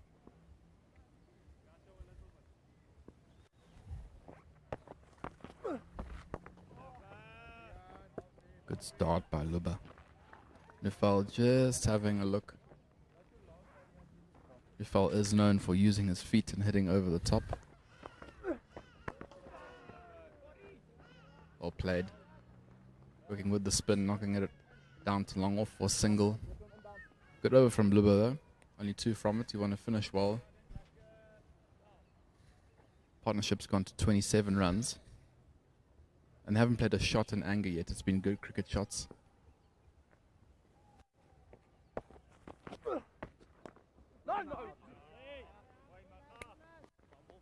Overballed. End of the 6th. 27 without loss.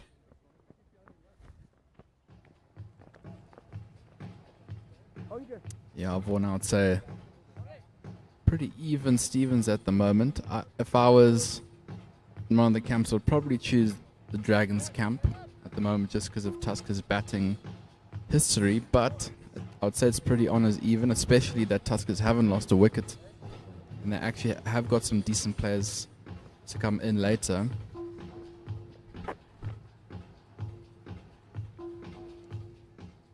They're going to continue with Pretorius from the college end.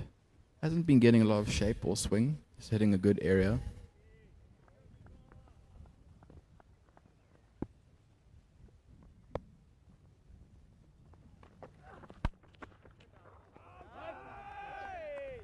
Very good shot for nothing from Nufal. Cream that to point.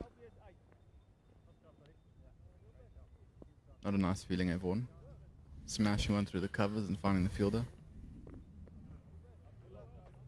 Just looking at where they're standing, it must be beneficial if they just drop and ran. Keep rotating the strike.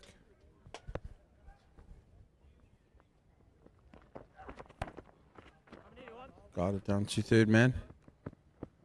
Well played from Nufal. That was the shot we were talking about earlier, Vaughan. When done correctly, it's very effective.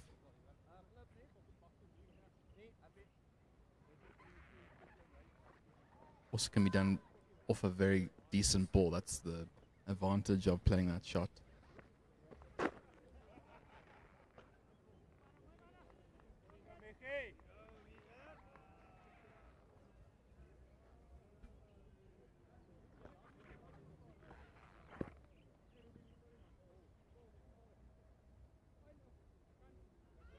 Torres just making sure his field is perfect. Just bringing his mid-wickets, adjusting their position a little bit.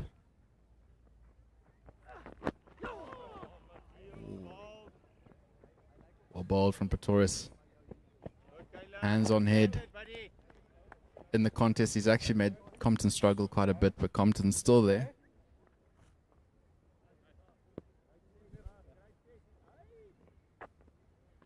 Been a decent over from Pretoria so far.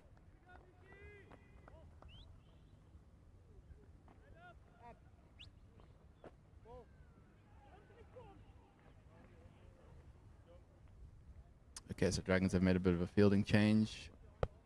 Fine leg comes up, and they have a deep square. Catch it. Flayed through cover point region for four welcome runs for the Tuskers. A little bit risky, but I guess if you commit 100%, all good. That one, I don't think he was in full control of that shot. Wasn't quite there, sort of back of a length, but he'll take the fall.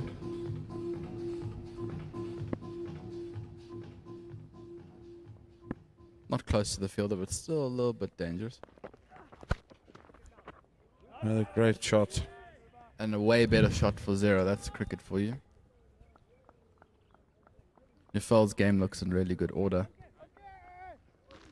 You know, with Nufel, when he's playing that cover drive well, he's in good nick.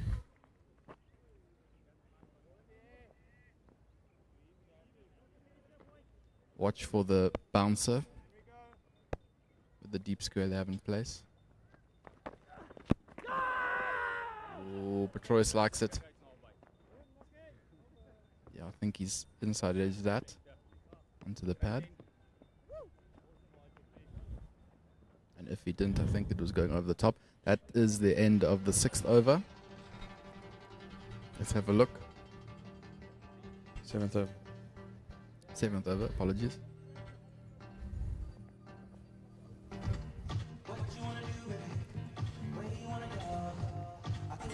Yeah, I think he's inside edge of that. Vaughan van Jelsveld is going to have a break, and I'm joined by Andy Capistano. Andy, we can currently see the Maritzburg faithful making their way in. Maybe they listened to us earlier.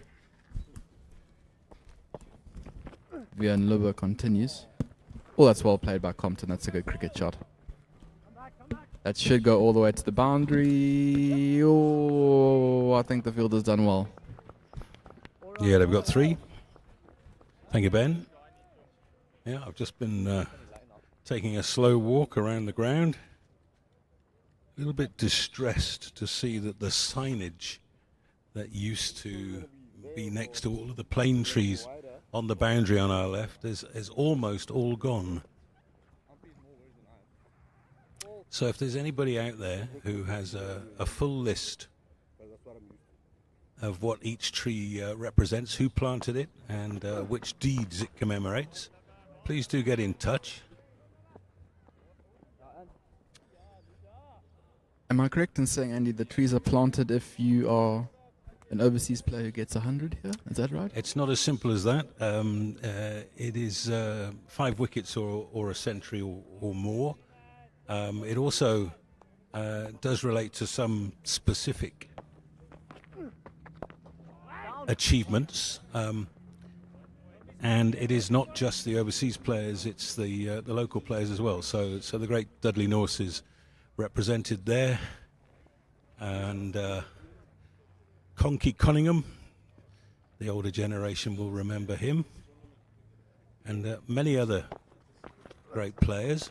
But the tree that I should mention, which is the second tree from the far sight screen, and it's got the SA shelving signage in front of it. That's the Dennis Compton tree, commemorating 100 he scored here in 1957. He got 101 for the MCC against Natal, and it's germane because his grandson is at the non-strikers end wearing the number 2. That's Ben Compton. Is Ben Compton related to Nick Compton in any way, Andy? Do you know? They are cousins. That's a good shot. That'll be 4.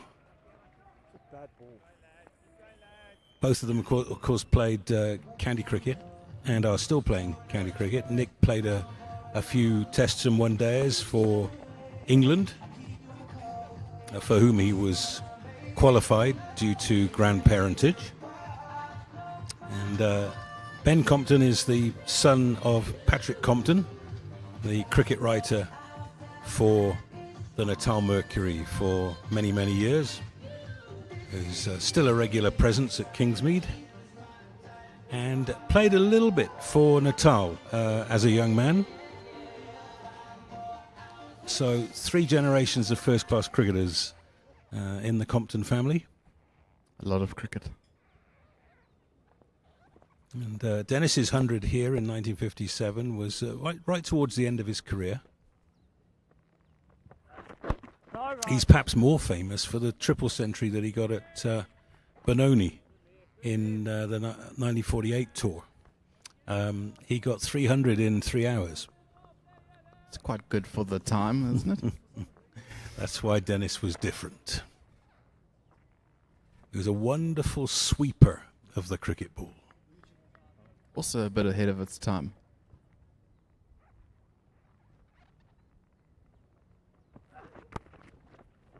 It's well played, then a third man for 1 by Compton. And yeah, I can tell you that 2 of the trees here, because I was actually there that day, were planted by Joe Root and Alistair Cook after they scored 100 against South African A team in a warm-up match in 2015. Yeah, I remember that. That was a 4-day game. Yeah, so the tradition is still alive. I'm just distressed to see that many of the signs have gone. That's a good shot. Off the back foot, no foul, finds the boundaries. It's a very good start by the Tuskers. Heading in towards the half-century mark here and doing everything right in the power play overs. Malcolm's looks seriously good today. Through that cover point region, he's creaming everything. And that actually wasn't a terrible ball, Andy. That was actually just a really good shot. Michael Pretorius, though, has been bowling at the middle of the bat for the last couple of overs. There were a couple of splendid saves in the covers in his last over. Otherwise, it would have been a very expensive over. It's been a good season for Malcolm. Torres is now coming around the wicket, changing his angle.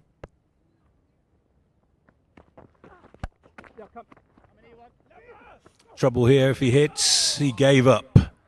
Malcolm no foul. He knew he was gone, and I don't think it missed by much. He had accepted his fate, Andy. The cricketing gods were smiling upon him. When it's your day, it's your day. Well, now you have to take advantage. Certainly looks in the form to take advantage. Oh yeah, he was miles gone. The umpire wasn't ready in the position yet.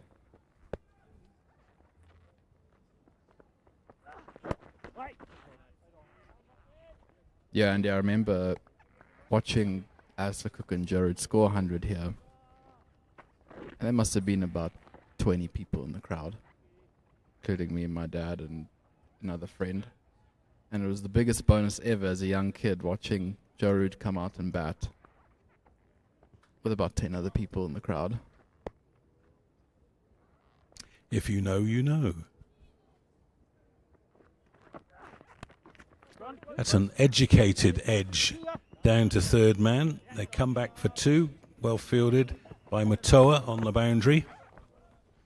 And that'll bring the over to an end. So 8 runs off the over. The half century has come up. And the Tuskers chasing down 292, 50 without loss.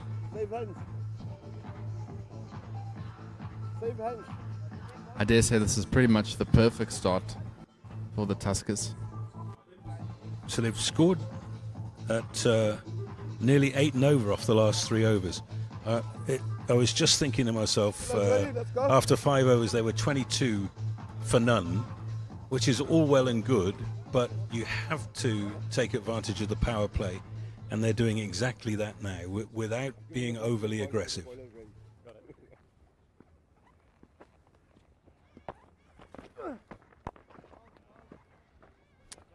Nufel will look to do that. He'll look to use his feet against the spinners, especially in the power play when there's mid on up.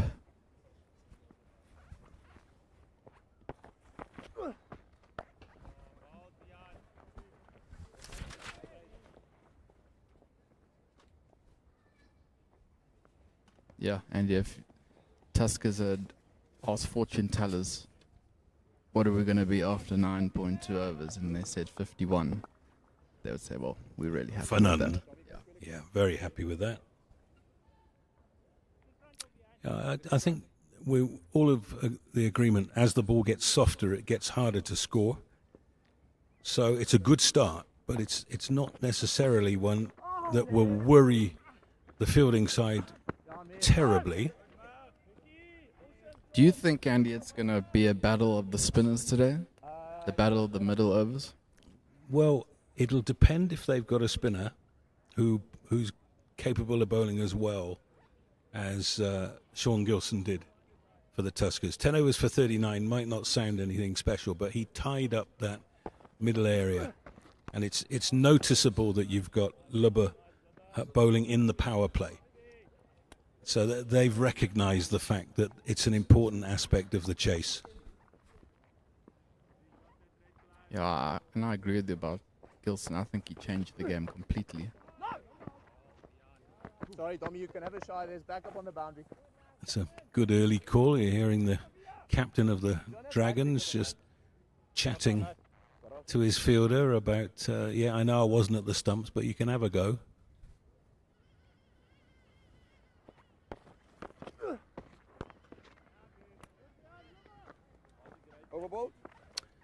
So that's not a bad over at all. 2 runs from it. They've stopped the bleeding.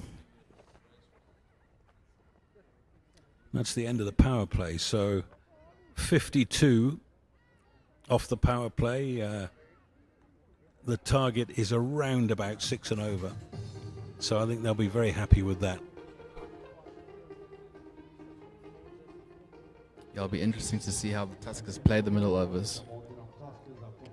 I mean, I did think in T20 competition they were lacking some big hitters and power players, but I did think, oh, there's some good 50 over players there. Zuma comes to mind, middle over player. Yeah, I think that's a very good point you make there. And, yeah, perhaps they didn't have gun players for 20 overs, but for 50 overs, yeah, they're well set up. We've got a bowling change now. Ruanda Swat is coming into the attack. Bowling his right arm medium pacers. He's an old boy of Affies. Of course, you could now have more fielders on the boundary. There's a third man, fine leg, deep square.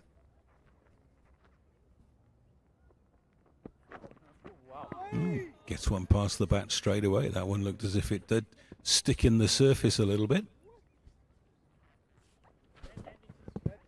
Hope the Swat is okay. Looks in a bit of pain, a bit of discomfort. Just a little bit of a comparison. After 10 overs, the Dragons were 63 for 1. So further on in terms of runs, but they had lost a wicket. And I think this game is beautifully poised. It might seem that the Tuskers are ahead on points at the moment, but a couple of wickets, Dragons are right back in it.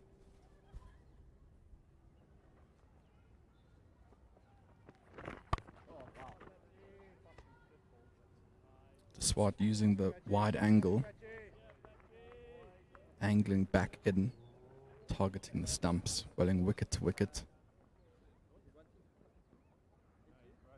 Yeah, Andy, and that's what I'm looking forward to is those middle overs, and you know all the questions you have about a cricket game that you can answer after. And the one I'm wanting to answer is: were the spinners of Tuskers really, really good, and the pitch was still decent, where Dragons could have gone a bit harder, or was the pitch just really difficult and the Tuskers spinners were decent? And I don't think you could ever say that the Maritzburg Oval pitch was difficult, probably at any stage of its life. And I think that the Dragons will feel that they left 30 or 40 runs out there. They were lacking somebody to play the big innings. They had a couple of 60s. If somebody had got 100, batting would have been a lot more simple in the final 20. And what's sort of gone a bit out of fashion in modern day one-day cricket, Andy, is the power of the single. And watching Dragons playing the spin, and maybe it was really difficult with the pitch, but as you're saying, you're not sure that it was that difficult. I recall them chewing up a lot of dots. Yeah. And hitting a big 6, but then 4 dots. And then having to hit another 6 because they, got another 4 dots. In the air and gone. Good catch. Oh! Well, he's walked. And then he's been told by his batting partner, wait. Now, this is a decision to be made by the umpires. Was that ball under control long enough? And I think to be absolutely fair to the catcher, Vianlubber, watch it here. Oh, we don't quite see it because it's on the edge of our framing. Vianlubber took the catch, and those of you who remember Herschel Gibbs in the 1999 World Cup, it was one of those. And Vianlubber has gone straight to the umpires and said, no catch. He had the ball under control for longer than Herschel did. We're going to see if we can see it from this angle here. There we go. See, he's taken the catch. Oh, and then fumbled it. So I think that if the umpires had had a chance to look at that, they would have made the same decision. But I'm very pleased that Vianlubber made sure that they didn't have to make a decision. And the viewers at home might have not seen, but Malcolm started walking off. And I was actually watching, and it wasn't his batting partner. His batting partner had also thought he was out, and he was signaling to the pavilion. To the pavilion to get him water or whatever. And the pavilion were shouting at Malcolm, no, go back. Well, there it is again. See, he's done so well to get there. And then as he's trying to throw it up, he loses the ball completely.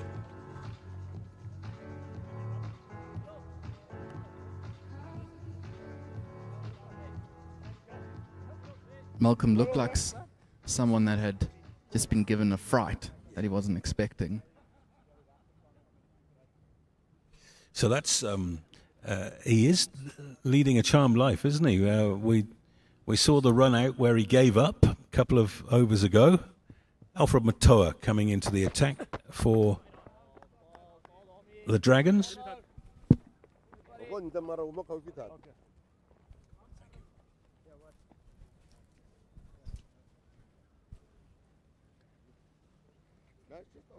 Alfred is 36 now. He hails from Hammanskraal. Nice part of the world, Andy. Right next to Dunner King, game reserve.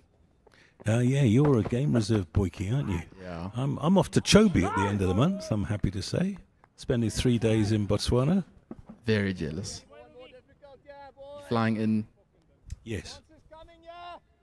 You don't want to venture to the Delta? Not on this trip, but it's definitely on the bucket list. Got my mother-in-law staying with me at the moment. She's been all over the world on safaris. She's been tiger safaris in India on elephant back, and she says that the Delta is the best place she's ever been. Still on my bucket list, Andy. Oh, she's done Masai Mara migratory. What's it? The wildebeest migration. She's done that. She loves South Africa. That's well taken. It's a wide. Everywhere I know overseas, when they come here, they just don't want to leave. So it's part of your training, eh? Just tell the folks at home what you do. Yeah, not that this is the Ben Jarvis guiding show, but yeah, I'm a qualified guide. Did a course. So I'm obsessed with the bush. That's why when you told me you're going to Chobe, I was really jealous.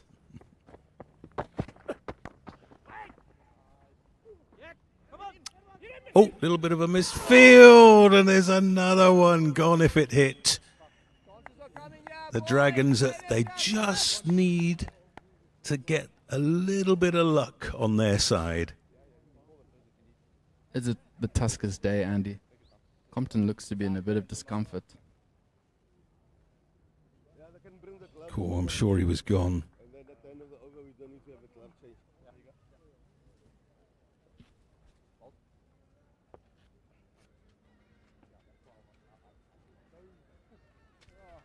It was Michael Pretorius at mid-on, and you're quite right. I think Compton's landed on his bat or something as he tried to make his ground. Yeah, I think he's just telling his friend there that it seems like the end of the bat poked him in the chest. Here it is. What do they say? Never run on a misfield? Well, maybe he was home. Maybe. Let's have a look here. No, you see, the ball's already well past him before he starts the dive. Telltale signs. Yeah, this will give you an idea. Just watch out for the white flash coming past. Well, it would have ended up as umpire's decision to be made. We don't have DRS.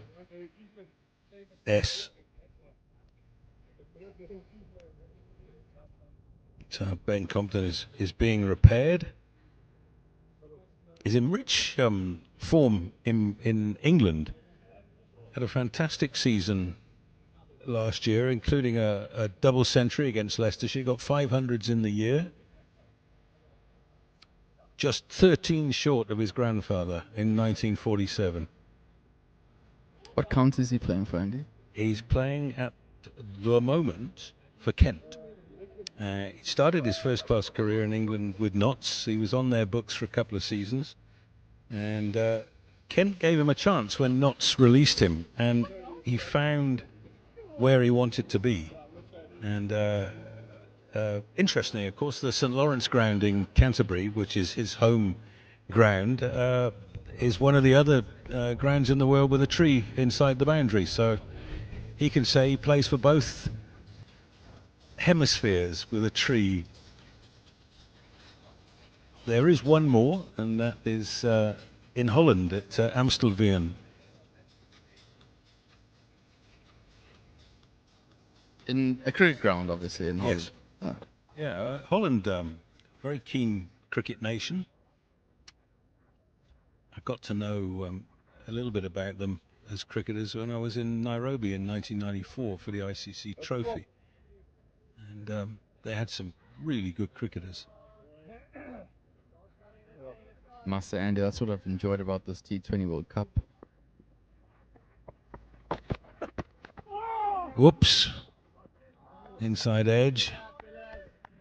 Yeah, seeing the smaller nations and seeing the amount of talent that there is out there. How about that 97 not out from Brian Bennett? Yeah, I was about to say that, Andy. I really enjoyed watching that, actually. I think he's a seriously good player. Not because he doesn't particularly look easy on the eye, but he's tough and he's hard. Proper Zimbabwean. That'll be a wide. And the keeper did well to get a glove on it. Otherwise, that was going for 4. They come back for 2 leg byes. I think Mato's struggling with his landing. Yeah, Andy, I believe Bennett's father's a farmer in Zim. And Bennett went to Peterhouse. And then he did a post-matric at Kingswood in Grahamstown for a year. And then he's just kicked off in international cricket. He scored 100 versus England in a test match last year, which was a really good knock.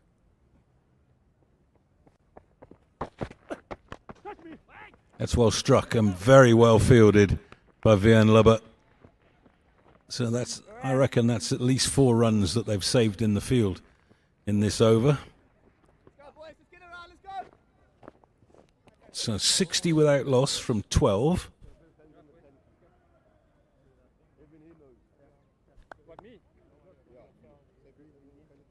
The acid test will be now, can they take the partnership to the next level? I wonder what they're discussing. I wonder whether they're saying, right, I'm going to bat through, you have a go.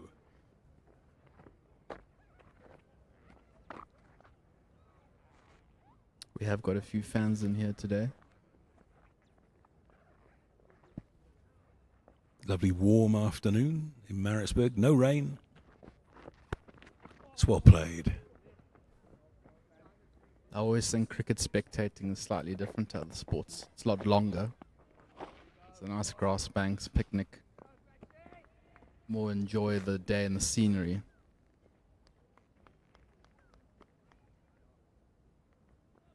You can always spot the real fans, though. You just wait until the delivery stride, and you'll see those are the ones that are watching. As much as they might be doing the Times crossword or whatever, they're watching the cricket. It's a good shot.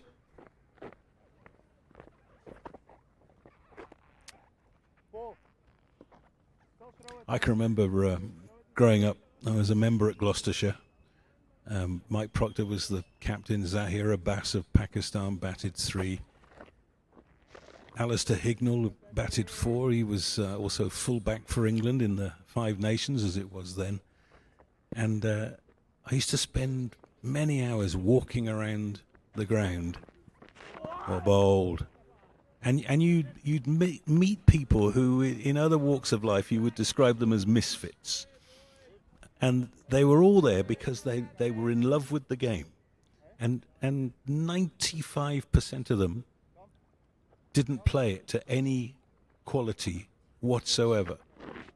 But they were there. They were the ones with the thermos flasks of coffee and blankets and sweets and all sorts of accoutrements that you use to get through a long day. Oh, brilliantly fielded. They've come through for 1, but that's saved 4. Dragons really are excelling in the field with their ground fielding. And people who don't like cricket, Andy, can't understand how people can do that. But I can tell you, when you obsessed with cricket, a day flies by like it feels like 30 minutes a good game of cricket.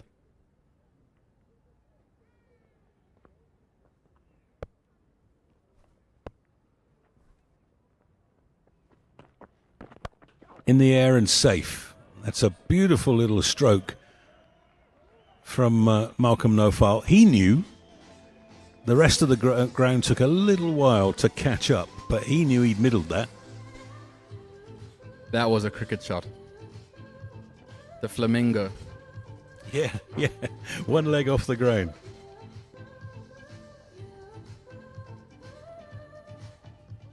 Well, he's had a super season, particularly in the first-class game. Got his career best against the Dolphins of 187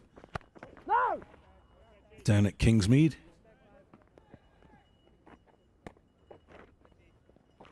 End of the over, a good one for the home side. They scored 7 runs from it.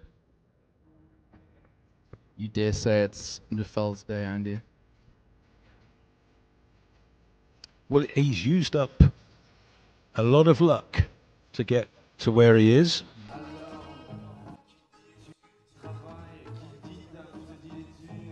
Yeah, Andy, on that about loving watching cricket and being obsessed with cricket, when you're watching cricket and someone who doesn't like cricket is watching you and the bowler runs up and the batsman leaves the ball, they really do just go, this is ridiculous.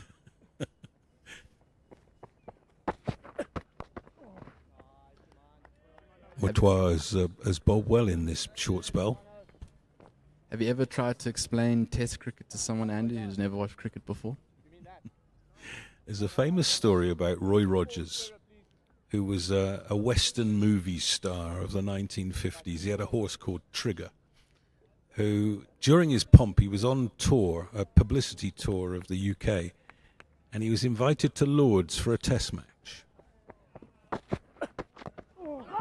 And he sat in the pavilion and diligently watched what was going on, which in those days would have been a lot slower than we're used to today. But the only time that he was seen to be annoyed was during tea and lunch. And at the end of the day, Roy Rogers was asked, what did you think? And he said, you know, if this was an American sport, it'll be a single. If this was an American sport, I'd get everybody together at the start of the day and say, guys, no food till we're through.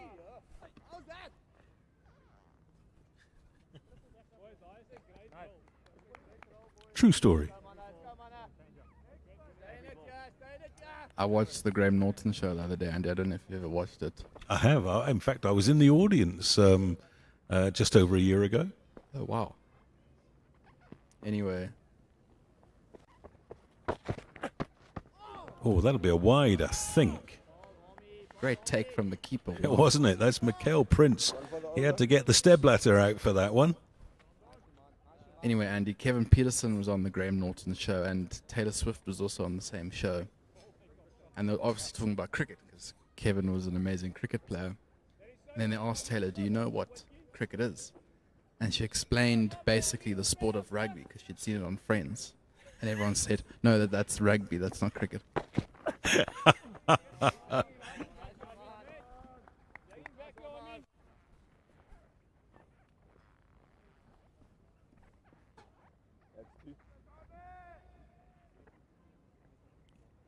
There's that bounce up. That was looking like one bounce four, wasn't it? Look how high it is as it goes over him. He's done his level best to catch up with it. I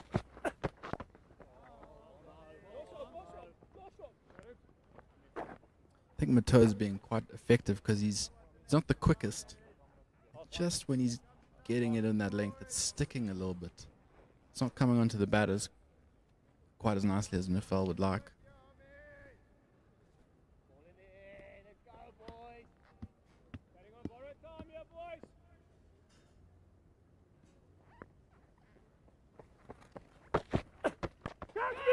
Yeah, it was in the air for a while, but it wasn't ever going to carry to Pretorius at mid-on. So just the wide and a single off the over. 69 without loss, 14 overs gone. Ben, we'll have a change. You can step aside and VVJ will move in. Here's the last ball of the over.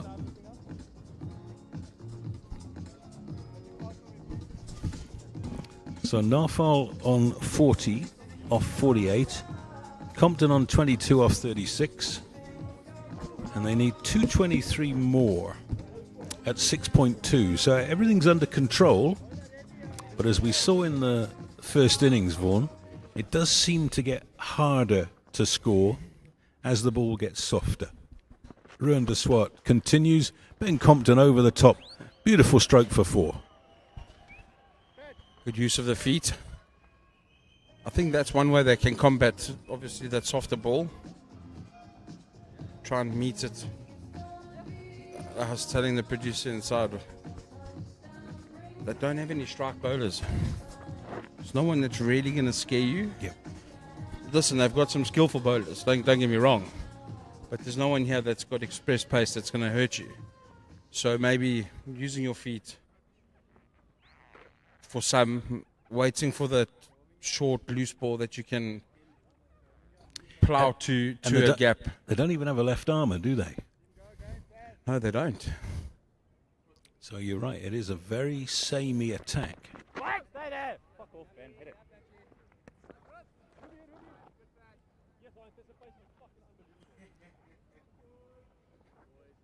And also then, with them doing that, targeting the aerial route over the bowler's head also makes the captain think who comes up, who goes down.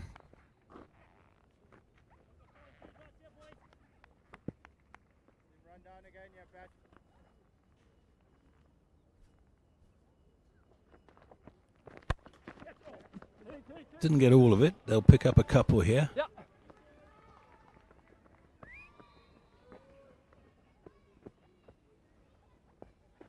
And these two are actually doing quite nicely. They're going at a good speed.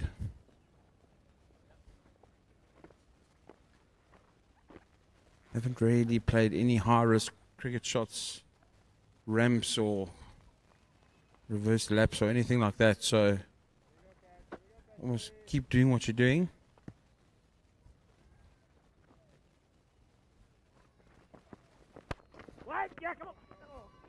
Yeah, Compton with a good call there.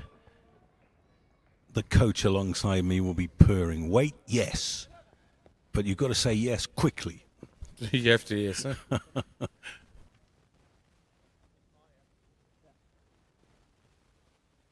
Well spotted by Compton because that Milan did move all the way to the ring. So there was an easy single. Yeah, I think he was that much further back because of the shot in the previous over. Just opened up no foul a little bit.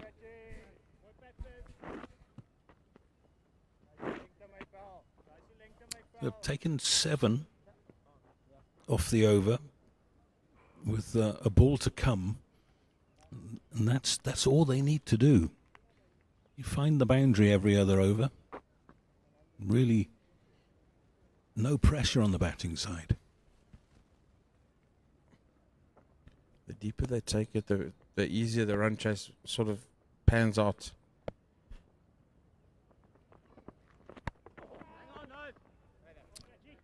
It's just getting the ball to cut a little bit round the wicket to the left-handers and hitting the seam, just running his wrist across the ball. 76 without loss, 15 gone.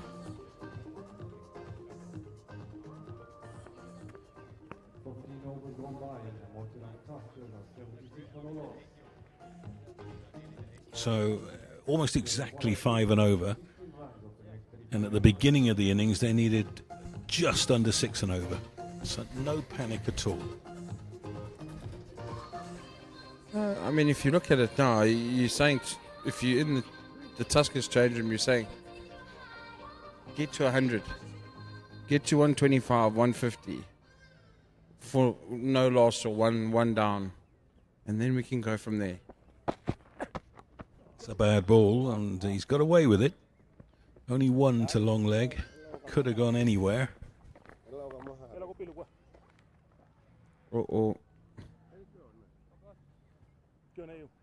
Running on the wicket is Alfie. Yes. Talking to by the umpire. If I can notice that, then I'm watching everything else. Umpire Khasa I can miss a whole lot more. having a full conversation with the field. Oh, inside edge 4. I think that's missed everything. You think he didn't get a nick on did. that? No, I'm sure he got a nick on that. Miguel Prince is sitting forlornly behind the stumps. He blocks my wide line. So that's my issue. So he must be fucking over there. So he must be flipping over There it is again. and I can see everything. Well, I think that Oh, because you filled it. when he's done here today, Malcolm Nofan must go out and buy a ticket for the lottery, because he has ridden his luck today. Caught at mid-on by Vern Lover, and in this act of celebration, Lover lost the ball. Short single, gave up. Probably twice, yep. And now inside edge between wicketkeeper and stumps, 4. I was trying to get the attention of the ground staff. The thing is, when it's your day, milk it. Probably one more over.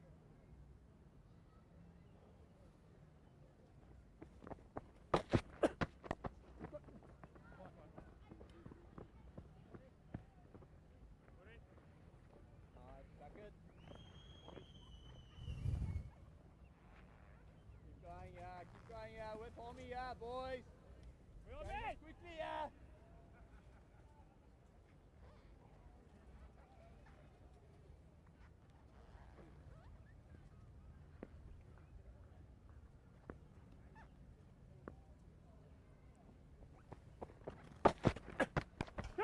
Top edge, but it's not going to carry. Not a bad idea from Moothee.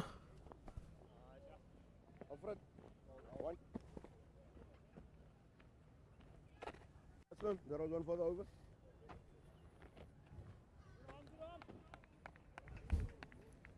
Plan nearly working, but 10 meters short. So we'll see another one now. Oh, Not a bad shout. Umpire fancy thinks he might have got outside off stump. Over ball. End of the over. 16 gone. 84 without loss. Here it is. Yeah, it's hit him outside the line, isn't it? got that front pad outside off. Bowler and umpire just having a conversation or so. By the way, you said his dad would be here. I walked around the ground. I haven't seen Patrick anywhere. Oh, He must have his feet up somewhere.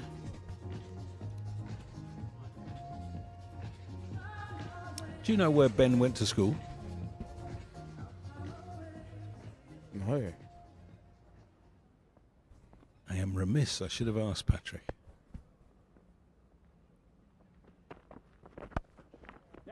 That's well played.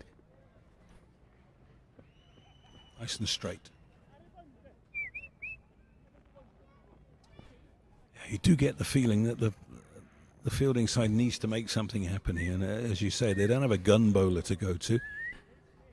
I don't think they've got a mystery spinner or anything fancy. Not that I know of.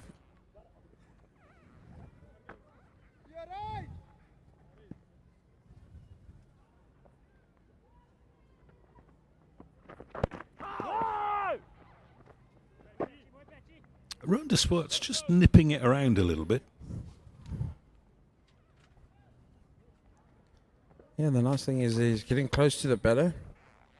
Not giving him any room. His lengths have been good though as well. While the one or two that have gone over the top. So almost said to the batter, you got to make the plane out.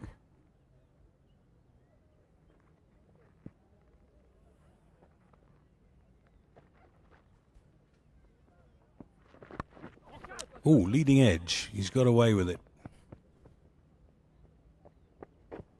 Yeah, I'll tell you who they're missing is Jade de Klerk to bowl his slow left armers. Not playing in this game.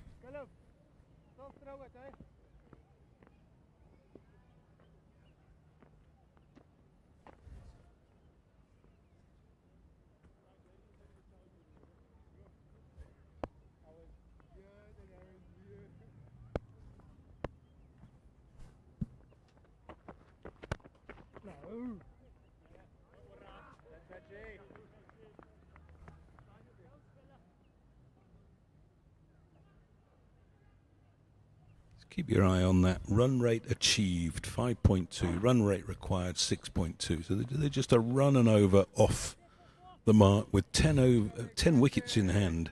It's a fantastic platform.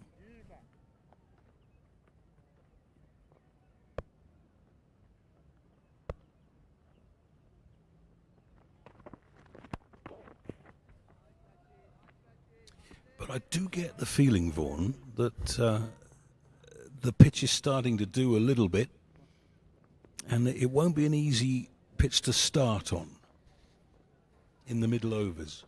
Yeah, that's what I was just going to say. Yes, they've got a good foundation, but they need to keep it going. Still need 206. If you can knock another 50 to 80 of that, none or one down or two down, you got a fighting chance.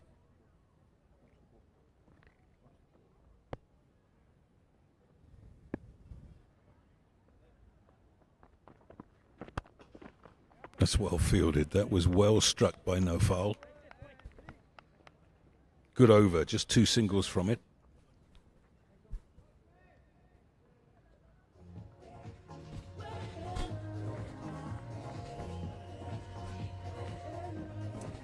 So drinks are coming out onto the field. No wickets down for 86 runs. Malcolm Nofal, 47 not out off 57 balls. And alongside him, Ben Compton on 32. They need a further 206 to overhaul the Dragons' 291 for 7.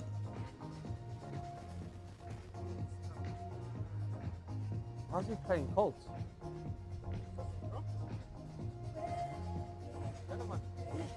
Milan. They dropped it, didn't they? Yeah.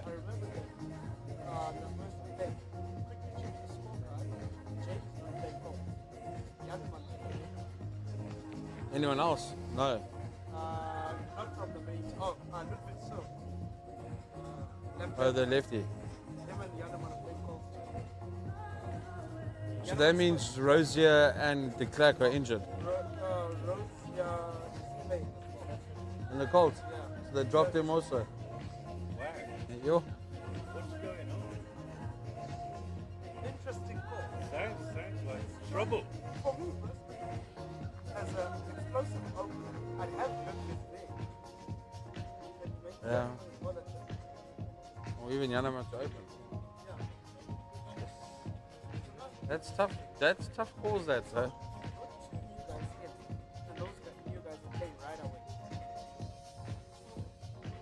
And one of your senior guys is playing Colts. He's playing Colts. He's got 100 in the 3 games. I don't know what he's making. Yeah. So, Yeah, that's interesting, huh? I don't know what conversations are being held, but something's been dropped, and then you obviously need to go and play Colts. That's tough scenes that. Tachuka, right? Yeah. So you signed Tachuka from Border. He had an incredible season. They signed him from Border. To Northwest. Yeah, to Northwest. He's only played 2 to 20 games for Northwest. The rest of the season, he played Colts. Has he done well? I don't know about The Colts. He had an incredible season in Div 2. So surely if you want to take a guy out of Then, where he's playing every game, should you take something? oh, he should be. I mean, if you sign somebody like that, you're surely saying, we need you in the team. Yeah. Not just signing him to take him away from. Playing every game, every performance. Yeah, only playing 20 Champions games. 40 games, doesn't play. Now one day, first game of the one day, he's in the Champions. No, man, there's something, I don't know. But the yellow one short. Yeah, when you showed me that, I was like, oh.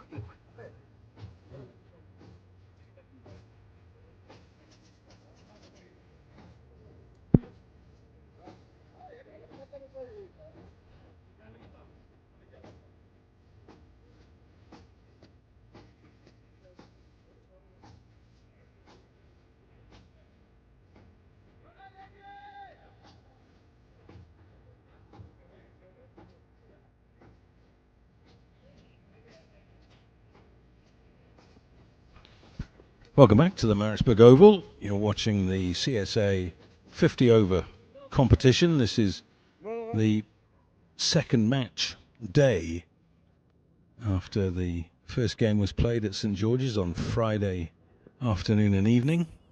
Day game here in Maritzburg. The Dragons defending 291 for 7. And a really good start from the Tuskers, this left-handed partnership of Compton and Nofal, 88 without loss.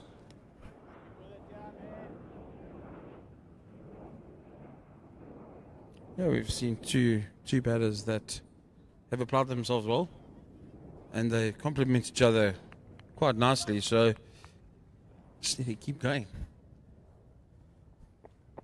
A bit of fancy footwork there from Malcolm Nofal, and Matois saw him coming. Very experienced bowler.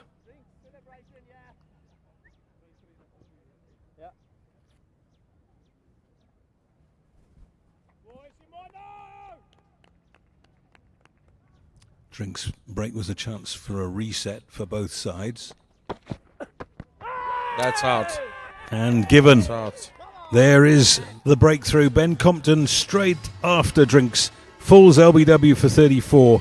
It's 88 for 1. And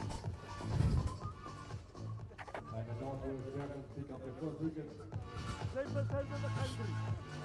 Oh, straight through, stone dead. That's crashing into middle. That's the breakthrough they needed. With the NWU Dragons. 34 coming off 47 balls and he's distressed. The last thing that they wanted was to lose a wicket straight after the drinks break. Got away with one in the previous over where the umpire said no, he's got himself outside off stump. Well, that's hit him on middle and it's knocking out leg. It's knocking out one or two stumps. Yep. Stone dead.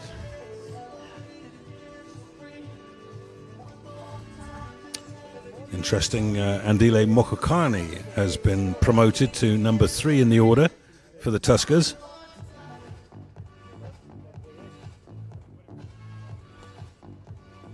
I think that's just to break the right-left hand combination. Two left-handers opening, so make the Northwest Dragons suffer a little bit. Field changings and field placings. A touch? Yeah, that's too late there. Could sometimes work in your favour.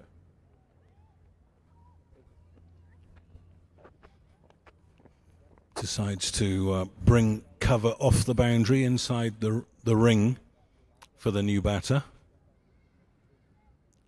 Got square leg on the boundary and a third man.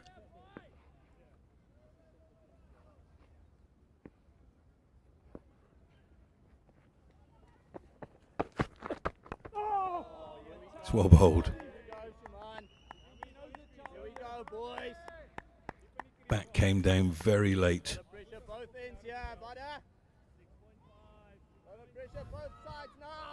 Got a long leg as well. I was just searching for the third man on the boundary. There it is.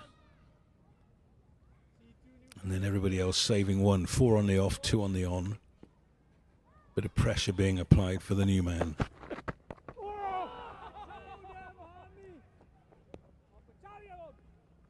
No doubt in my mind that the ball's just sticking in the surface a little bit now.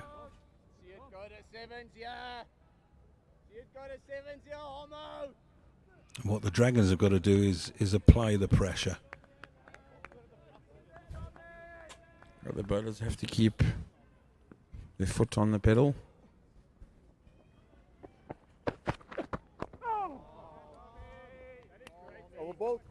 Well, that's a top over, isn't it? 88 for 1 at the end of it. So 2 runs and a wicket off the 18th over.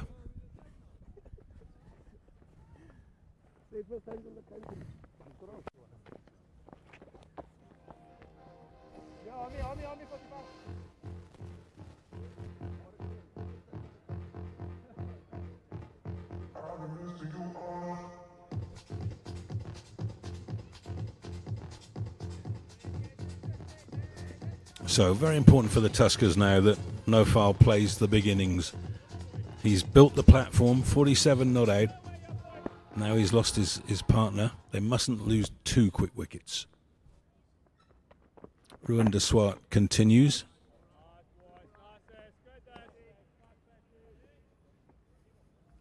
He's done a job, hasn't he, de Swart? Just 4 and over. 4 and a bit and over. Needs more of that. Just try and keep the foot on the throat. Yeah, I also think that Ndile Mokokane coming in now, he's got to find a way to rotate the strike and not put Nofo under any pressure.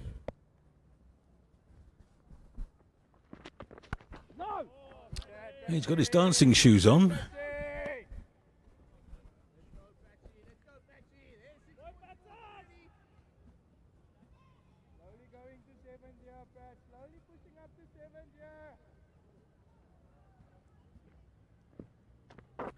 This partnership also has to grow. It's important. Like you said, they don't want to lose another wicket soon. keep the scoreboard ticking.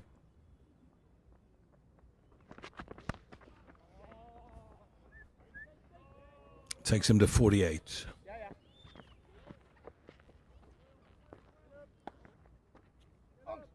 Can I get middle, please? Sorry. Patch.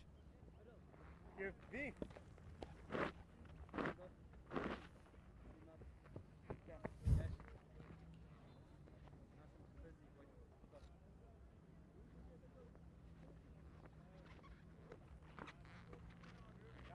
Now, once again, a little bit of pressure being applied on the new batter. It's got a deep square. No.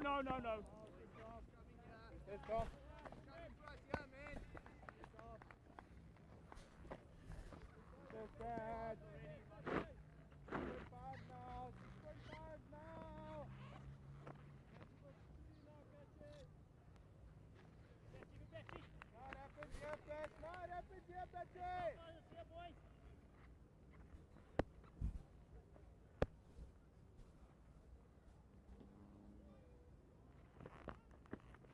No! Yeah, and they're nice and close for that single. Almost asking Mokakane to hit it through them. It's been a disappointing season, really, for Andile Mokakane. Hasn't scored the runs he would have liked and lost confidence with the ball. So hasn't done a lot of bowling. This 50-over competition is his last chance to turn the season around. No!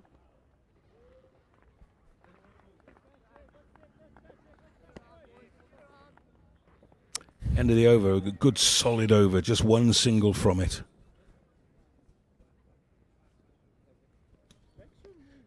And this is exactly what we were talking about. Same thing happened in the Dragons innings when the Tuskers found a way, once they brought the off spin of Gilson into the attack, they found a way to just dry up the runs.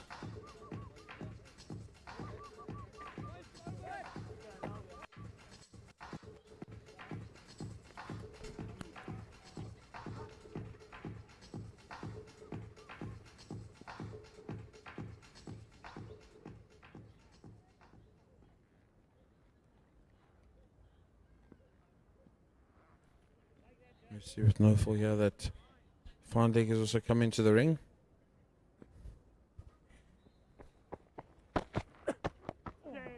He's got it away through square for one. That's all there'll be, so that'll take him to 49.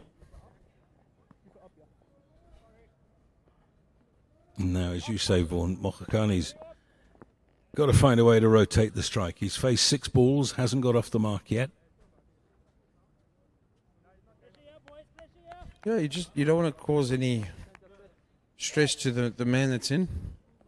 You want to just rotate the strike, low risk, get yourself in, get you 10, 15, and then you carry on from there.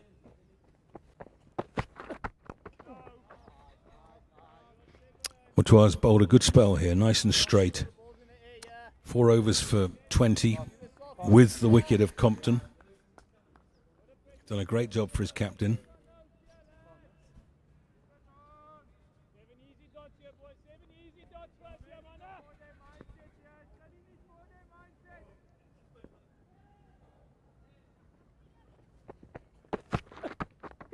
Edged, and that'll be him away. Should come back for 2 here. Might even have a chance at 3. No fouls going to the danger end, and he says yes. So Mokakane a little lucky, but he's off the mark with 3. That's how to rotate the strike. It's plain and simple, just get the outside edge. A for away. Well bowled from Mtoa. Yeah, I think to be fair, he just did drop his hands and change the shot at the last minute there. It wasn't a genuine edge.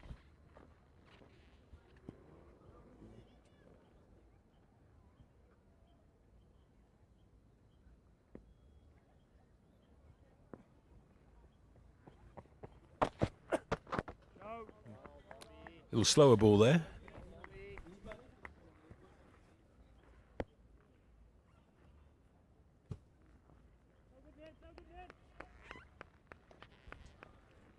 got 73 List A wickets at 33, which is not bad at all.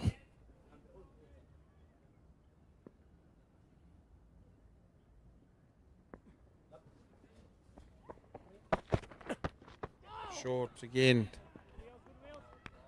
No, for interested in playing it. I don't know for what. Finally, and deep square back on the boundary. Yeah, it's a gun-out ball, isn't it?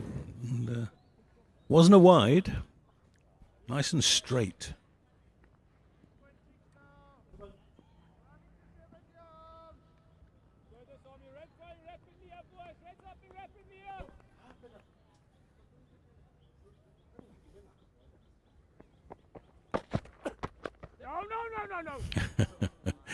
You can see how anxious he is to get through to that half century. Not going to happen there. 93 for 1 from 20.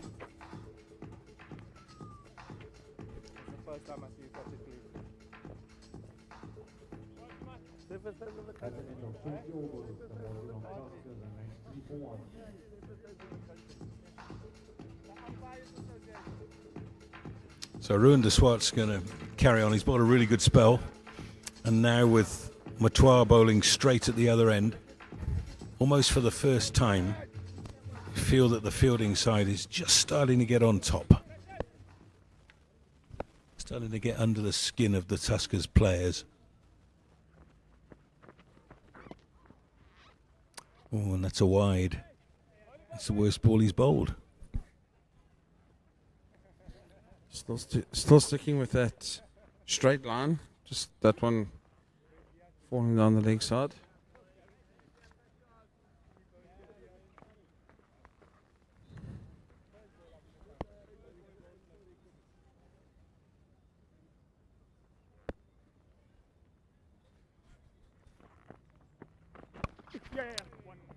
That'll just be one. Good forceful shot though. Mokakane back with the Tuskers for a second spell after 2 seasons with the Warriors.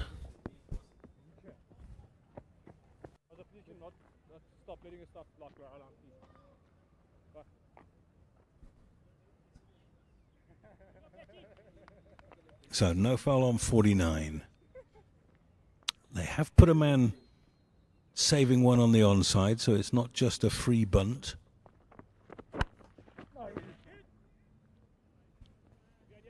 It's one of those lovely battles within the greater scheme that cricket throws up.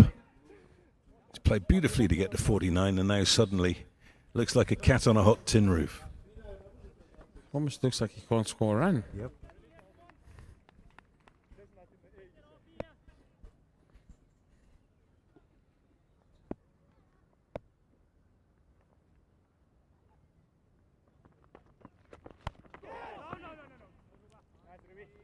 Feeling for it, just back of a length, looked like it stopped in the pitch again.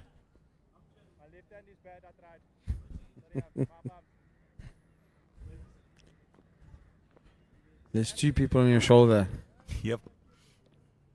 Which one do you go with?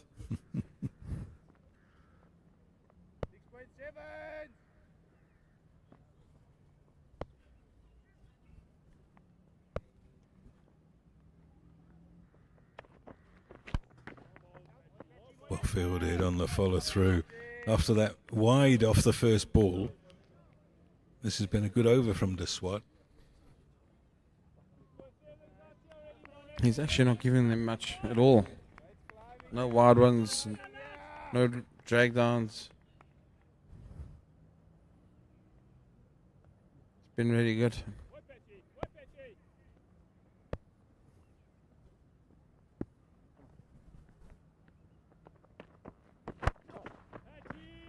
That's excellent.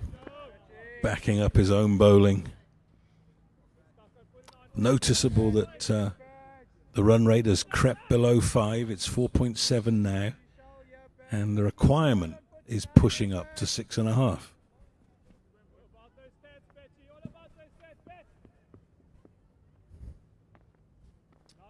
There's a slog coming.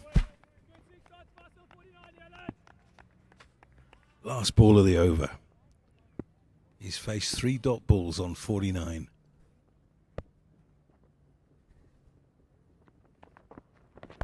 There we go. Straight up in the air. There is a man there, and he has dropped it. Whoa. It was in the air for so long.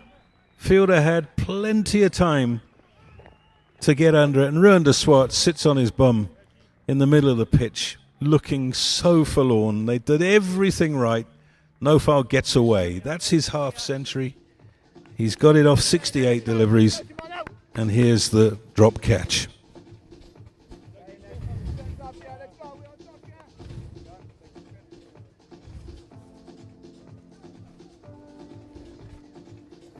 Seeing the reverse angle of it. Made all those meters to his right. And when it counted, he dropped it. He will be kicking himself. He's standing at cover sweeper. He will not be happy with himself. All these boys put high standards on their fielding.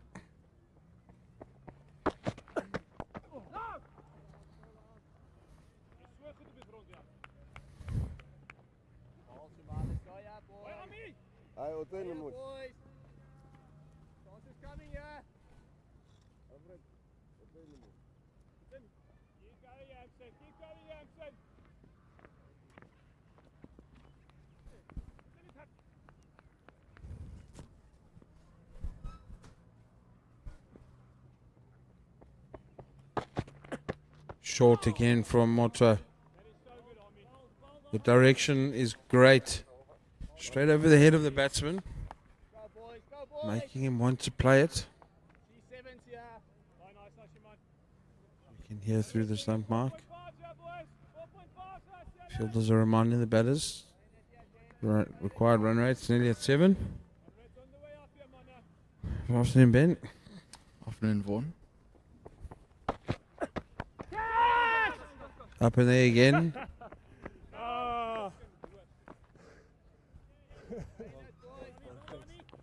10 meters short of the fielder. Vaughan, maybe some people should call Andy a fortune teller, because he said there's a slog coming, and as he said it, Malcolm tried to hit a 6.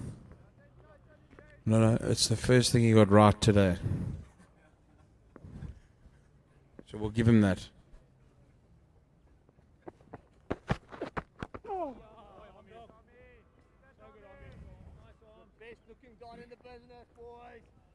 But just on that, you do sense a bit of frustration here from the Tuskers. Sense the squeeze. And it's funny because Tuskers used the spinners to do the squeeze when they were bowling, and the Dragons are using their paces.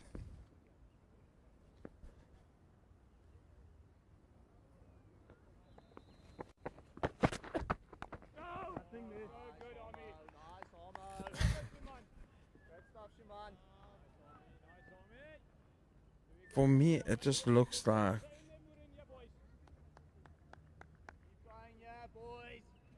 the decision to put Mokikane at 3, I'm trying to figure out. I'm trying to understand it. I would have rather sent somebody that can just keep the momentum going. Even if he doesn't stay there for that long, get a partnership of 30, 40 runs. Just keep it ticking over.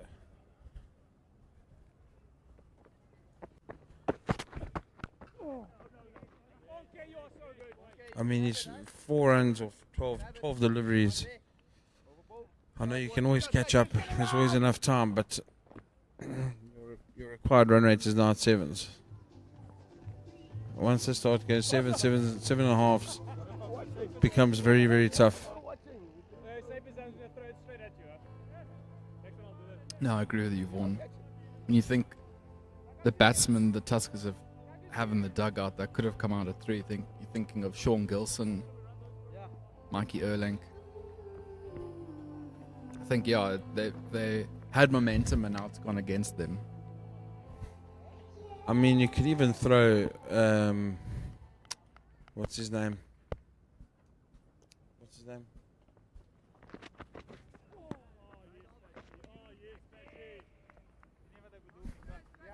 The producer's looking at me like I'm said something in Russian.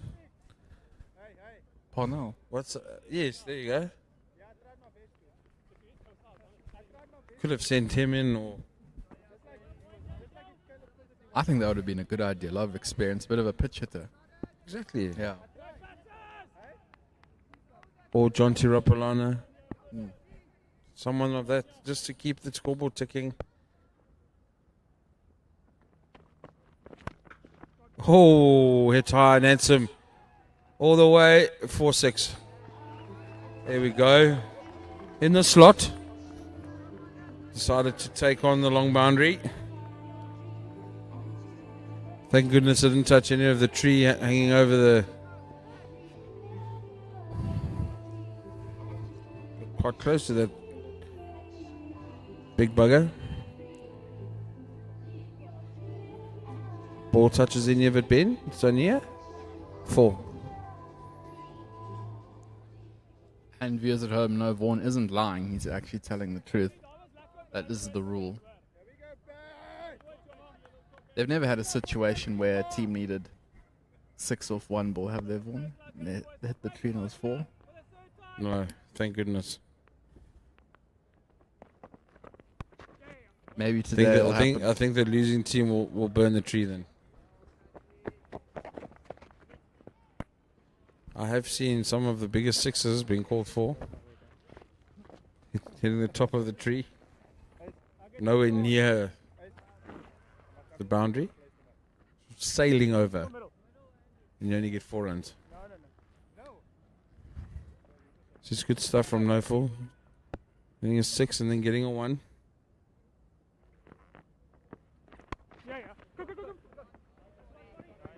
They're looking for 2. No, they turn it down. Good fielding at deep square. I must say, it seems like it's Malcolm's day. I mean, he's been dropped twice, actually. He was actually walking off for the one drop chance because he thought the fielder had caught it.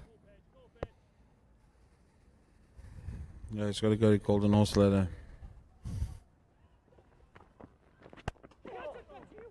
Punched up the ground again. This is much better from these two. 9 of 4 deliveries. Try and capitalize maybe these last 2 deliveries.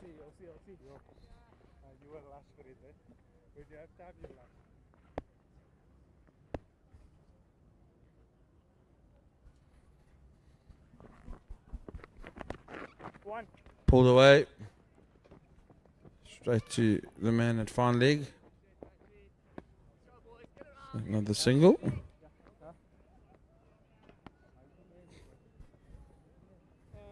Interesting, Vaughan. Does ruined the spot always ball that close to the stumps? Was he doing it on purpose? Kind of ball like a wicket-to-wicket line. I think that's how he bowls. I'm just loving the line that he's bowling. He's asking the right questions. He's not leaving the stump, so the batter has to play. Or he's going to have to take the risk. Either advancing or playing a shot that he's not maybe comfortable in playing.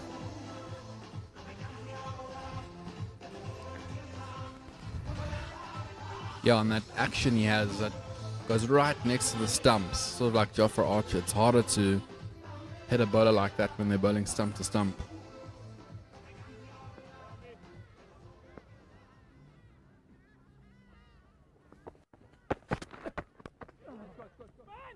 Cut away from Mokakane. And he able to get 1.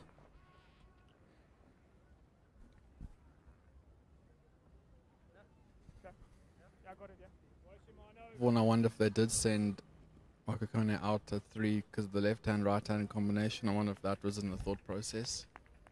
But like I said, there's other guys, I think, who, given enough time, can construct a proper, long, big innings. I'm not saying Antile can't, but These guys that have done that throughout the season here, and now they're sitting in the change room. That was the only reason I said that.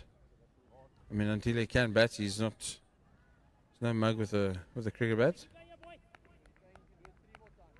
You almost think just somebody to keep the scoreboard ticking all the time.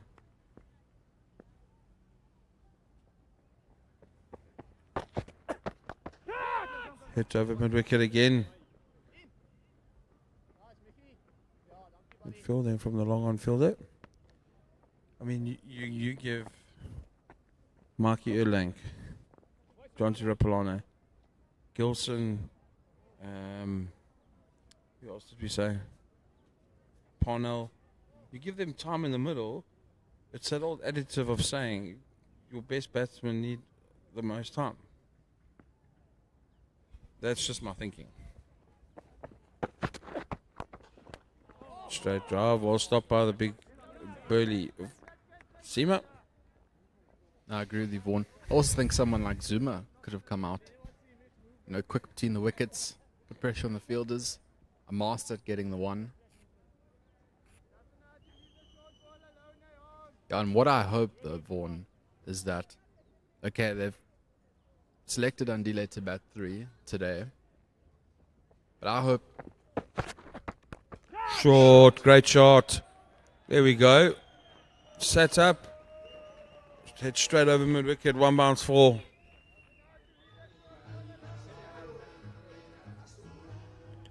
Just not getting it high enough. See, yeah, just stopping in the wicket. And then, 2 bounces. But there we go. It's now it's the case of you getting a boundary or you getting yourself. Now you got to rotate the strike. Hit the sweepers.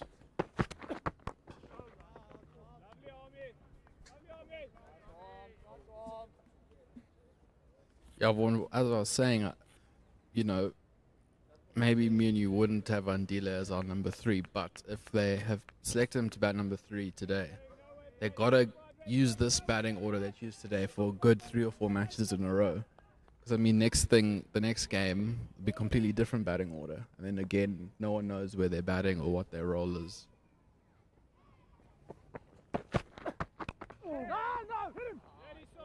That was probably my biggest frustration with the Tuskers during the T20 comp. Batting order was different every game.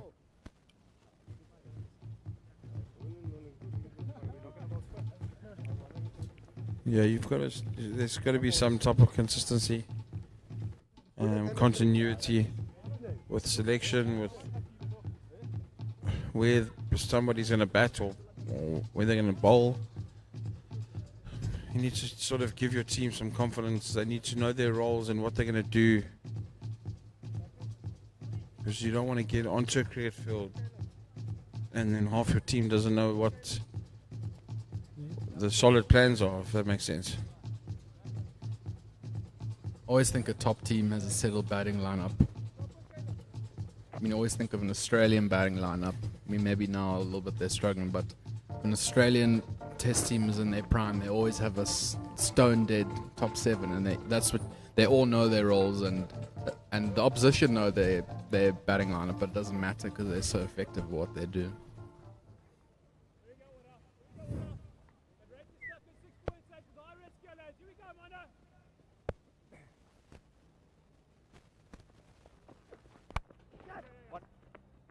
Squeeze out to the cover sweeper. So offside's got third man, cover sweeper, and point cover and mid-off in the ring. They're still sticking with that long on. Who now comes up for Mokakane. More of a distinctive cricket field setting play. Sweeper on the offside. Flayed away, but it's not going to be long enough. Great catch by Forrester on the boundary. Steadied himself. Made sure. That's the end of Andile Mokane. Almost just looked like he didn't want to hit it. Just stopped. Good catch. Oh, so close.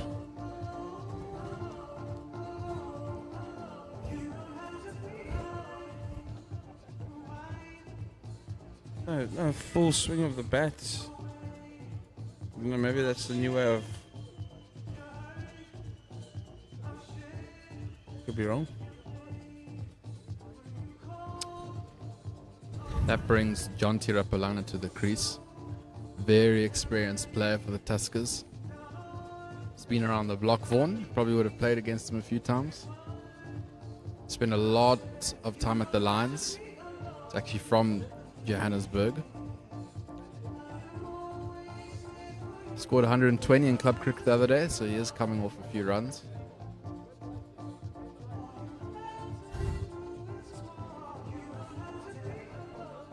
Who were they playing? I can't remember, Vaughan. Well, there's only what, like 4 or 5 clubs in this place? Maybe 6? I think there's 6, yeah. Small town of Maritzburg. Lovely place. Most dangerous city in the world. Number 1. I did know that, Vaughan. I was also surprised. Quite scary, eh? Yeah, I found that out the other day. Watch out here. You walk around with a, what do you call those things? A shield. Bulletproof shield or something. But you wouldn't think. I've never felt like it was the most dangerous city ever. I never feel that scared to come into Maritzburg. And again, this is going to be a crucial partnership for Tuskers now. Even if Johnson's going to take his time, these two need to just bat.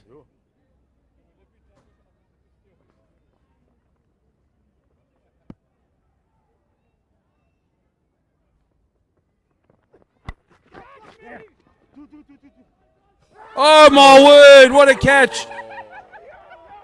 That one, he stuck his right arm out and it's stuck. Not getting rid of that anytime soon. That's going to be difficult to beat as catch of the season. My word. Jonty Rapalana hitting that, thinking he's safe. What an unbelievable catch. As we see the captain running back. One hand. I think we need to take a replay of that and just check if the ball touched the ground. I'm only joking. What a catch. That's once a season type of thing. I think Rapulana will consider himself unlucky. Vaughan, that was a screamer. Not the greatest shot, but wow, it takes nothing away from the catch. I think John thought he got away with it there. Yeah, you can see, I mean, as he's hit it, he's called yes and he's run. So he's thinking it's in the gap. And the captain running back in no position to catch the ball, actually, if you think about it. Sticking out an arm and ball just getting stuck in his right mitt. So see, they look, they run. He goes, boom, there you go. Thank you, goodbye.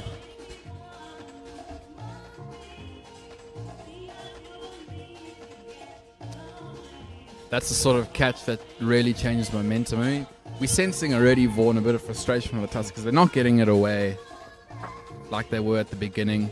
Seems hard to get hold of the ball at the moment. Malcolm's hit that 1-6, but other than that, he has been struggling to time the ball. I'm going to say this, and I don't mean any disrespect to anybody. It's just the way they've lost the 3 wickets. For me, it just looks soft. Okay, maybe great catch, but you haven't connected it properly. Mokakane hitting it straight down deep square's throat. Compton missing a straight one. So I'm not saying that Tuskers need to look at themselves in the mirror and see, did I get myself out or did someone get me out? And I think when they can start answering those questions, they'll start doing a hell of a lot better. Because how many times have we seen this happen? It's almost like a never-ending story. Broken track record, yeah. I don't know, that's just what I'm seeing. That's is what it is. These two are going to have to bat now. You look at the 116 for 3 after 24. Still on track, I mean. One big partnership here.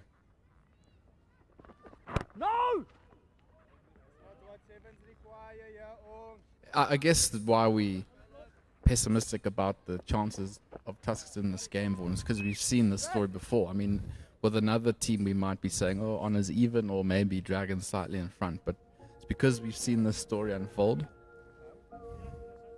And like you're saying, I mean, I would have loved to see a Sean Gilson come out at 3. You know, he faces 20 balls and he can really knuckle down and get a big score. And suddenly, I mean, Tuskers had such a good start and they've dug themselves a bit of a hole now. Another 2 wickets here and you really are thinking Dragons have won the game. And it's just like in that half an hour period, and the value of getting the 1 in one-day cricket is so undervalued. And I can think of Tuskers have chewed up loads of dots and then they feel the need to get a boundary. And that's how they're getting their runs at the moment. Can you file it? Right, come over.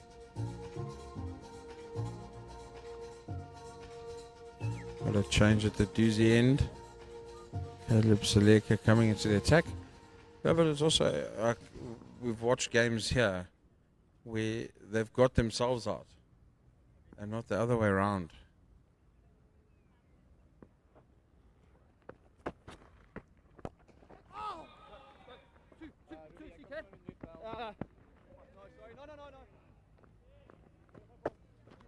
Punched up the ground by Nofel. This will be interesting, Vaughan, how they play a spin. We saw how effective Tuskers spinners were. It's almost really dangerous for Tuskers now that Dragons are only introducing their main spinner now. I'm really interested to see how Saleka bowls. I think he's one to watch for the future. Got a lot of potential.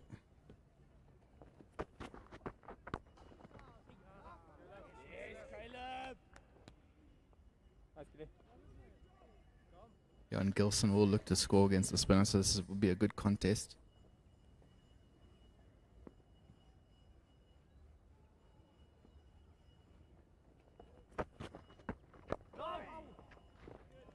Well bowled from the youngster again.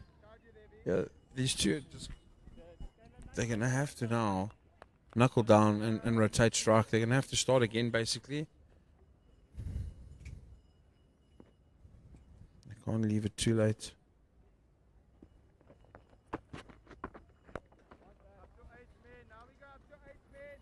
Good shot from Gilson for 1.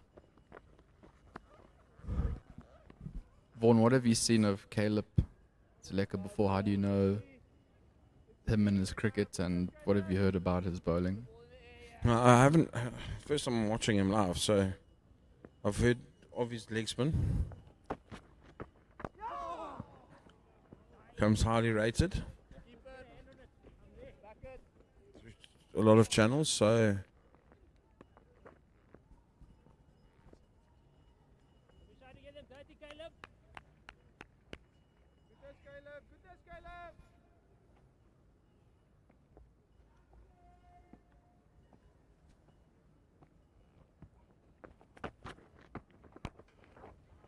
down, but that's okay. He's got protection.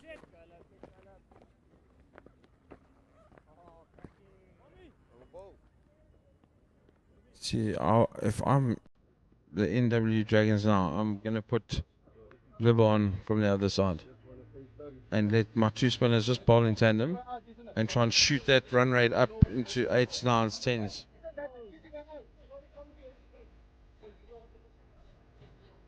Salika has played for the S under 19 side as well. So he's got a bit of a reputation. But having a chat to his coach on the phone, I think it was 2 weeks ago, he says there's something special about the kid. So be good to just see what he does.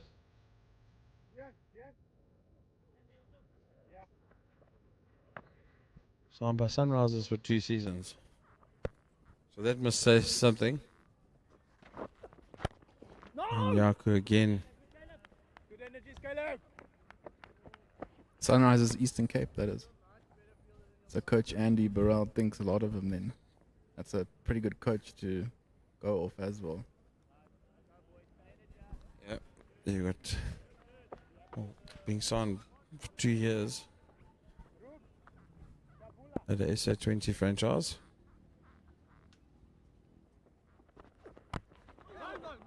The amount he'll learn there, Vaughan, will be massive. Getting exposed to all the best players in the world, big crowds. Very good coach. Good group of human beings as well.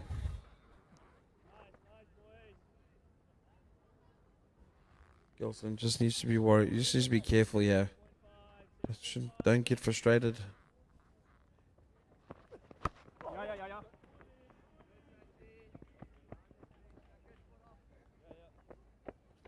Inside edge to deep square leg. Now, trying to see if it bounces twice what the arms is in the door.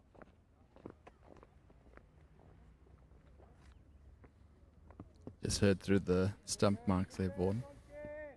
They also, Dragons are trying to throw the ball in one bounce.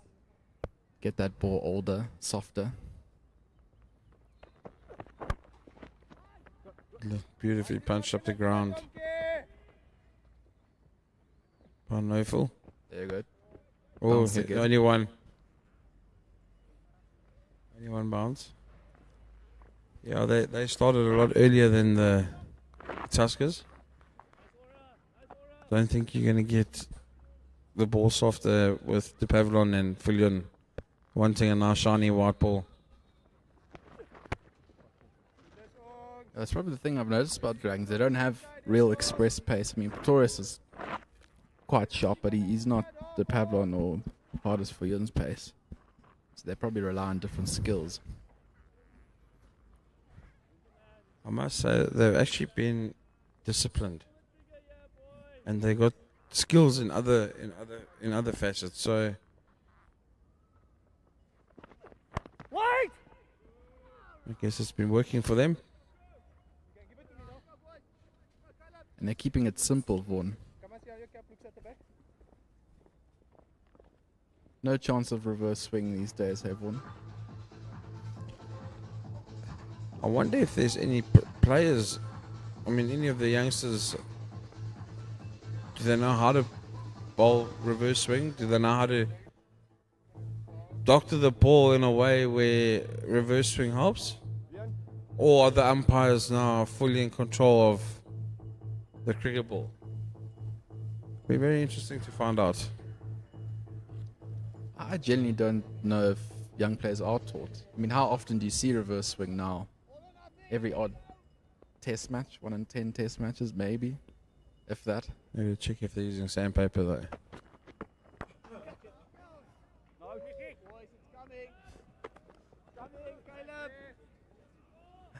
I agree with our producer. We're gonna go do a FundMe page. We get a camera at every stadium that just looks for any anomalies. Flick. Oh, good run from Nofel. Get a camera at every single ground looking for match fixing, sandpaper, I don't know, Coldplay concerts, you know. Might find one of those, I don't know. I'm sure you'll find the Aussies are doing nothing these days, Vaughan. They're a bunch of really nice guys now. Mate, well, I think it'll work. I'm saying the leg stump. Push it back a bit. Looks. The off stump. Just looks.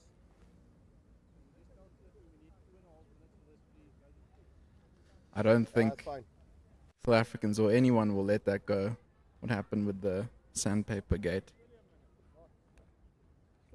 How do you use yellow sandpaper? Like, really?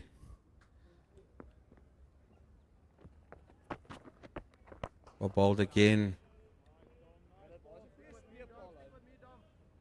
Seleka just varying his pace. Well, Vaughan, Australia are coming back for a test series in the first time since the sandpaper gate. Ball well played. I'm sure that will be a good series. I'm hoping for some drama. There's always drama.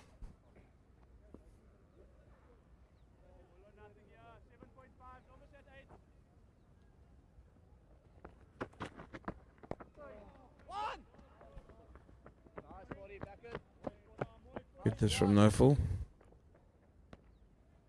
Gilson needs to just get that rotation working. I can keep going. That rate has dropped again. They're currently going at 4.5. Required rate's gone up to 7.5.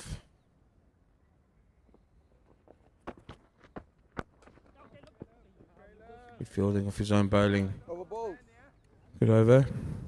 Only 3 off it.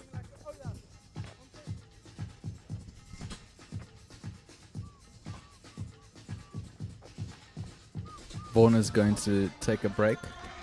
I'll be joined by Andy Capistano.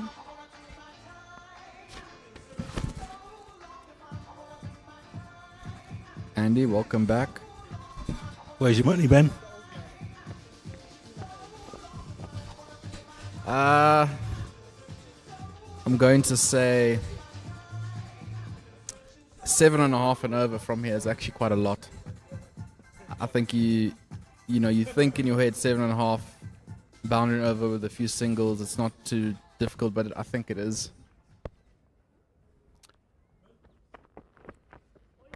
That's a nice bouncer to start the over.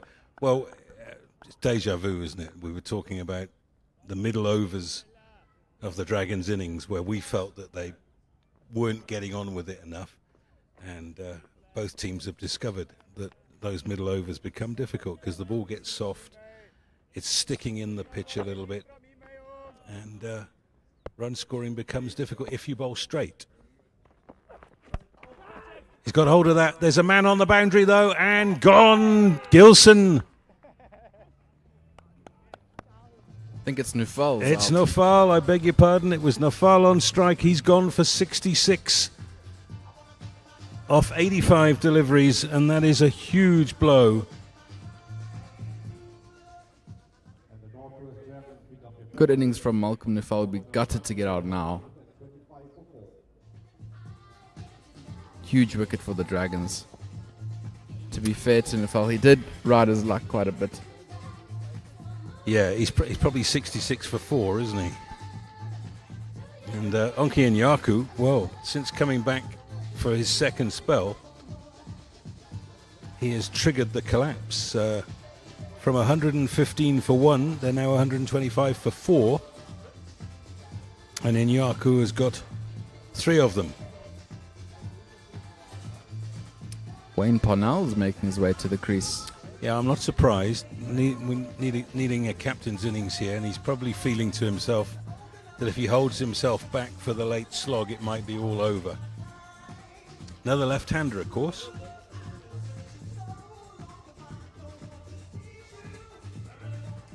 And this is a very important partnership now. 2 very experienced players. Sean Gilson's had another tidy season, both with bat and ball. Will probably feel he should have scored more runs. Here's an opportunity to play a match-winning innings. Well, he bowled really well today, Andy, and he's probably the main reason they're not chasing well over 300. So he's got himself to thank for chasing a lower score. If he were to bat well today, he would have really done well. Had an all-round performance. I've been impressed with Dragons, Andy. They've not panicked when Tuskers got off to a good start. They've kept it simple. They don't have express paces or, really basics, doing the basics well, bowling consistently, fielding well. Parnell's away.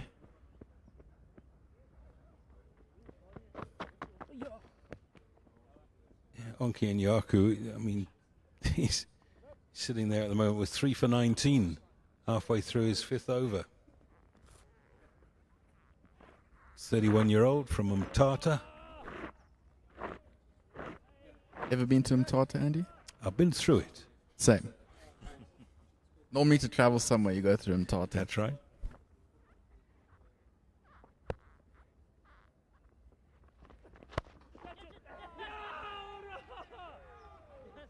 Well, he's walking off. Sean Gilson has offered up a caught and bowled. I thought it might have been a pump ball. Clearly I was wrong. The bowler knew it. And that is the end of Gilson. He's gone for 4. It's 126 for 5. So disappointing for Sean Gilson. It's not a nice way to get out. But Onke and Yaku, 4 wickets. What a day for him. Yeah, and suddenly, Andy, Tuskers' chances of winning this game, I mean, I dare say 80 to 20%. 80% in favour of the Dragons within half an hour. Yeah, because you've got 2 new batters at the crease now, and we've seen that this is a difficult pitch to start on.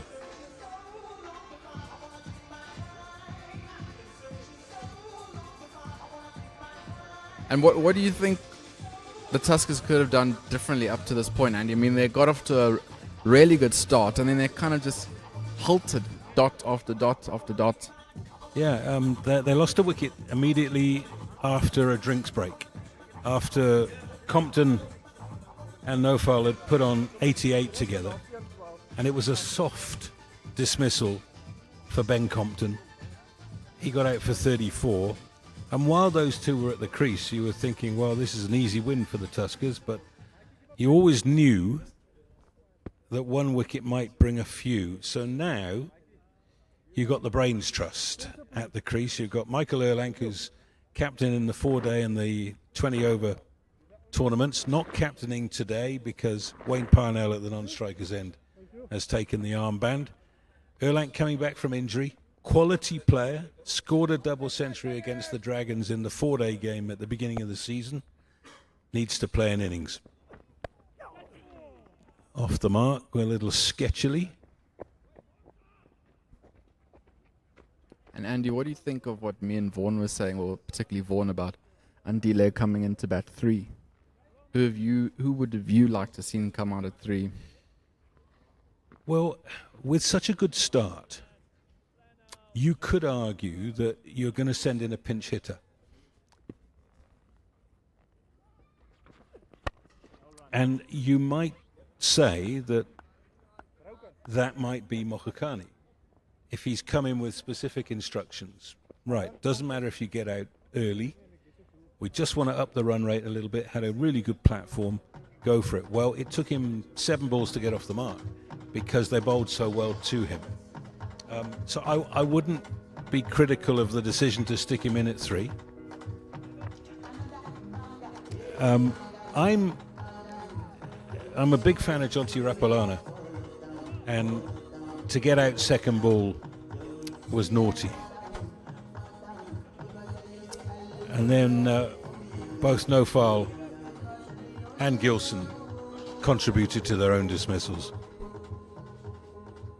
Looks like Michael Pretorius is coming back into the attack. That's interesting. Replacing the leg spin, who looked good, didn't he, Seleka? Maybe thinking that you got a couple of left-handers at the crease. Bring back the leg spinner when you've got a couple of right-handers.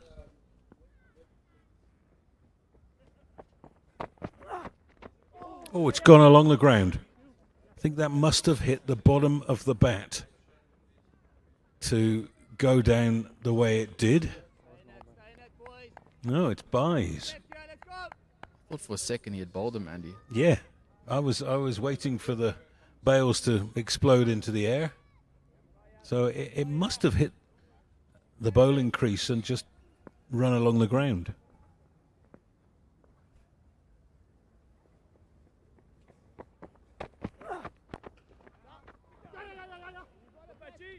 Should be pushing for 2 here. That's poor running. Whether there's 2 in it or not, there was absolutely no urgency. Lack of intent. Yeah, Andy, I also think they might be saving Caleb Seleko to bowl later on, as we were saying, because it seems like it's so hard to get hold of the spinner. So when Tuskers need to go harder near the end,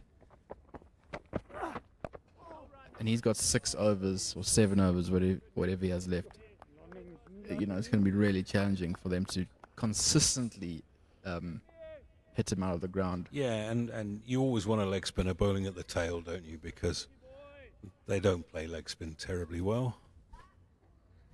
Yeah, it was interesting watching Seleka. He has a lot of tricks. Got out of the front hand variations, flippers. Sliced down to third man. I think from the Tuskers' point of view, I think they've got a bad time right now. I know for Wayne Parnell, his natural game is to get on with it. But I think they've got to say to each other, right, let's make sure we're both here in 10 overs time. And then have a look. Give themselves a chance. Yeah, because if they keep losing wickets, they will lose the match. Whoops. Well, there's another example of a ball just stopping in the pitch. Yeah, I tend to agree with you, Andy, and people might be confused going, no, but you need to go at a certain run rate. That becomes irrelevant if you lose another wicket or 2. I mean, then the game's completely over. Also, for like a morale point of view, Tuskers want to make sure they bat 50 overs. You know, win or lose, let's bat 50 overs. And they fought so hard in the field to keep the target sensible. 292 is a big score, but it's not an intimidating score.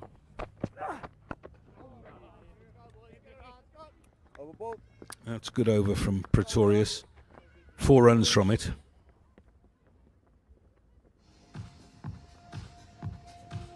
So 20 overs remaining. 161 to win. So if this was a 20 over game, chasing 161, if you had 8 wickets in hand, you'd fancy the batting side. But with 5 wickets in hand, you fancy the bowling side.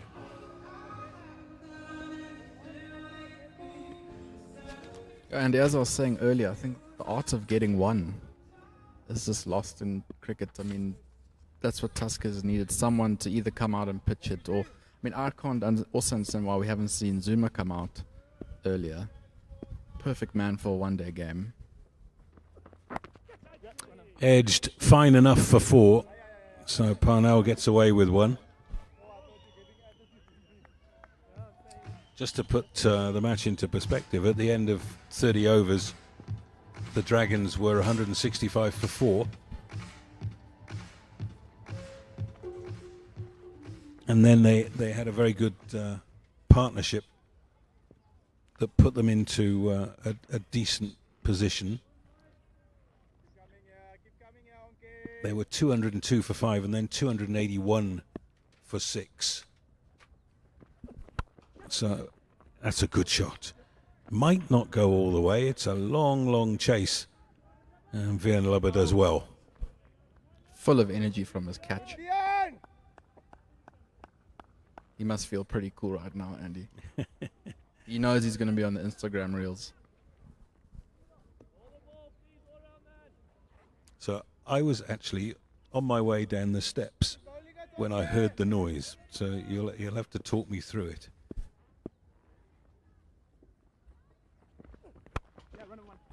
One more.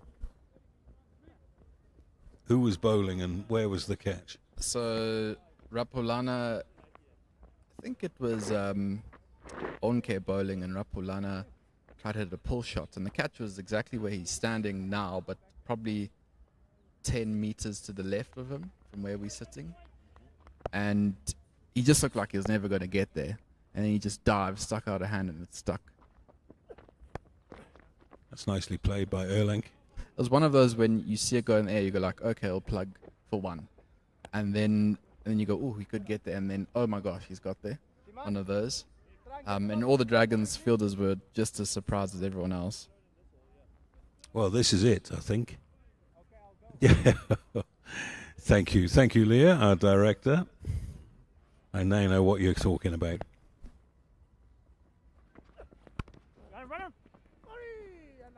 Well, they're really exploiting behind square on the offside. Coming back for two. Good running.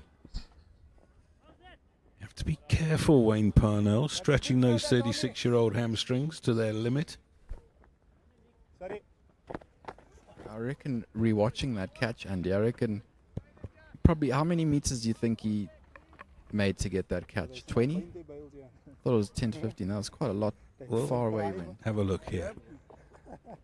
1, 2, 3, 4, 5, 6, 7, 8, 9, 10. You got it right first time. Of course, same man who dropped no foul, having made what appeared to be a clean catch. That is 4. So Wayne Parnell has come out on a mission. He's not interested in playing a long innings. He's interested in getting his side back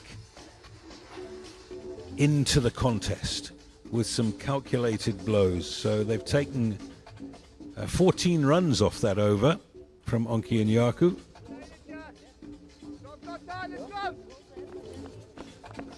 Someone like Wayne Parnell who's played as much cricket as he has knows it's never over till it's over, and he has been in situations like this before at an international level. Well, they're just about halfway. They need another 147 from 19 overs. That's a good shot. That is 4 runs of the highest quality from Michael Erlang. That is cricket, Andy. And they had a deep point. I mean, he timed it so well to get it past the deep point. He has smashed that. That's out of the sweet spot. He's a good player, is Michael Erlang.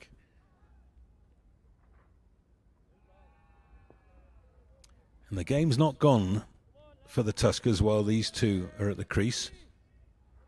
And as you say, they've got the likes of Zuma to come. That's well played. Possible 2 here if they push hard. Yep, Erlang's coming back. Good running. That's 150 up for the Tuskers. It is indeed, coming up in the 32nd over.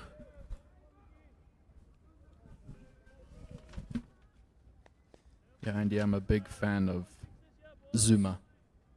And watching him in the T20 tournament, he maybe doesn't have the expansive game, but I just think in a format like this, he's gold. I just think now, for him to come in now isn't suited towards his game. I think if he were to come in earlier, and he was the perfect man, I think, to come in earlier because he's just busy.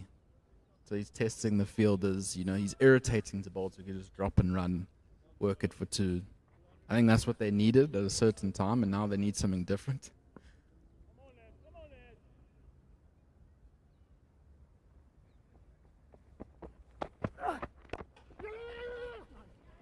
That's a good run. Erlang was going to the danger end, and he was on his bicycle straight away. And 7 off 4, and it wouldn't surprise me if Wayne Parnell doesn't target a boundary or 2 here.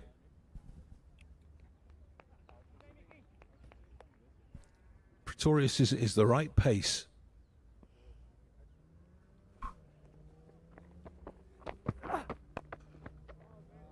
Wrong again. You were right once today, Andy. So at least it's the right when one was is that? over. When was that? I don't remember being right. You said that Malcolm Nufel is going to have a slog at any time. And then the next ball he did. So then I came on commentary with Yeah, Will and was dropped on 49. That's quite right. Yep. That might be a wide. Wow, not given. Okay. 152 for 5 from 32. Looks like the players will take drinks. Yeah, so wickets to fall. Compton 34, Mokakane 11, Rapalana 0. No foul 66, Gilson 4. Parnell is not out on 15, Erlang not out on 10. 152 for 5, and they need a further 140. We'll be back after the short break.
Drinks are a thing of the past, and the Tuskers need 140 from 18 overs. Sounds easy, doesn't it? It's not going to be. Two left-handers at the crease who hold the match in their hands. If these two put on, let's say, 75, Tuskers will be favourite. If they get out quickly, then the game is going to hasten towards its end. Björn Lubber's coming back into the attack. He bowled in the power play, his off-spinners. And now coming back from the college end, and he'll be bowling to Mikey Erlang. He's got 5 men inside the circle, cover on the boundary, long off, long on, mid-wicket on the boundary. No! This is going to be quite difficult for Tuskers now, Andy. I reckon Dragons are going to go full-on spin for the next 5-10 overs. Yeah, they'll try and throttle the innings just as the Tuskers did before. And Björn Lubber is such a experienced man.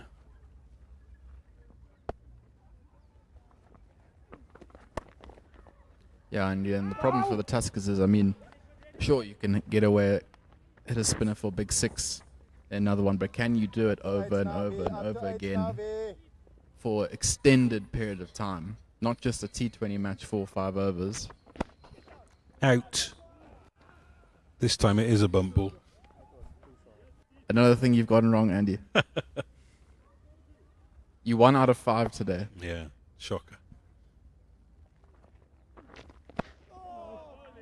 top over this. 5 dot balls in a row, straight after drinks. And he's getting through his balls quickly, and good tactics trying to rush Mikey. Round arm final delivery. Just a single. 153 for 5. Now, who's going to bowl next? That's going to be Pretorius again. I wonder when Caleb will come back into the attack. I think Vianlub is probably thinking to himself that Parnell would take him on, and perhaps he doesn't want to lose his confidence. He'll wait until Parnell's gone and then give him a crack.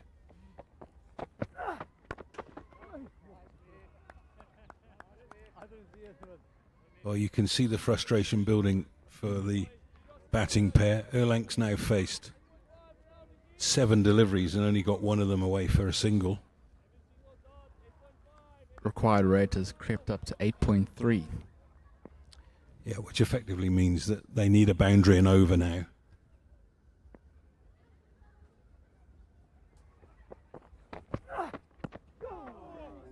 And that was the one he was targeting with mid-on inside the circle. Didn't make contact though. Required run rates make batsmen do funny things, Andy. I mean, you know, you can see Mikey's getting frustrated and he's forcing the issue. Whereas if they were setting a score, he would have pumped that down the ground for 4.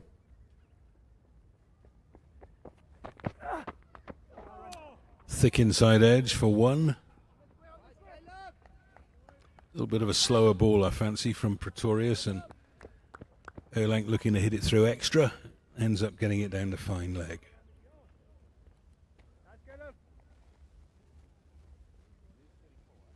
You can sense the Dragons on top. They've got good body language. They seem to be quite a well-knit unit, play as a team. Organized.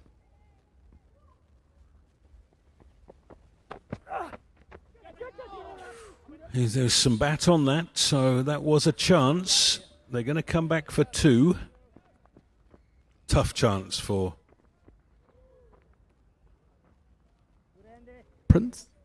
Prince, yeah. I was just looking at the umpire. I was wondering whether he was about to signal a bye, but he wasn't. He looked like he was going to. I was also watching him. Here it is. Yes, he's got a thumb on that. On another day, those stick. He's kept well today. Stopped some really difficult ones to stop. Top edge this time, and it's over the head of Prince, who, I hope he hasn't done himself a mischief on the way. He sort of got halfway and then fell to the ground. No, he's okay. Well, it's a leg by, says the umpire. What did that hit? Chest? Helmet? Helmet. It's off the helmet. And that's why the trainer has come on. You'll see he's taken his helmet straight off and he knows he got sconned. You were talking about explaining cricket to Americans earlier, Ben. How do you explain that? It's a leg by off his head. And you still have to get through the real basics to get into the nit and gritty like that. Try explaining to them what's the difference between throwing and bowling.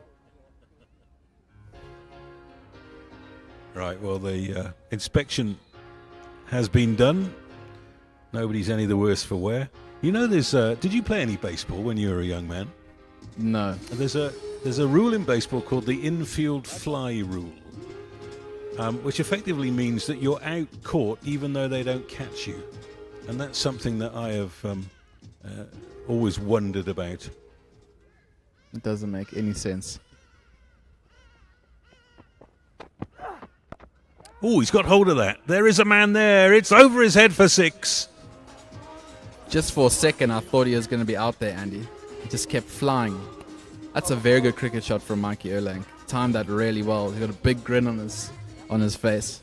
Well, he would have had his heart in his mouth while the ball was in the air, because there was a man right there, and he was interested in that, wasn't he? That's the perfect angle. That doesn't carry him by much. I don't know if you saw that, Andy. Mikey Erlang, I think, thought he was out. In that replay there, he was dipping his head, preparing to walk off the field. Yep, there he goes. He's walking off. Oh, it's 6. Lovely. It's a nice feeling. 163 for 5. 16 overs remaining. 292 is the target. Oh, sorry, Ben, we're a little bit late. VVJ, you coming in?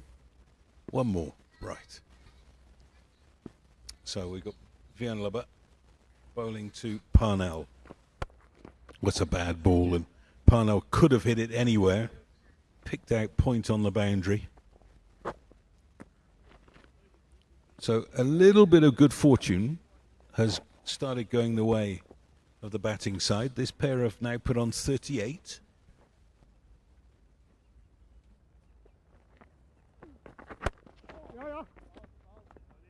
Good batting from Erlang. Yeah, a little bit of momentum, Andy, going towards the Tuskers. I mean, cricket, like most sport, but particularly cricket, is all about momentum, isn't it? You're trying to get as much momentum going as you can, and they've clawed a little bit of momentum back, and that's what wins cricket games. Now, captain to captain.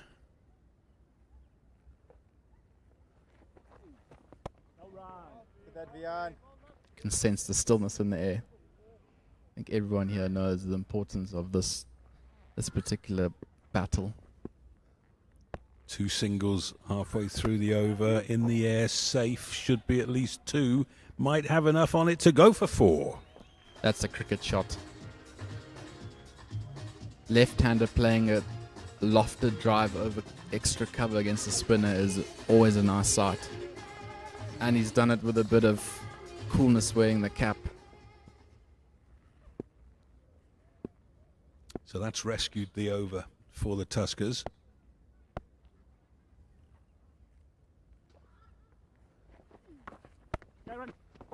Yeah, that's much better from Wayne Parnell. So without trying too hard, they took 7 off that over. Yes, it's not quite up with the run rate, but it's close enough. 170 for 5.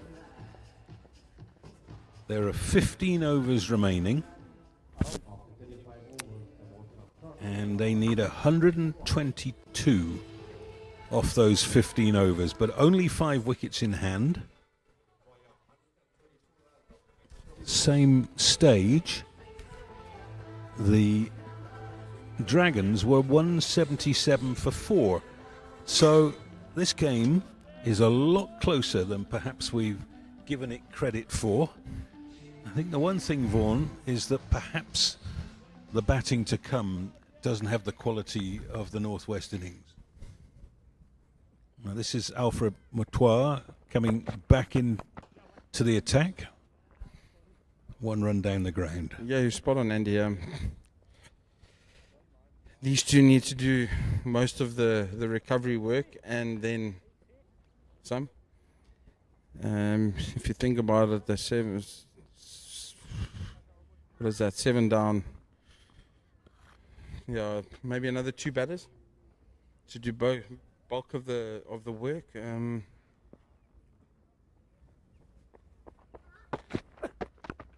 Well, they've got Zuma and Phil Yun to come. Phil Yun is a mighty hitter. Zuma's a scamperer. These two, Erlang is a quality batsman. Parnell is a one-day specialist. That's what he's been signed for. This is the kind of situation where he needs to turn a bright 24 into a good 75.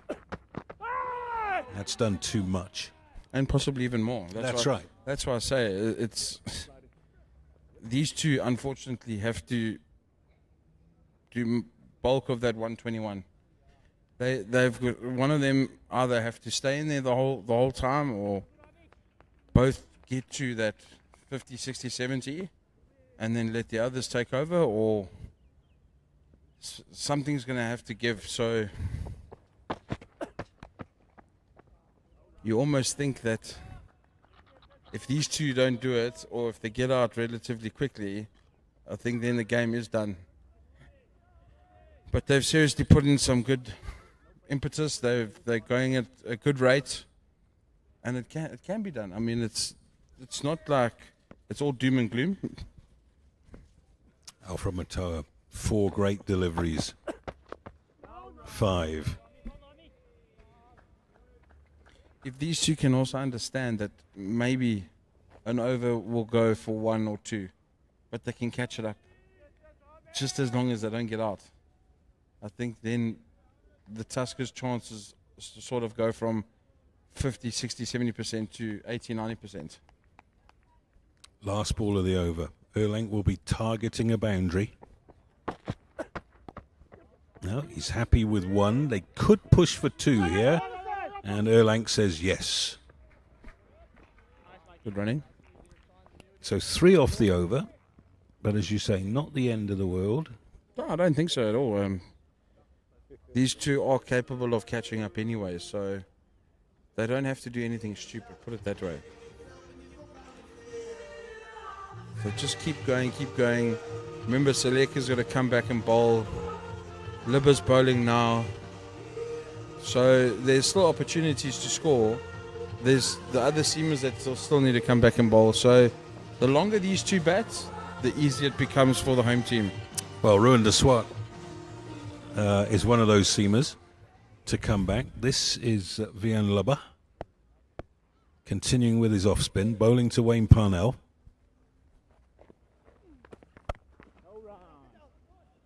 Fielded.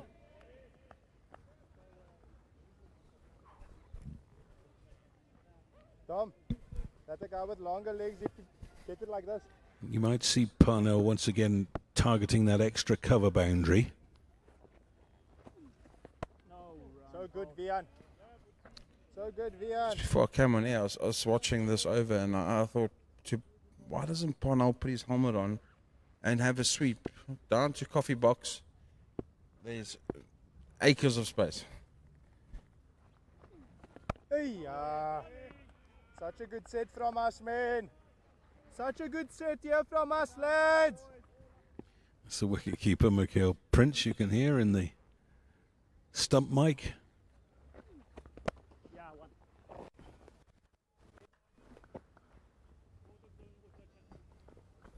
Well, you can just feel the pressure ratcheting up. Get it.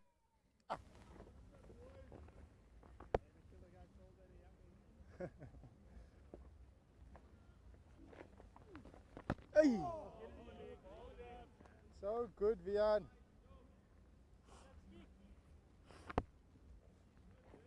So good, V.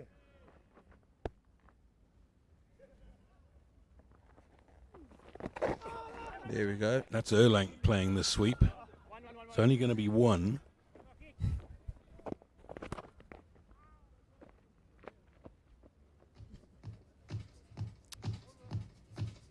That is 2 runs off the over. So it's 5 runs off 12 balls. It's starting to get out of hand. You almost look at it, there's 3 overs left before 40.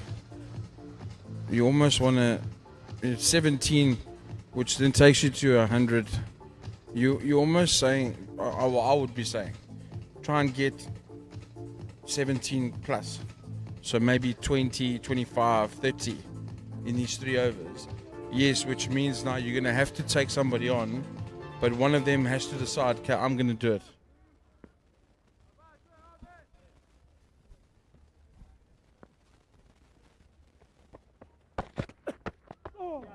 Bad ball, but he got away with it. Because the more you get, I think that just the easier those last 10 overs are going to be. And you won't be scratching for a lot of boundaries and putting yourself under even more pressure. But in saying that, the Dragons are allowed to bowl well as well.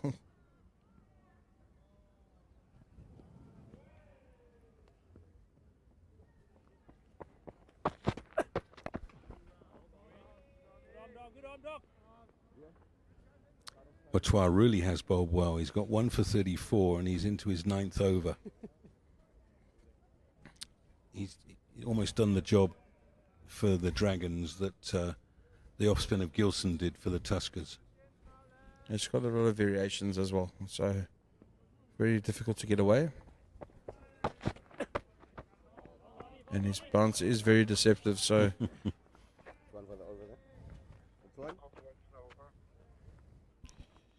Incidentally, if you don't know, South Africa beat Zimbabwe by 5 wickets, 2.1 overs to spare, so they stay in first position.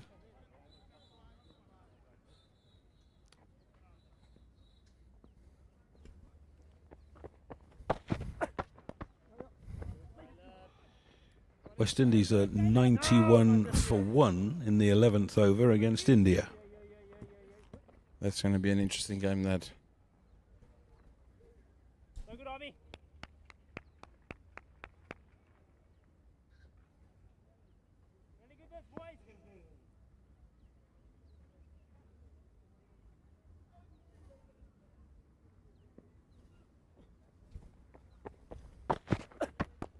In the air and safe. It's not happening for the Tuskers. There's a big shot coming. It's the last ball of the over coming up. They've got 1 leg by and a single from it. I almost feel that they can access the offside or over mid-wicket maybe. Well, he's gone for the big hit to mid-wicket, and is this going to go? No, they'll only come back for 2. 4 off the over.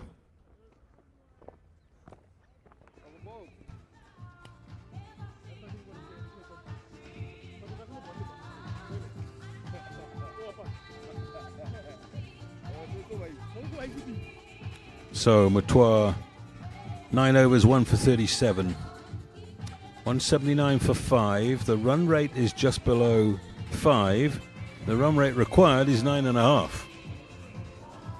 Yeah, you've got to watch that. If that run rate gets to 10.5, that's what I say, it's going to become a massive struggle.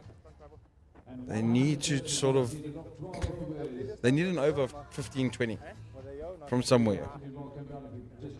12 overs remaining. You feel they've got to target this one and the next one. Oh, it's out. Oh, no. Mikey Erlang run out backing up, just as we saw in the previous innings. And Vian Lubber has the good grace to go over and say, bad luck, mate, to Erlang.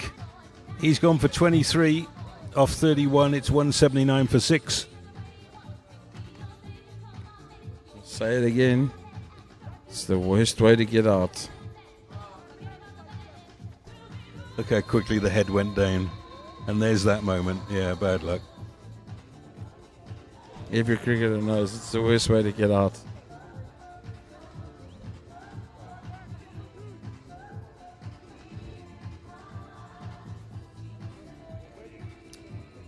So in comes Tando Zuma. And this will be interesting because Zuma likes to run and Parnell doesn't.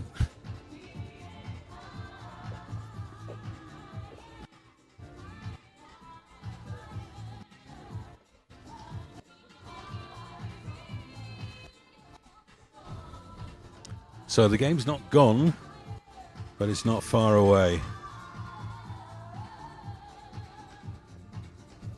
And I suspect that Wayne Parnell will now cast caution to the wind.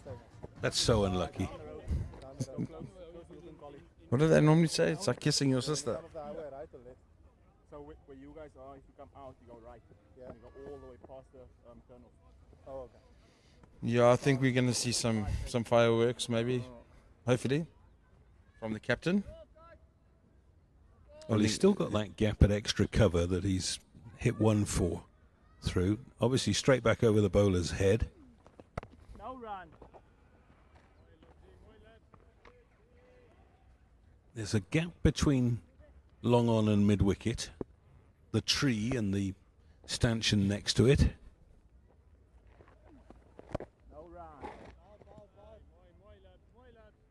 But Parnell's got us all fooled. Maybe he's got a different plan.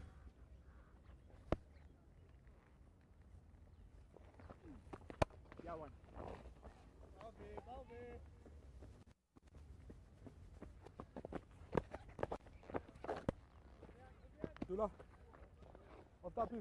So that brings local boy Zuma onto strike. He's only just turned 20. Discovered through the Sweetwaters hub. Went to St. Charles from there. God, that smells nicer. He's played a couple of decent innings this year.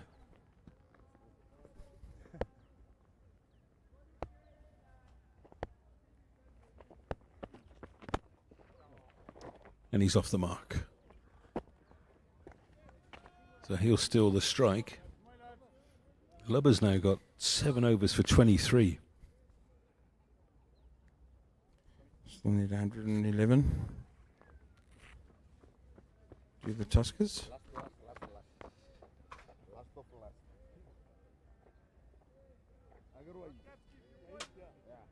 I think they're going to play this over out. Get what they can get. And then I think we might see some caution thrown to the wind. I'll tell you what, there's one chap padded up in the pavilion who can't wait to get out there. No, there's two. There's two of them. There's two of them. Yeah, Darren. One's coming in next, and the other one's probably going to come in at number 11.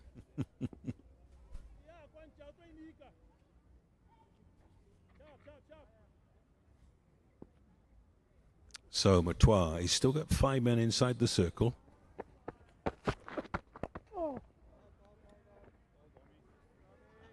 He's bowled nice and straight today. Yeah, he And has. he's used his bouncer well. But because of the straight plan, that bouncer that was so well directed, no one's touching it. Because you're almost fearing for your safety. We've seen one or two try and go after it.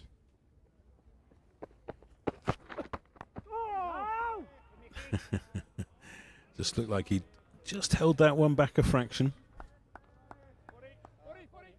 And also the height of his bounces have been fantastic today. Get them above the shoulder at the head.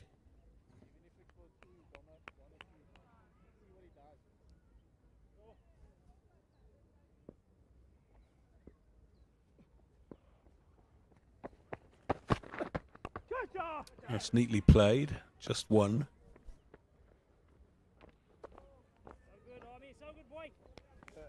Yeah, the problem for the Tuskers is that the boundaries have dried up. He's coming around.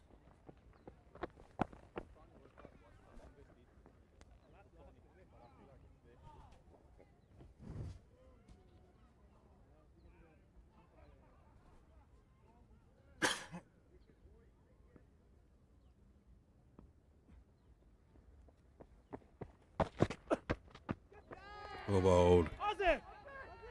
Going for caught behind. The keeper likes it, the bowler likes it, but the important person, the umpire, says not out.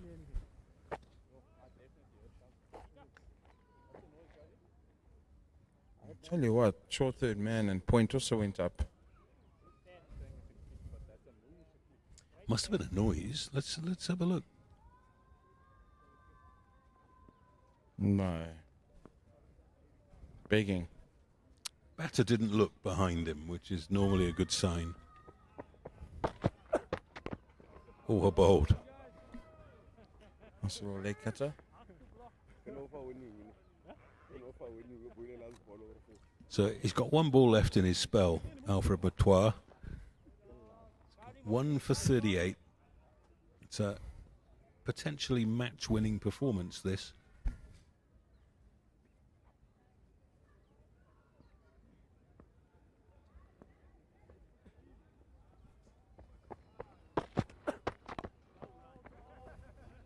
Yeah, just took all the pace off. One run off the 40th over of the innings.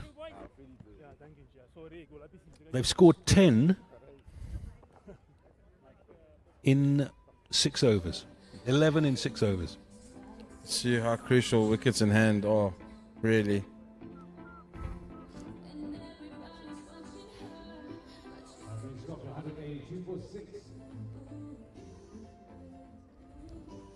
And the importance of rotating strike.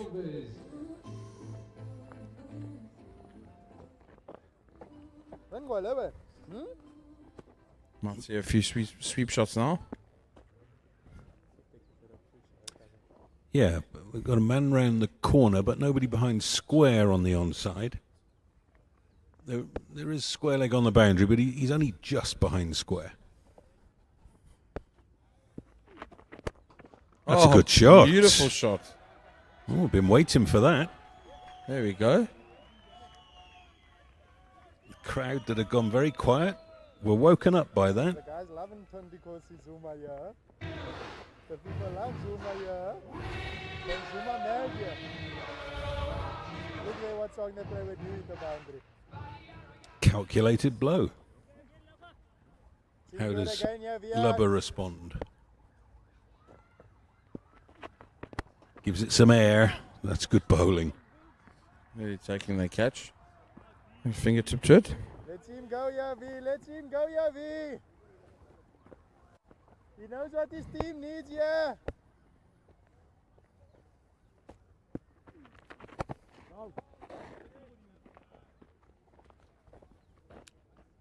Really good response, isn't it, from Vian Lubber?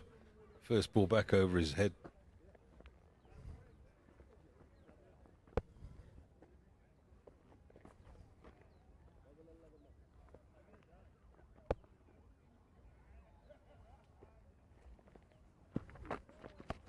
Top edge. Oh, safe. Looked as if it was straight down his throat for a little while. They come back for 2. Good innovation. Hey? Let's him do it again. Knows what his team needs, Yavi. Knows what the team needs, Yavi. Well, what his team needs is 11 and over. They've got 6 off 4. Oh, my word. How did that miss the stumps? We've got sunshine for the first time today. The sun's dropped underneath the cloud cover. Glorious evening in Pietermaritzburg.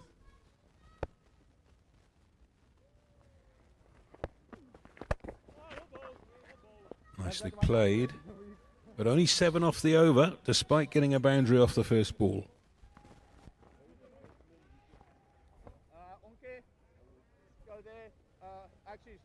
Oh.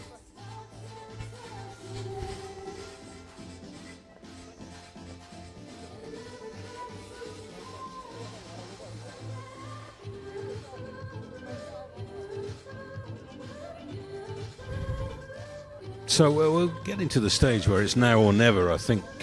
Well, I think this is it, yeah, Andy. As we look, Caleb Selek is coming back on. I think this is now Zuma to get 1 and Parnell to pepper the leg side boundary, I think. Well, that's what the Tuskers would be hoping for. So 103 to win off 9 overs. 4 wickets in hand. It's been done before, but if you're a betting man, you'd want money on the fielding side.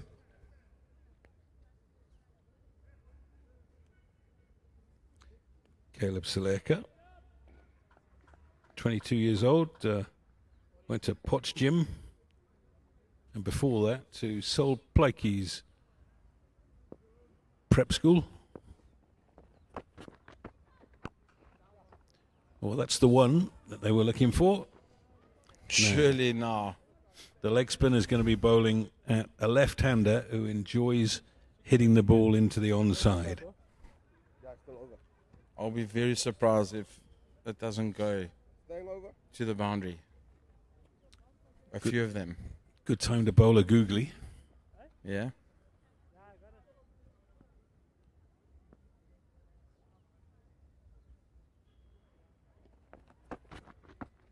Oh, it's a half tracker and he's only got it away for one. It's not what the Tuskers need now.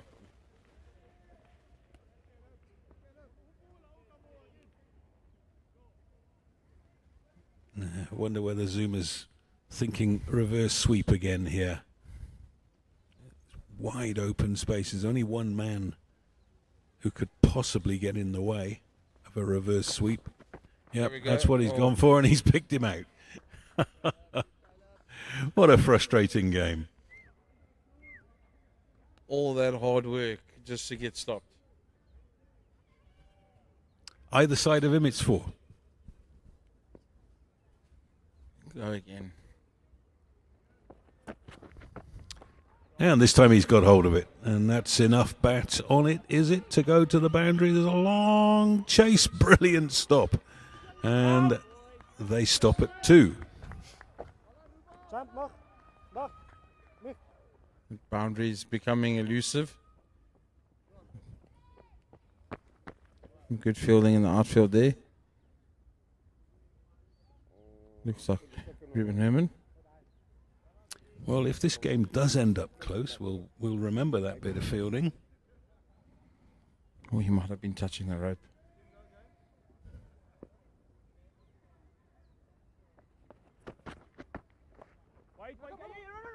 Oh, they're going to come through for 1, and they're home safe.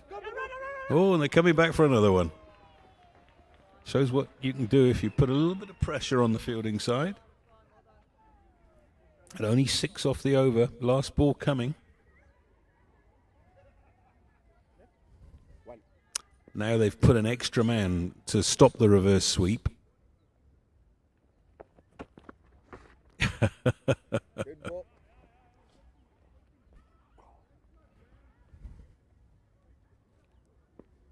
So there's room through the covers.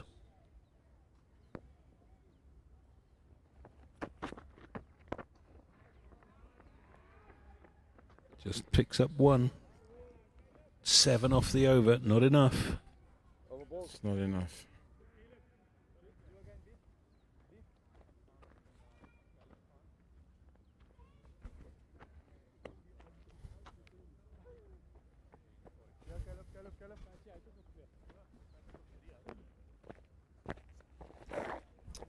Well, it's all gone quiet out there. Everybody's waiting for the dam wall to burst. Well, I think the NWU Dragons can afford that at the moment.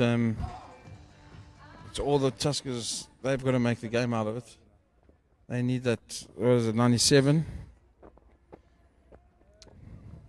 96. 96, sorry. 96 off 8. They need to make it. So it's 12 and over. Parnell was sleeping at the non-striker's end. That bounced hier of is iemand gefriet.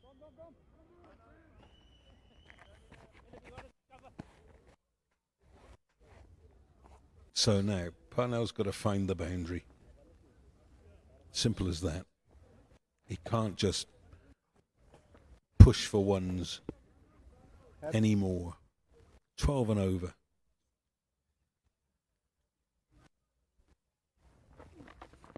Lots of air. There we go. And there he is, through extra. It's his second boundary in that area. Some cheers coming from the crowd at 200 last. up. 200 coming up in the 43rd over. Leon, can I move for you a bit more in front? Buddy, Caleb, go a bit. Go, go, go. Wicketkeeper asking long off to go a bit straighter.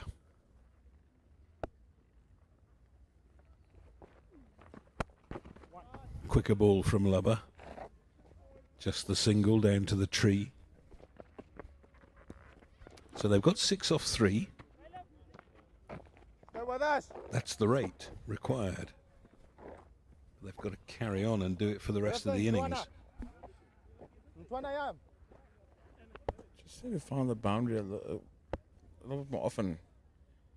Taking those risks. That one slides on with the arm. Better off trying to reverse that going across you.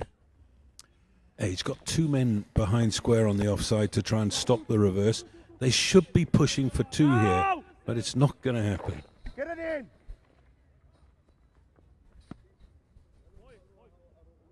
So they've taken 7 off the over with a ball to come. Got to find the boundary off the last ball.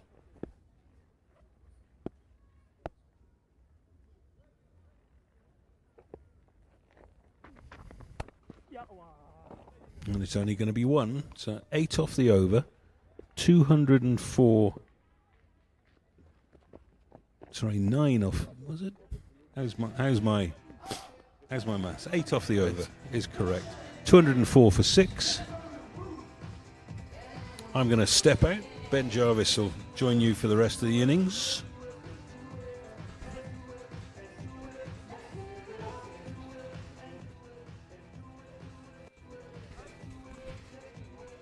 Yeah, and you'll get ready for the post-match presentation.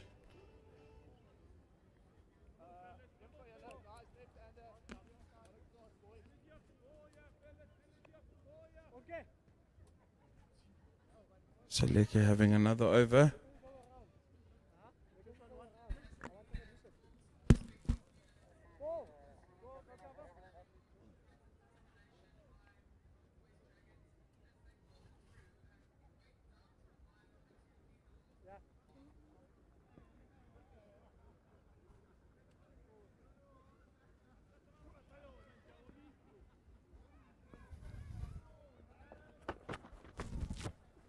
Flatter, quick hit. Just played down to short third man for 1 by Parnell. Welcome back, Ben. How's it, Vaughan? Looking forward to seeing this finish. Funnier things have happened in cricket. Yeah, I think they've left it a little bit too late, in my opinion. But I'm sure we will see some exciting shots.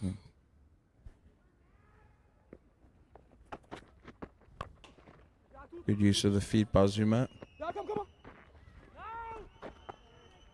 Wayne Parnell's old legs ain't gonna make that too.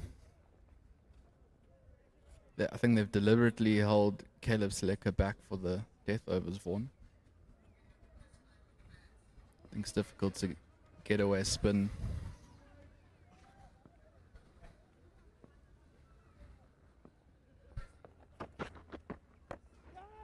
And Swept there hard. it is. Only finding 1 again. Tuskers captain's got to try and find the boundary somehow. It is a good matchup for him, ball turning in. It is a long boundary though.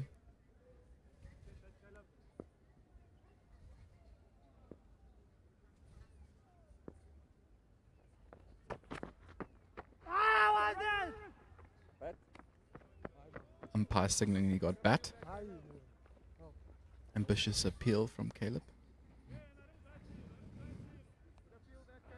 3 balls left and over, Vaughan. You feel they have to get a few big ones here.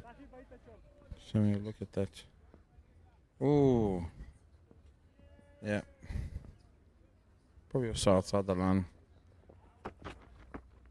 There we go. Oh. But it's gone straight up. Catch it.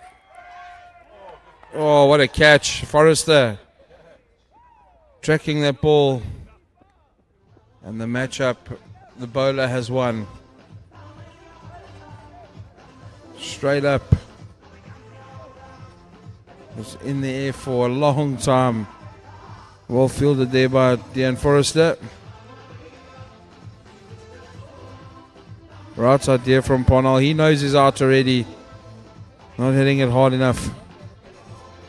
Good catch. from the youngster. Yeah, I think these scenes they're showing the viewers at home don't do justice to the catch, Vaughan, because you'll know from watching live, it hung for an eternity, and it was actually quite hard to judge if it was going to carry over him or a little bit in front of him. So he did really well, and he waited as long as possible to finish the catch. Hardest for Jordan makes his way to the crease. We do know he can hit a long ball. He's going to have to do so consistently. But well bowled by the young leg spinner. Just taking it away from Parnell when he used his feet. I think that Fullion is not going to die wondering here. Middle stump.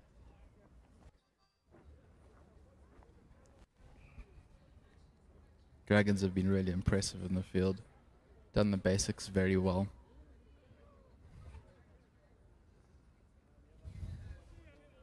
You got to say it's looking ominous that the Dragons are going to win. Required rate is 13.6 already.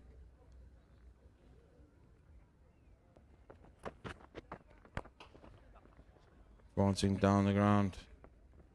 It's Fullion. 1-2 long off.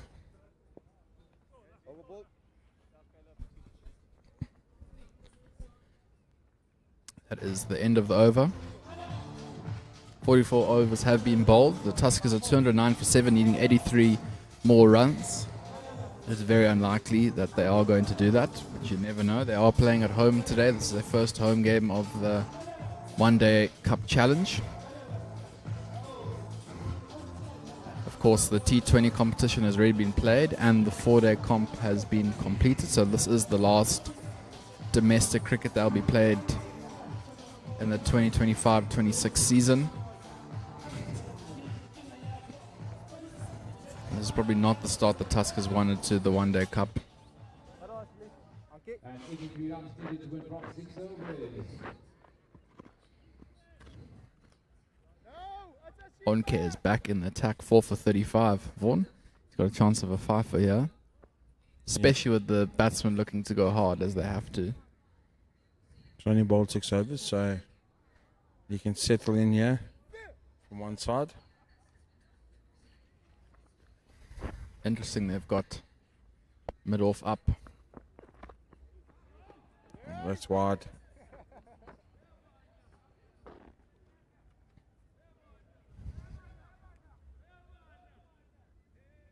I've been impressed with Zuma's innings so far, but then again, he isn't suited to a situation like this. I just think if it came in earlier, this is sort of batting would have been perfect at a different stage of the game. Yeah, he's done well. He's rotated the strike properly. He's innovated when need to. I don't know if Wayne and him are the best batting pair because Zuma loves to run quickly between the wickets and Wayne isn't of the age to do that anymore.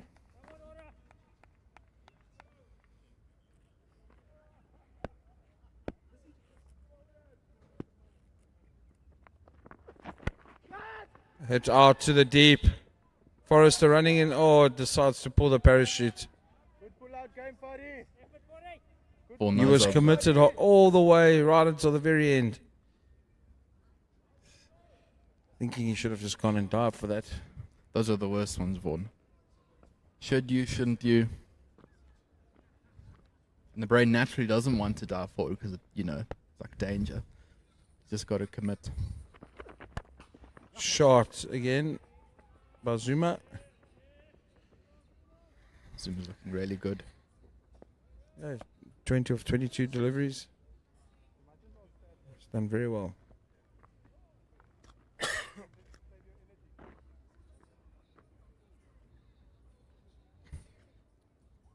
Let's see what Hardest can do. There is a mid-off is up.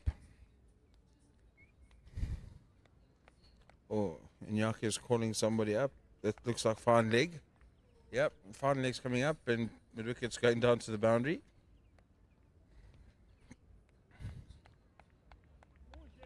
Maybe a slow ball into the wicket, Vaughan.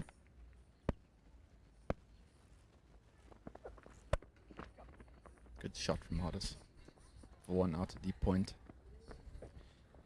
No, I think that man at deep mid wicket is just there for the drag down, or maybe that back of a length that they're trying to pick up.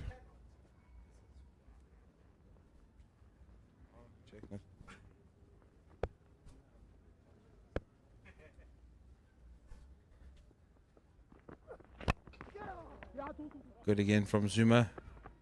Looking for 2.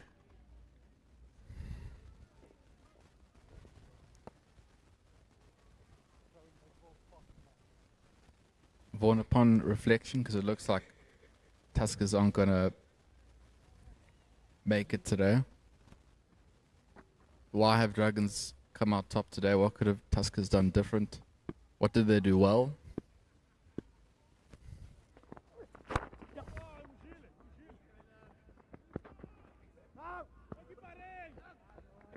Another one. Can't throw that. It's, CB. if you're looking from the beginning of the game, Ben, I think the Tuskers could have been a bit more proactive. Maybe bringing Gilson on a little bit earlier, putting pressure on the Dragons. Also, you look at the way the Tuskers fielded. They didn't put their bodies on the line all the time. So it's those small little things, you know. Just nitpicking at really the tiny little things. But the main concern for me, and has been every game I've been up here, is the batting. No one's decided to bat long periods. Don't even have to bat for long periods, but get a lot of runs. So if you want to get it quickly, so be it. If you don't want to get it quickly,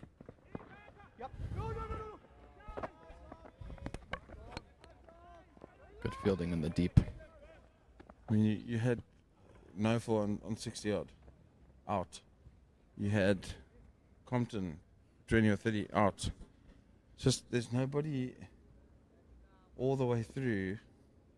I mean, Marky Erling getting run out, unfortunately, in a bad way, but there's nobody batting for a long period of time. And Vaughan, it's also the same thing of batting collapses. So a good partnership, then a wicket. Okay, well, let's rebuild. But then they lose 2 or 3 after that. That seems to be the theme as well. It's high. Straight on the ground. Oh, what a catch. Oh, another spectacular catch. We have seen some absolute speckies today. Dragons showing them how it's done. Wow. Another great catch by that man, Dean Forrester, patrolling that long off boundary. Excellent catch. I think Hardest thought you were going to get a boundary there. Made really good ground. Oh, there.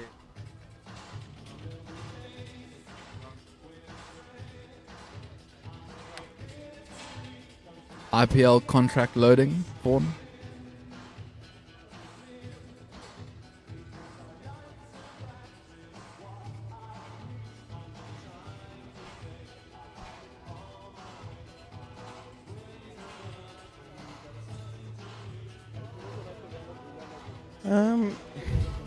Possibly. Need to perform like this a few more days, then maybe. They may play for the Joburg Super Kings.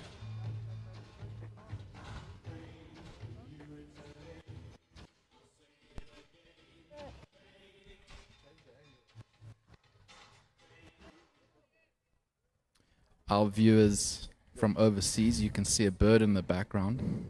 That is called a hardy-dar. That is probably the most annoying bird in the world. Ben, this is not your time to shine, eh? It's the guys on the field. It's not push time with Ben.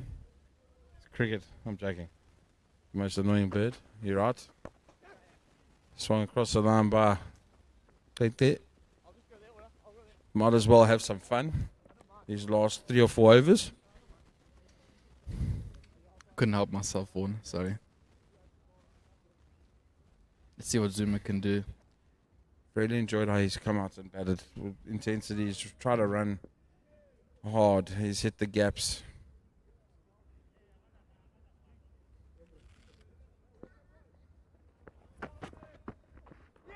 Oh.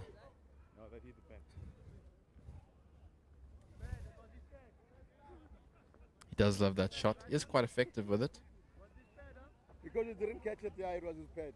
Good option against Caleb as well because he does push it through. Drop by Michael Prince. Umpire says.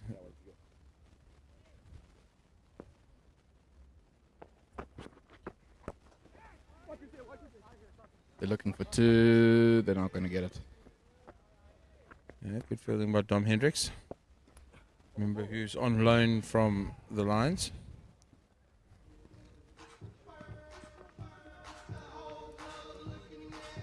Good over from Caleb Seleka. Wicket and only 3 runs from it. Yeah, his previous over was 4 runs with the wicket as well. Really impressed with how he's bowled.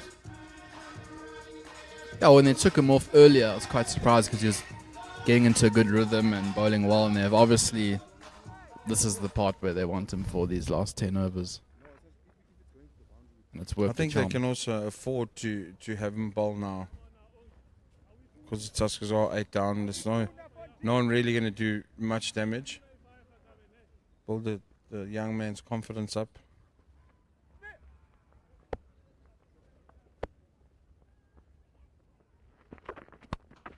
Good It's shot. out to the deep. Lovely catch again. Is that Ruben Herben? Dragons are getting through the ground quite quickly. The ground and air fielding has been unbelievable today. I think it all started from the captain's one-handed catch at Madon. And you must know, playing years of cricket, Vaughan, that those sort of catches impact everyone else around you, and it sort of good catches create more good catches. It's the same as bad drops create more bad drops. Yeah, you're right. Zuma, you can walk off with your head held higher. 23 or 24, 25 balls. I would have loved to see him come in earlier, Vaughan. 23 of 26. Played well. It's unfortunate. And that's 5 wickets for Anke and Yaku. 5 for 41, 7.1.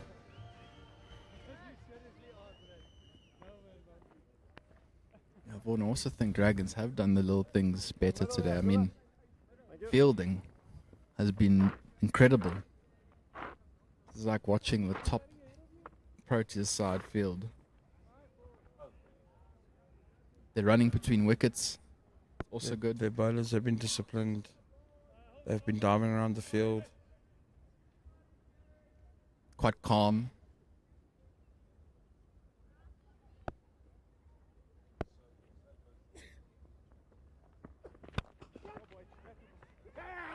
Another wicket. Caught by the captain, Björn Lubbe. And that's it. Onke finishes with 6 for 41. Really good stats. That could be career best, I'm not sure. That's the game, ladies and gentlemen. The NWU Dragons win by 73 runs. As we see here again, De Pavillon can only muster it straight to mid-off. Caught by the captain, Björn Lubbe. Very clinical performance by the men from Potchefstroom. As you see there, everyone congratulating everybody. Everybody's put their hand up. They've played well. They've done what's needed to. Obviously, playing away, you want to get your wins where you can. Yeah, it's disappointing from the Tuskers' point of view as well to have your first game a home game and not to win it. They would have really wanted to start off well. But unfortunately, similar story to the T20 competition. So just for a roundup, NWU Dragons won by 72 runs, excuse me. Onke Nyaku, 6 for 41. Fantastic performance from him. The batter's setting it up, hitting 291. The Dragons coming out to bowl. Look at that, Onke Nyaku, 6 for 41. Caleb Seleka, the young leg spinner, 2 for 23. And Alfred Matoa, it doesn't project it on the screen, but he bowled an unbelievable spell of bowling. And I think that was also the key for the Dragons. He dried up a lot of runs, and for me, sort of was the game changer. A notable performance from the Tuskers is Malcolm Noford, 66 off 86. And everyone else chipped in. Yeah, from a day that started with us thinking 350 was on the cards when the Dragons started to bat. Tuskers did well to drag it back. And Sean Gilson should definitely get a mention because he actually changed the game when he was brought into bowl earlier in the day. And we actually thought Tuskers did quite well to restrict them to 291, and they had a chance to chase that down, quite a realistic chance. And Tuskers took that momentum they had in the first innings with the ball into the second innings with the bat and started really, really well. I think it was a 80-run opening stand partnership, and then slowly but surely it just fell away.